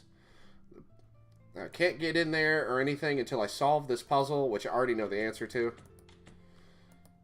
It's supposed to get whichever rune is correct up to the top. I already know the answer to the puzzle because I set it up just for testing purposes, but I am going to change it whenever it's ready to launch on the Itch and Game Jolt page. Gives us that key, which I've got to do the sound for that. It's not really worried about that, though. Oh, I think I'm good on health potions for right now. Oh, that's right, that was a double health potion. We got 52 of them bitches. Now 50. Alrighty. Good thing my green screen hasn't been fucking up a whole lot. Alright, so there's no enemies in this hallway because that wouldn't be... Well, with the rate at which these random loot tables constantly give me healing potions, I might add like a ton of enemies in this hallway just to drain you. I don't know. I have no idea what I'm going to do. We'll see when we get there. This is where shit gets real. Presidium, come here, fucker.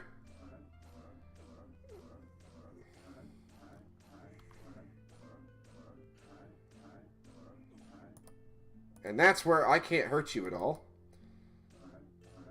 Because he constantly heals.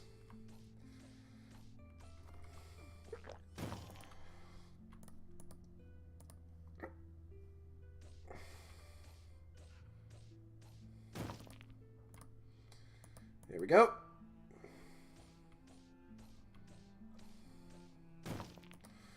Now we can hurt this guy a lot here.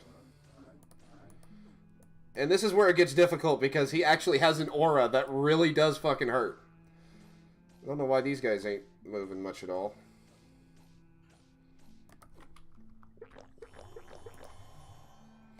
Why is he not doing anything, I wonder? I don't know why he's not doing anything.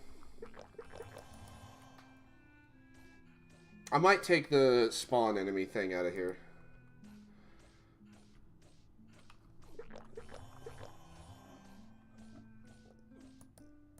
Why is he suddenly not taking hits?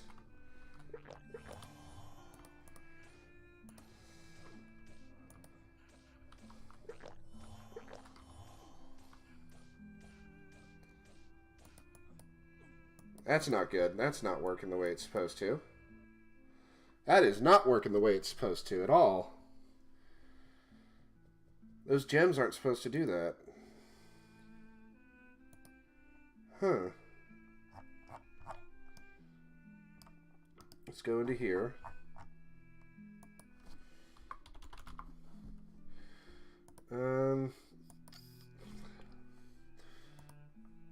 Let's see what the deal is with these things.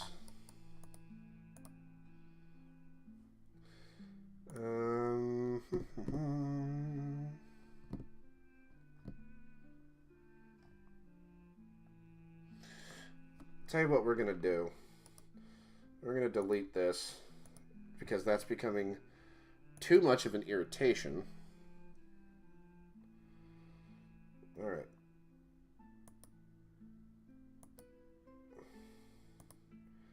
Let's go ahead and delete that. Just delete that. And then we're just going to duplicate the other thing there. Congrats, it looks really Thank you. Thank you for... It's alright. There's always going to be screw-ups. There's always going to be issues. Nothing wrong with that. This is where... It's where shit goes wild, right? Alright, so... Arena... that's right, it's in the Dungeon Manager. It's in the Dungeon Manager. Let's lock into it. We're basically just gonna give myself like 15 healing potions. And then we're going to, I've locked it in, okay.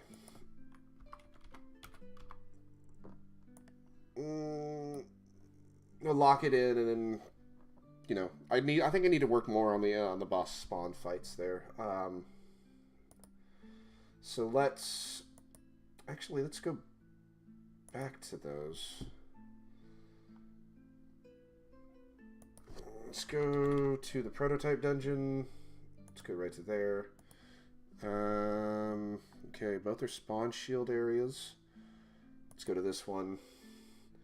Let's go to this first one here, because his hit points is incredibly high. So we got to accommodate these things here. Health barrier, we'll set it to 200 for that.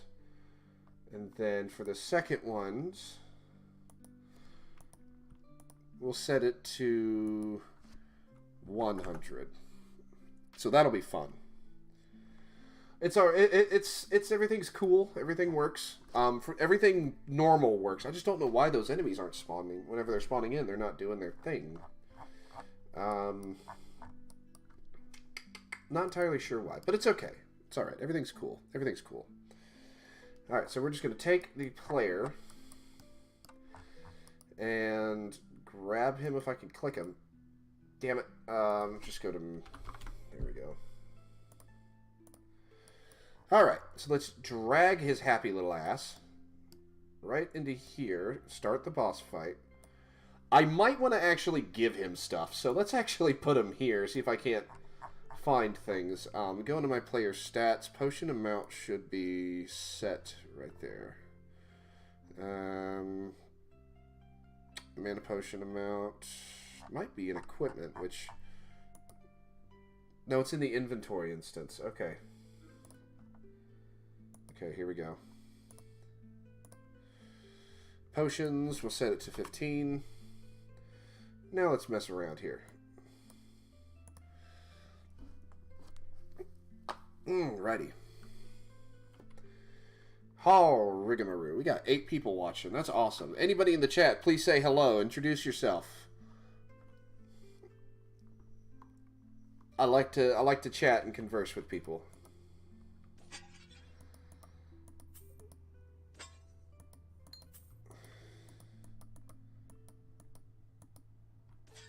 There we go. I got more health potions. There's a helmet. Something.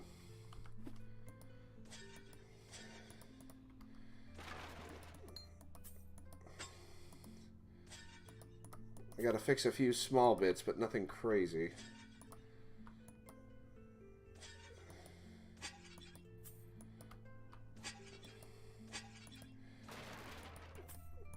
Well, there's a sword, so there's something there. It's better than the club I got. I can't leave this room, so it's not like I can run around and find shit because I've kind of walled myself off a bit here. Well, there we go. This is gonna suck so bad. I need to run around. I need to run around. I need to run around. I shouldn't be grabbing coins. Ow! Damn! He hits hard. Alright, healing potion. This is tense only because I've really knackered myself here. Oh my god, how come I'm not picking up shit? Ow! Asshole. Well, looks like I'm in for some shit. Come here, motherfucker.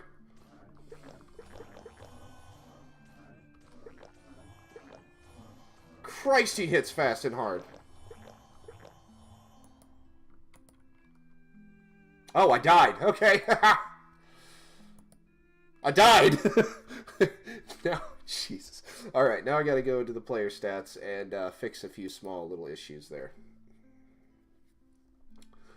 Let's see. Alpha 1, Alpha 2.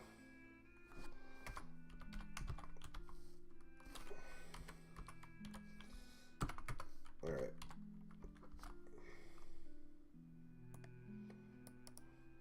Let's cut and doink. I'll go ahead and set the same thing for mana potions, even though those aren't included in the game quite yet. There we go.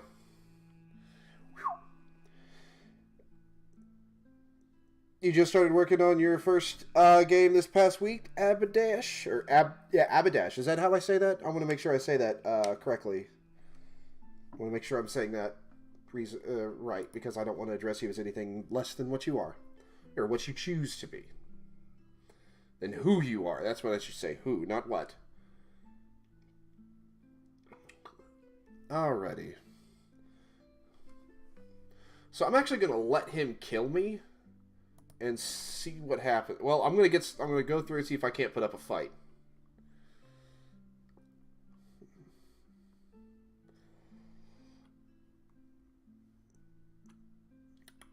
Alrighty. Time is at 10:47. Yeah, I'm getting close to my end time, and I've really pushed further. We're going to test this. We're going to get this right. Abdash. Okay, Abdash. Awesome. Abdash. Okay, I want to make sure I say that properly. I never want to address anybody as anything less than who they are. Awesome, got a mace. Mace is good in this dungeon because it's great against undead. The undead in here are vulnerable to slashing weapons, or bludgeoning weapons.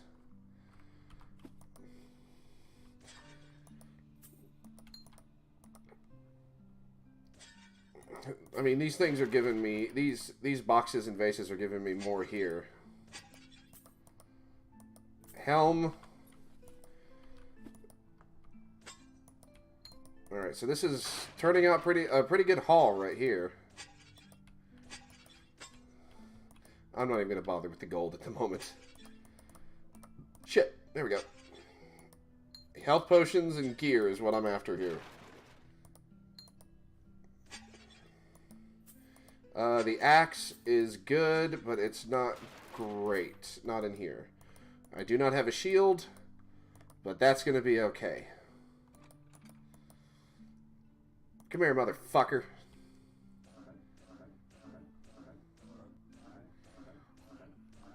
We're going to give this an honest old college try here.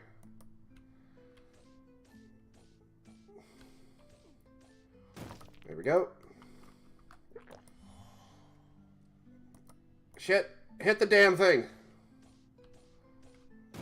Because I can't hurt him until I get those things taken care of. There, now he's able to go.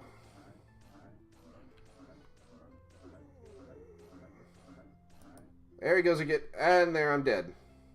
Why am I not playing my death animation? Why is it not playing my death animation? Player death. That might be why.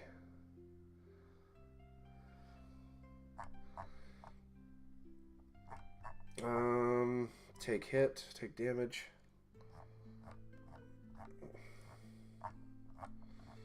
Let's set it to above here for the player death part.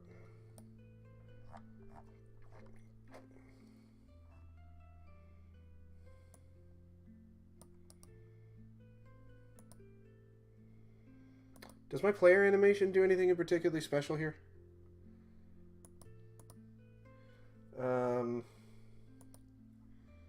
Player animation is going to be on this thing.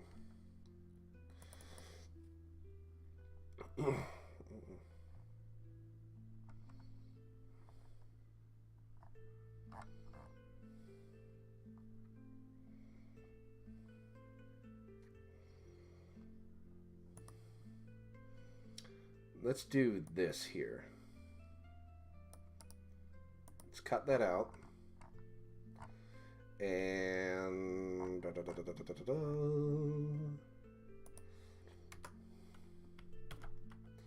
there we go.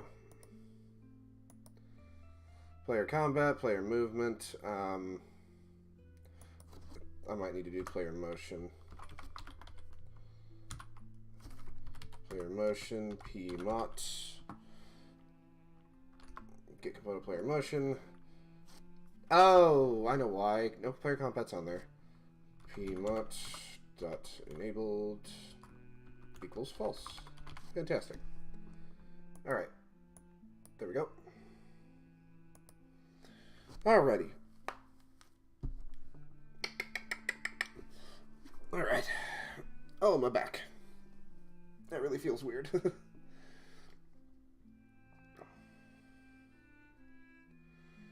Alright, hopefully this will do better. Well, as a matter of fact, I already know I can beat him. I hope. So it's just going to throw me in here and let him beat my ass. Just straight up let him kick me in the nuts.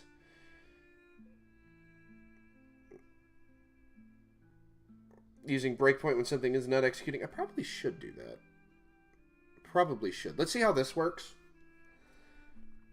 It's one thing that I'm known for as a coder is I'm inefficient, but things work.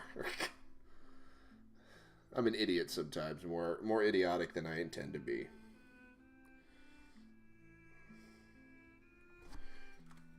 Alright.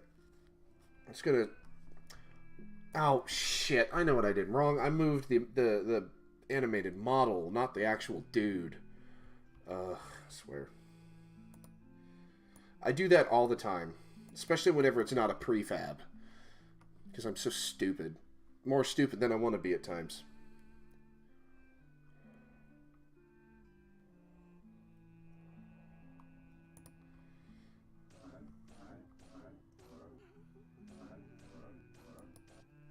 That's annoying. Player combat. I think I need to go to player combat. We'll do that real quick. It's probably something I need to fix.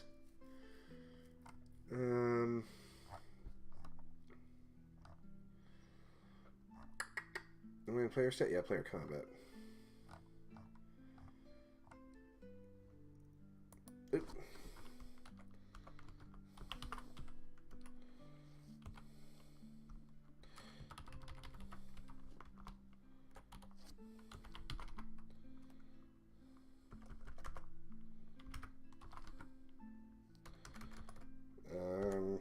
I don't want to make that bull public, but I might have to.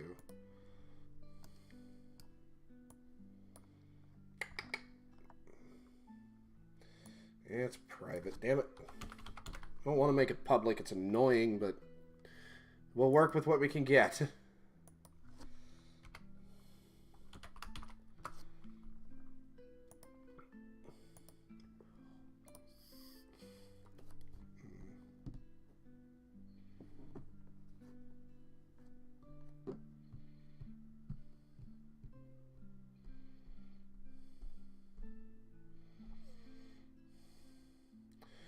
Alright, let's let him totally wreck me again.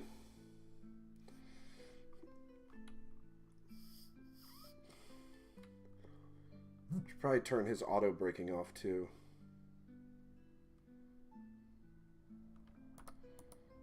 I gotta fix that. I gotta fix his auto braking too. There we go. Problem solved.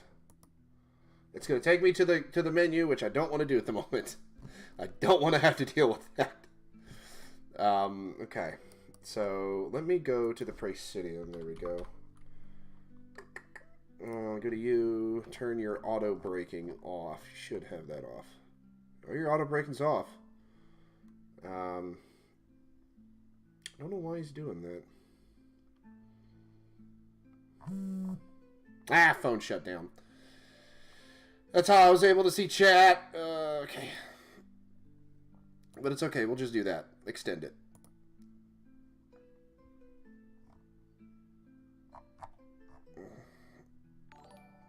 Oh. Thank you very kindly, Oak Spirit. I greatly appreciate it. Using Verilog HDL. I actually have no idea what that is. Let's look it up. What is Verilog HDL?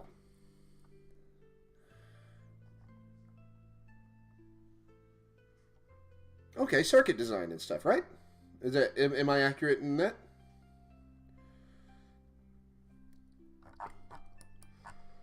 All right. It's gonna make you pull your hair out. Can't figure it out. Let me look to see if there are any Verilog HDL tutorials on YouTube. What are you trying to do, if I may ask?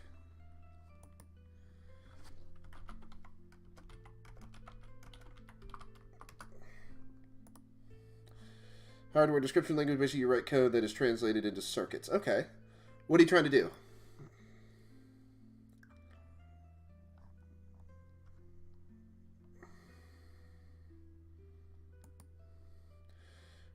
something kind of complex,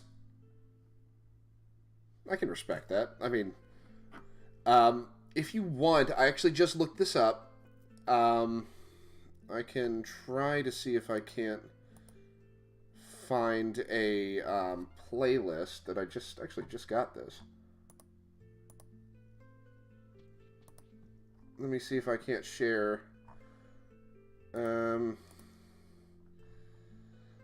Here, I will copy this and I'll post it in chat for you. Create a registered transfer level. So I just looked up on YouTube HDL tutorials for that Verilog HDL, and I came across this.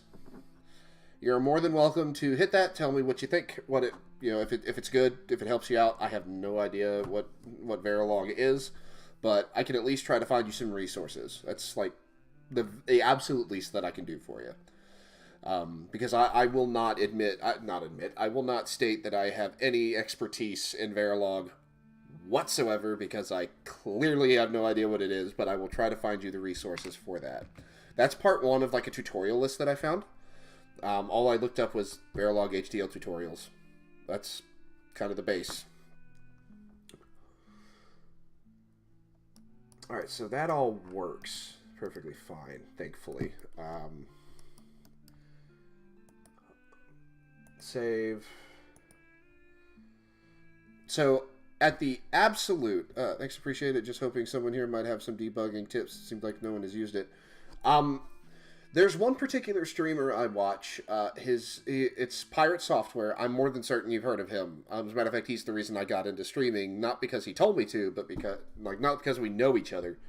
But, you know, he said just go stream on one of his clips once, and I decided to do it. But if you watch him, and his chat usually has like thousands of people. He chats he starts pretty early in the morning, at least early where I'm from, and then goes until like 4 or 5 in the afternoon. If you mention something in his chat, he might be able to help. Thank you. I greatly appreciate it, and I greatly appreciate the follow. We are climbing our way up there. My goal is to eventually reach 50, not for any like personal reasons necessarily, but I want to do charity work, and from what I understand, you need to be an affiliate to do charity work on the stream. So I would really like to do that. That, and I get to make clips of goofy, stupid stuff that I do. I greatly appreciate the follow. Good luck on finding some help with your Verilog journey. I really, really am behind you 100% on that, man. You have a good night, boss. If you're leaving, that is. Oh, there we go. So everything here seems to be working all right. So we are going to just call it as it is there and say that's a job well done. Alright, so we're going to take this guy back. Go all the way up to where he's... Oh, I put him way too far in.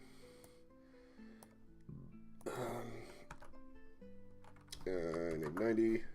Wrong 90 degrees because I'm dumb. Alright. So here we are, right there, where we start at all times. Alright, so I'm going to save this just for sanity's sake.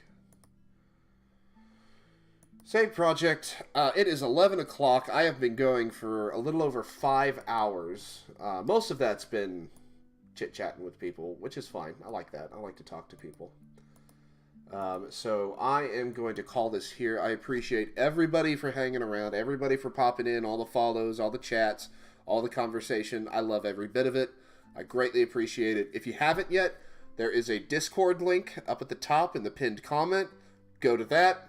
Join our Discord, and let's grow a community, as everybody does, but, you know, we're trying. Thank you guys always so much for watching. I will see you tomorrow morning in 12